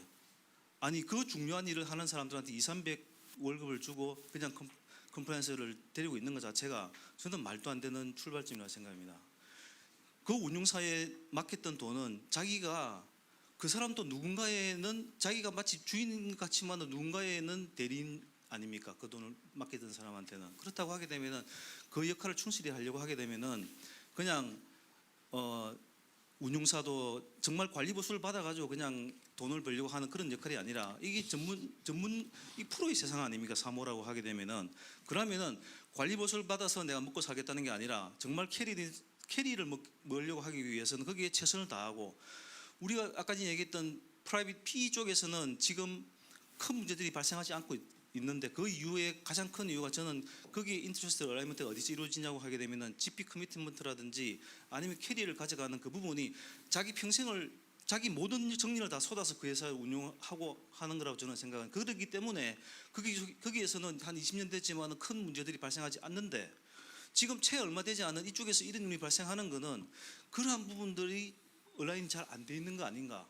그래서 운영사 쪽에서 1차적으로 운영사에서 그러한 제도라든지 아니면은 상품을 만드는 거 거기에 대한 책임은 저는 운용사가 가지고 있어야 된다고 생각합니다. 좋은 포인트 얘기해 주신 것 같습니다. 사실 그 우리가 알고 있는 이제 글로벌 PE들 사실 우리가 뭐 레퓨테이션을 상당히 쌓은 여기는 결국은 뭐 이런 사고가 터진다는 건 뭐 상상하기 어려운 그 트랙 레코드가 완전히 망가져 버리기 때문에 근데 이제 지금 우리나라에 이제 우후죽순으로 등장했던 또 중에서 이게 관리가 안 된 그래서 내적인 컴플라이언스 문제를 뭐 얘기하시겠습니다. 그러면 또 기관 투자가 입장에서 또 말씀하셨으니까 그거는 제가 기관 투자가 입장에서 어떻게 하면 이 산업 자체가 똑바로 되고 올바로 되려고 하게 되면 지금은 제가 그 자리를 떠나왔기 때문에 어떻게 하면 솔직하게 좀 고쳤으면 하는 어떻게 보면 그런 걸 고치는 게 앞으로의 향후 이쪽 산업 자체의 어떤 인프라를 튼튼히 하면서 체력을 돋구는 그런 면이 있다고 해서 조그마한 좀 사소한 것이지만은 어떤 그런 부분을 제가 조금 생각해 봤는데요. 그러면은 뭐 개인들은 당연히 지금 김 전무님도 말씀하셨지만은 사실 수익이라는 게 자기가 테이크한 리스크에 대한 보상이기 때문에 그 부분들을 감수를 해야 되는 거고 기관 투자가들도 어떻게 보게 되면은 첫째는 예를 들면은 DD나 아니면 예를 들면은 지금 해외 투자라든지 할 때 제가 이제 막상 이게 정보사 와서 보니까 P 쪽에 투자를 할 때 예비실사, 그다음에 본실사, 그다음에 그 안에서도 FDD, 그다음에 LDD 정말 철저하게 합니다. 그런데 기관 투자가들이 지금 사모 투자할 때 부동산 투자든 아니면 투자할 때 저도 우리 직원들이랑 실사를 해외도 직접 제가 많이 좀 다녀봤지만은 그럴 때 그 정도가 못 되거든요. 또는 제가 말씀드리고 싶은 거는 사실 이렇게 우리나라는 이제 아까도 블라인드형보다는 프로젝트형을 좋아하고 뭐 실물을 좋아하고 이런 것도 있는데 그럼 딜을 하다 보면 프로젝트 투자라든지 아니면 코인베스트 투자를 하게 되면은 비용이 발생합니다. 어떤 비용이냐면은 모든 투자가 성공할 수 없기 때문에 브로큰 딜이 발생하게 되면은 브로큰 딜의 익스펜스 부분이 과연 그걸 누가 부담할 거냐는 부분에서 사실은 솔직하게 마음을 내려서 보게 되면은 기관 투자가들에 대해서 그 자금을 저는 그걸 교육비라고 생각하고 기관 투자가 부담을 해야 된다 생각합니다. 그게 그런 거 안 했다가 문제 생기는 것보다는 큰 거 정말 소탐대질 하지 말고 그런 부분들을 기관 투자에서 이제 저 위에 계신 분들이 그런 자금들은 충분히 이거는 정말 수업료로 생각하시고 그건 당연히 해야 되는 일이거든요. 그런 부분들에 예산을 따내거나 아니면 하는 거에 대해서 마음의 부담을 느끼지 말고 충분히 실사를 할 수 있도록 그런 어떤 익스펜스를 쓸 수 있도록 해주고 그런 부분들이 어떻게 보게 되면은 국내 운용사들 같은 경우에 그 딜이 브로큰 되게 되면은 그 익스펜스를 어떻게 하지 해가지고 다른 방법으로 편법으로 하는 부분에서 그러다 발생하기 때문에 그러면은 실사가 좋은 실사를 정당한 돈을 주고 정상한 실사를 하지 않기 때문에 그게 부실의 요인이 된다고 저는 생각합니다. 또 하나는 수탁사들도 사실 제가 이런 이야기 계속 해도 되는지 모르겠는데 수탁사들도 사실 대형 IB들한테 프라임 브로커리지 서비스 라이선스 주지 않습니까? 그런데 1차적으로 모든 책임은 운용사이지만 나머지 그 다음에 손을 넘기게 되면은 커스티디한테 넘어가거든요. 그러면은 그러한 프라임 브로커리지 서비스 라이선스를 줬으면은 그 수탁 업무를 올바르게 해야 될 텐데 사실 그걸 또 재위탁을 주고 있거든요. 수탁 업무를. 저는 그 부분은 제가 몇 군데 이제 만나보고 했지만 걔들이 뭐 인력을 가지고 인력 돈이 많이 들고 뭐 시스템 갖추려면 적게는 50에서 100억 든다고 그러는데 저는 그 부분도 큰 형님이지 않습니까? 대형 IB에서 그 정도 라이선스를 주고 했으면은 과감하게 투자를 해가지고 그런 기능을 그 중요한 기능을 운용사가 제일 잘 올바르게 해야 되겠지만은 그 다음에 커스터디는 하는 데서 자기가 직접 해야 되죠. 그걸 갖다 또 다시 그러한 조그마한 비용 들고 하기 때문에 그 인프라를 구축하지 않고 또 다시 세컨더리로 재위탁을 주고 하는 그런 행위들도 저는 좀 바꾸고 좀 크게 좀 이렇게 배폭 넓게 좀 이렇게 그런 대형 IB들이 그런 역할을 해줘야 되지 않냐라는 생각이 또 듭니다. 중요한 포인트를 얘기해 주신 것 같습니다. 예. 사실 이제 말씀하신 것처럼 이제 대체 투자가 발전해 가려면 투자 심의를 할 때 사실은 이제 정말 엄격하게 투자 심의가 이루어져야 되는 게 기본이라고 볼 수 있고요. 그다음에 말씀하신 대로 투자 심의를 하고 그다음에 실제 실사를 하는 과정에서 당연히 그 딜이 뭐 안 되는 딜도 생길 거고, 근데 안 되는 딜이 없게 한다는 것 자체가 실제로는 실사를 제대로 안 했다는 얘기니까 결국 이제 그런 것에 대한 비용도 우리가 지불할 수 있는, 결국 이제 우리가 위험을 테이크한 거에 대해서 투자 수익을 받듯이 비용을 지급하지 않고 결국은 대체 투자를 통해 수익을 얻을 수 없다라는 기본 인식이 누구나에게 사실은 투자자 포함해서 기관 투자자까지 포함해서 갖추도록 하는 것이 사실은 중요한 포인트가 아닐까 생각이 듭니다. 자, 이제 이렇게 하다 보니까 뭐 아까 처음에 저희가 이제 시작하기 전에 말씀은 1시간 이상 하기 어렵지 않겠냐는 얘기까지 했었는데 뭐 시간이 엄청 지나갔습니다. 그래서 그래도 마지막으로 이제 랩업을 하면서 정말로 이 대체 투자 또 사모펀드 이 부분이 발전해 나가기 위해서 본인 생각에 정말 이거는 하나는 꼭 해야 될 것 같다라고 생각하시는 부분이 있으면 우리 김태우 대표님부터 한 번씩 하시고 마지막에 우리 안창국 단장께서 한번 정리해 주시면 어떨까 생각이 듭니다. 네, 저는 이제 종합자산운용사에서 근무하기 때문에 저희 회사에는 사모펀드와 공모펀드를 다 운용할 수 있습니다. 최근에 이제 사모펀드가 굉장히 어려워지고 또 문제들이 나오는 요 이전에는 사실은 많은 정부나 관련 기관에서 이제 공모펀드를 어떻게 활성화하는 게 좋겠냐라는 그런 또 큰 아젠다가 있었습니다. 그래서 제가 사모펀드하고 공모펀드의 규제나 이런 현황을 조금 언급하면서 사모펀드 개선 방향에 대해서 마무리하는 방향으로 제 발언은 하겠습니다. 제가 좀 이렇게 자료를 좀 봤더니요, 그 사모펀드하고 공모펀드의 규제가 큰 카테고리로는 이제 판매 규제, 운용 규제, 투자자 정보 제공 규제, 감독 당국 제출과 관련된 규제, 그래서 4가지 항목에 14개의 구분이 좀 차이가 납니다. 즉 공모펀드는 그 14개를 적용받거나 모든 걸 다 해야 되거나 제한을 받는데, 이 사모펀드는 전부 적용 배제 제한 없음이나 나중에 사후 신고를 하도록 이렇게 되어 있습니다. 그 말씀은 펀드를 만드는 운용사 입장에서 보자면은 이제 그러면 이런 감독 당국에서 규제를 만든 것은 공모펀드는 불특정 다수의 여러 사람들이 들어갈 펀드니까 감독 당국에서 사전에 또 운용 중에도 철저한 관리 감독을 통해서 그 펀드에 가입하는 고객들에게 손실이나 미정보 정보가 알려지지 않는 그런 리스크를 감안하겠다는 측면에서 굉장히 엄격하게 되어 있는 반면, 사모펀드는 그런 규제가 전혀 없습니다. 규제가 없는 것 중에서 가장 대표적인 게요, 집합투자기구의 종류법, 즉 공모펀드는 그 투자 대상 자산에 따라서 증권펀드, 부동산펀드, 혼합자산펀드, 단기금융 집합투자펀드, 이렇게 펀드의 공식 명칭 옆에 이 펀드가 무슨 펀드다라고 기재가 되게 돼 있습니다.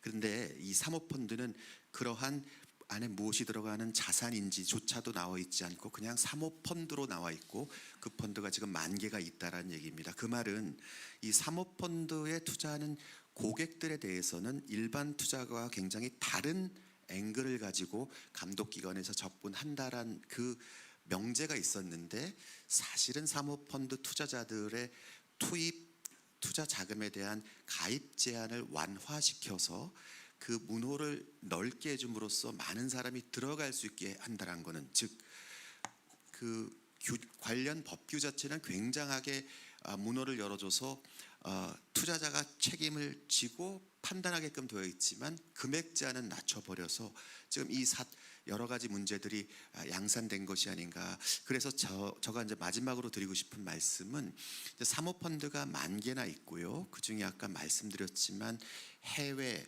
부동산, 대체, 대출, 굉장히 복잡한 대체 투자를 투자하는 사모펀드들도 있고요. 반면 그거에 비해서 상당히 조금 쉬운 펀드들이 있습니다. 최근에 독일 금리로 문제가 돼서 은행권의 판매가 중지된 DLF 펀드를 조금 예를 짧게 드리면, 그 상품은 구조 자체가 초저금리가 되어 있는 독일 금리에서 위아래 50%가 움직이면 락아웃 되겠다. 그런데 사실은 금리가 0.8%에 50% 해봤자 40bp가 움직이면 락아웃 되는 거니까 구조 자체가 굉장히 위험한 상품이었습니다. 근데 반면에 우리가 종합주가지수나 해외 지수를 가지고 설정되는 ELF나 그 외의 다른 DLF 상품들은 과거 5년 동안 한 은행당 5조 원 이상 굉장히 높은 판매고로 사고 없이 잘 판매가 되어 왔었던 상품입니다. 그런데 DLF가 문제가 됨으로써 은행권에서 관련 상품 판매 중지를 하게 되니 그런 사모펀드를 투자하던 은행 고객들이 투자처가 없어진 거죠. 그래서 아까 사회자가 말씀하신 것처럼 사모펀드에도 굉장히 다른 위험의 클래스가 있는데 지금 이 만 개의 펀드가 한 잣대로 구분돼서 판다 안 판다 된다 안 된다라고 하는 획일적 규제는 조금 지양해야 되지 않을까 싶습니다. 네, 감사합니다. 네, 우리 김진우 전무님 한번 또 마지막 말씀해 주시죠. 네, 저 사실 해외를 잘 모르지만은 지금 제가 아는 상식에서는 해외 같은 경우에는 지금 우리 DLF 말씀하시는데 DLF 같은 어떤 그 구조화된 거라든지 스트럭처 있던 그 이자율 구조화 상품이라든지 아니면 DL에서는 이런 부분들이 그렇게 많이 어떻게 말하면 법적으로 못 팔게 되어 있는 그런 부분도 1차 했는 거면 그다음 세컨 어떤 디리버티브 그런 식으로 팔지를 못하도록 돼 있고 거의 안 팔리는 상황이고 아마 전 세계에서 우리나라가 그런 상품들이 제일 많이 팔리는 거로 저는 알고 있겠습니다.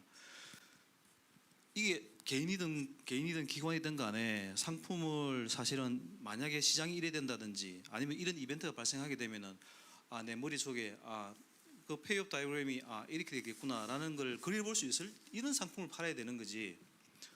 최근에 지금 문자 운용사 지금 환매 중단된 회사에 어떤 상품이 들어있냐면 FTD CDS 그 수합을 거르는 상품이 또 구조 만들어가지고 투자되어 있습니다. 잘 아실까요? 아마 제가 그래서 그 만들었던 친구한테 전화를 해봤습니다. 야 여기에 그러면은 FTD CDS를 했으면은 여기 있는 그 자산 간의 코릴레이션이 한 보자고 내가 그랬더만 그 안에 거의 1에 가까운 걸 가지고 그런 CDS를 집어넣었습니다. 그게 말이 상식이 1에 가까운 걸 집어넣으면 거기에 FTD CDS 의미가 없지 않습니까? 그런 부분들을 그냥 눈 감고 만들었는 거라고 저는 생각하거든요. 그거 왜 그렇게 누군가가 그렇게 만들게 되면 거기에 떨어지는 수익도 누군가는 취할 거고 정말 그러한 일들을 저는 하지 말아야 된다고 생각합니다. 제발 그게 운용사가 되든 증권사가 되든 은행이 되든 간에 상품은 고객들한테 정말 심플한 그런 상품들을 판매하도록 그런 형태 그런 사고만 가지게 된다면은 저는 아마 문제가 자체가 발생하지 않을 거라고 저는 생각합니다. 네, 김현전 CIO님. 여기서 온갖 처방을 다 얘기할 수는 없고요. 그래도 요거 하나만은 했으면 좋겠다라는 사항이 있어서 그걸 말씀드리겠습니다. 개방형이면서 유동성 리스크가 커플되면은 재앙입니다. 그래서 사모펀드에서 개방형은 가급적 지양하시고 폐쇄형으로 하면서 두 번째 제가 모두에 말씀드린 것처럼 아무리 전문적인 식견과 능력이 많아도 기관 대비 정보에 대한 접근, 해석력은 떨어지다 보니까 특히 사모에서는 그 판매사가 그런 그 기관을 대신해서 그 개인 투자가들을 위해서 점검할 수 있는 짐을 부과하는 게 어떤가 싶고요. 또 하나 그럼에도 불구하고 폐쇄형으로 가고 그러면서 일정 부분 비유동적인 자산을 담을 수는 있지만은 당분간은 만약에 전 자산을 한 45일이라는 기간을 둔다면은 그래도 3분의 2 이상은 유동화될 수 있다라는 그런 좀 기준을 두면서 시간을 가지면서 사모펀드에 대해서 운용하는 사람, 판매하는 사람, 가입하는 사람이 이해를 높이는 가운데 점차 다른 유형으로 그 영역을 확대하는 게 어떤가 싶어서 여러 가지 그 처방들이 있겠지만 제발 개방형과 유동성 리스크가 만나는 그런 면만은 좀 막아보자. 제 조언입니다. 네, 아주 좋은 말씀 감사하고요. 자, 금방 그 김 전무님 말씀하셨는데 그 부분에 저도 사실은 그러니까 비유동성 자산을 투자할 때는 그거는 기본적으로 클로즈드 엔드로 가는 게 맞는 건데 그러나 어쩔 수 없이 피치 못해서 그 펀드 형태든 어떤 형태든 그런 자산이 들어갔을 경우에는 해외 헤지펀드 같은 경우에는 그런 때 게이트를 이용해서 하는 것처럼 우리나라에도 리뎀션을 할 때 일정 부분에 그 좀 게이트라든지 이런 부분도 필요하고 헤지펀드의 리뎀션 스킴을 좀 우리나라도 도입하는 거가 어떨까라고 생각합니다. 심지어 제가 옛날에 공공이 있을 때 보게 되면은 헤지펀드를 환매를 리뎀션을 해봤는데 어떤 건 1년에 걸쳐서 또는 1년이 더 넘어 한 1년 반에 걸쳐서 전부 다 풀로 다 받았습니다. 거의 한 쿼터에 2분 한 4분의 1씩 받는다든지 그런 좋습니다. 네, 그러면 오늘 세 분 그 이제 뭐 산업계에서 금융계에서 직접 활동하신 분들의 이야기를 들어보면서 우리 마지막으로 정책 당국자로 오신 우리 안창국 단장님께서 한번 향후 방향에 대해서 한번 좀 정리를 해주시면 어떨까 생각이 듭니다. 이쪽에 책임 있는 당국자는 아직 아니니까. 책임 당국자는 아니시고, 네네. 제가 개인적으로 이제 개인적으로 생각하시는 당연히 개인의 의견. 말씀하신 대로 사모라는 거하고 공모의 차이는 뭐냐면 원래는 사모는 사적 계약의 문제가 아니라 사모로 발행된 펀드, 공모로 발행된 펀드입니다. 그러니까 공모는 공모 규제를 적용하고 사모는 사모 규제를 적용하는 거고요. 근데 이제 앞으로 제가 사모펀드 시장은 계속 커질 수밖에 없는 거고 이제 뭐 저금량이 고금량이 된다 하더라도 다양한 자산 수요가 있고 욕구가 있기 때문에 이제 커질 수밖에 없으면 이제 결론은 이제 공모펀드, 사모펀드는 정보 비대칭성 문제를 기본적으로 누가 해결해 줬냐면 유가증권 신고서를 통해서 정보 비대칭성 문제를 해결했던 거고 사모 쪽은 정보 비대칭성을 물려면 나중에 이제 이건 사적 계약에 내가 너랑 이런 계약을 맺었는데 왜 그 부분에서 너가 약속을 안 지켰어? 그다음에 뭐 민사상 책임이라든지 이제 이런 문제로 돌아가는 거고요. 제가 아까 사모펀드 시장이 켜질 수밖에 없다고 계속 말씀드리는 그 배경에는 뭐냐면 이제 어차피 저금리 환경이니까 고금리를 내려면 장기 자산이나 비유종 자산으로 갈 수밖에 없는 거니까 그에 맞는 어차피 내 운용 철학하고 판매 철학, 재판물가 돼 있다 생각하면 그리고 각각 운용사무 운용 철학, 판매사 같은 경우는 내가 고객한테 어떤 상품을 팔 수 있는지 뭐 할 수 있는지를 알고 적합한 설명을 하고 내가 충분히 이해한 상품을 팔 수 있는 구도로 가야지만 이게 어떤 시장의 논리 같다는 느낌이 듭니다. 뭐 정책 당국으로 입장에서 생각한다면 과연 그럼 우리나라 사모 규제가 약한 거냐? 제가 우리는 공모펀드 일반 97년 이전에는 공모펀드만 있었습니다. 아까 왜 배제 말씀하시냐면 그러면 공모펀드 중에서 사모펀드를 도입했는데 그러면 얘가 뺄 수 있는 규정이 뭔지를 배제하는 형식으로 저희가 규제를 들었는데 이 규제마저도 되게 셉니다. 저희가 외국은 같은 경우는 일반적으로 사적 자출 해결하지 감독 당국이 뭐 영업 정지한다 이런 규제는 없습니다. 만약 공모 규제를 위반했으면 사모 규제를 가는 거고요. 참고로 아까 이제 개인 투자 자격 문제 3억 5억을 말씀하셨는데 이런 문제가 있습니다. 원래 사모펀드 97년에 도입한 사모펀드는 투자자 제한이 없었습니다. 49인이면 됐습니다. 5억 원이든 1,000만 원이든 제한이 없었어요. 근데 2009년에 헤지펀드 만들 때 15억 원 제한을 만들었고요. 이제 합치는 과정에 그때 헤지펀드 규모가 10조였고 그때 사모펀드 규모가 한 50조, 70조가 안 됐었습니다. 합쳤을 때 그러면 이제 5억 원으로 하자, 뭐 하자, 올리자, 맞추자 있었는데 저희는 생각할 때는 5억 원을 고수하려고 했었습니다. 근데 이제 그때 그럼 대체 방법이 뭐였냐? 재간접 펀드 형식으로, 그러니까 공모펀드를 만들 때 상업펀드에 투자하는 형태를 만들어서 분산 규제나 적용하는데 그걸 왜 적용했냐면 그걸 왜 아이들 생각했냐면 공모 운용사면 제대로 그러니까 펀드를 고르는 거죠.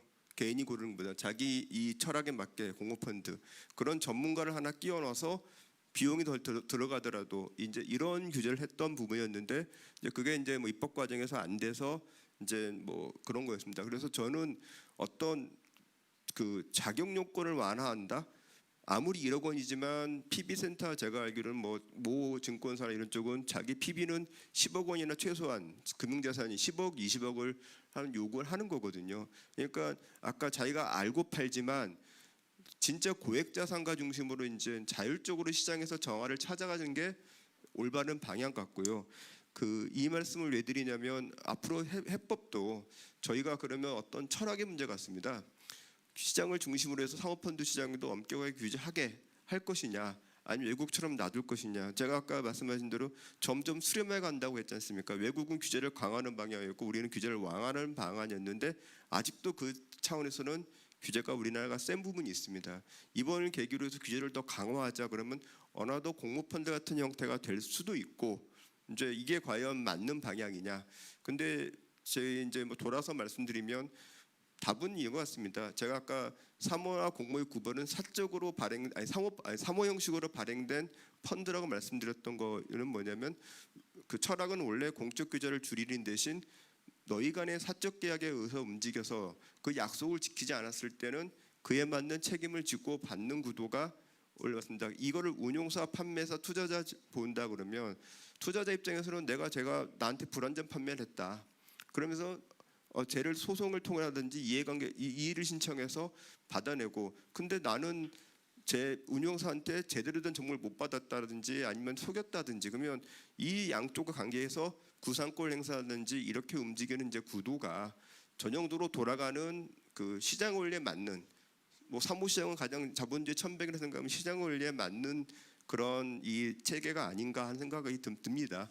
제가 이제 뭐 책임 당국자가 아니라고 말씀드리는 것은 이제 제가 지금 진행되는 상황에서 이제 뭐 과에서 어떻게 이제 더 방향을 잡아갈지 또 뭐 전수조사하는 결과를 어떻게 나올지는 모르겠지만 앞으로 이 흐름 내에서 철학의 문제지만 저는 기본적으로 돌아가면 각각 운용사면 운용사, 판매사면 판매사, 투자자면 투자자 각자 책임과 견제와 균형을 가져가는 구도가 사무시장을 발전시킬 수 있는 구도라고 생각이 듭니다. 그래서 이거에 맞게 규제를 만들어가고 정비하거나 아니면 규제를 없애가거나 강화하거나 이게 맞는 방향이 아닌가 하는 생각이 듭니다. 네, 감사합니다.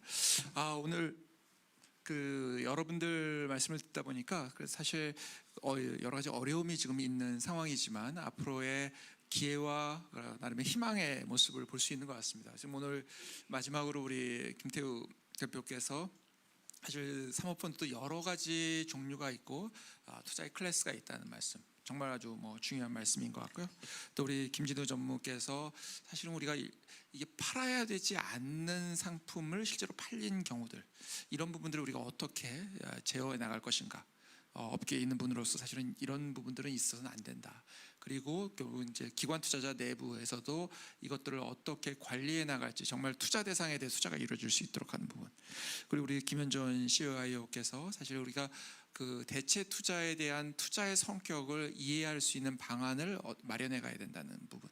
특히 우리가 이게 대체 투자가 그냥 수익이 생기는 것이 아니라 어떤 것에 대한 우리가 대가라는 걸 이해하는 부분 정말 중요한 포인트들을 얘기해 주셨고요. 또 마침 우리 안창국 단장께서도 단순히 규제를 강화하거나 단순히 규제를 완화하거나 그런 개념이 아니라 일종의 뭐 자유와 책임이라고 할까요? 투자 자유와 투자에 대한 책임이라는 관점에서 우리가 사모펀드가 발전해 나갈 수 있는 그 수렴해가는 길에 대해서 철학을 고민하고 공유하고 계시다는 모습이 사실은 우리에게 희망이 되지 않을까 이렇게 생각이 듭니다.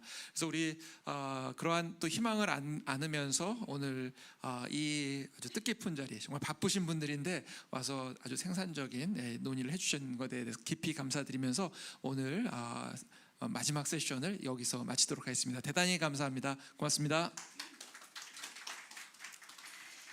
네, 너무 잘 들었습니다. 2020 글로벌 대체 투자 컨퍼런스 여러분 정말 긴 시간 동안 유익한 시간 되셨으리라는 생각이 드는데요. 올해도 뜨거운 지식과 배움의 열정으로 함께해 주신 여러분 고맙습니다. 자, 이상으로 이데일리와 KG 제로인이 함께 공동 주최한 2020 글로벌 대체 투자 컨퍼런스 대단원의 막을 내리겠습니다. 저는 지금까지 아나운서 이지였습니다. 여러분 고맙습니다.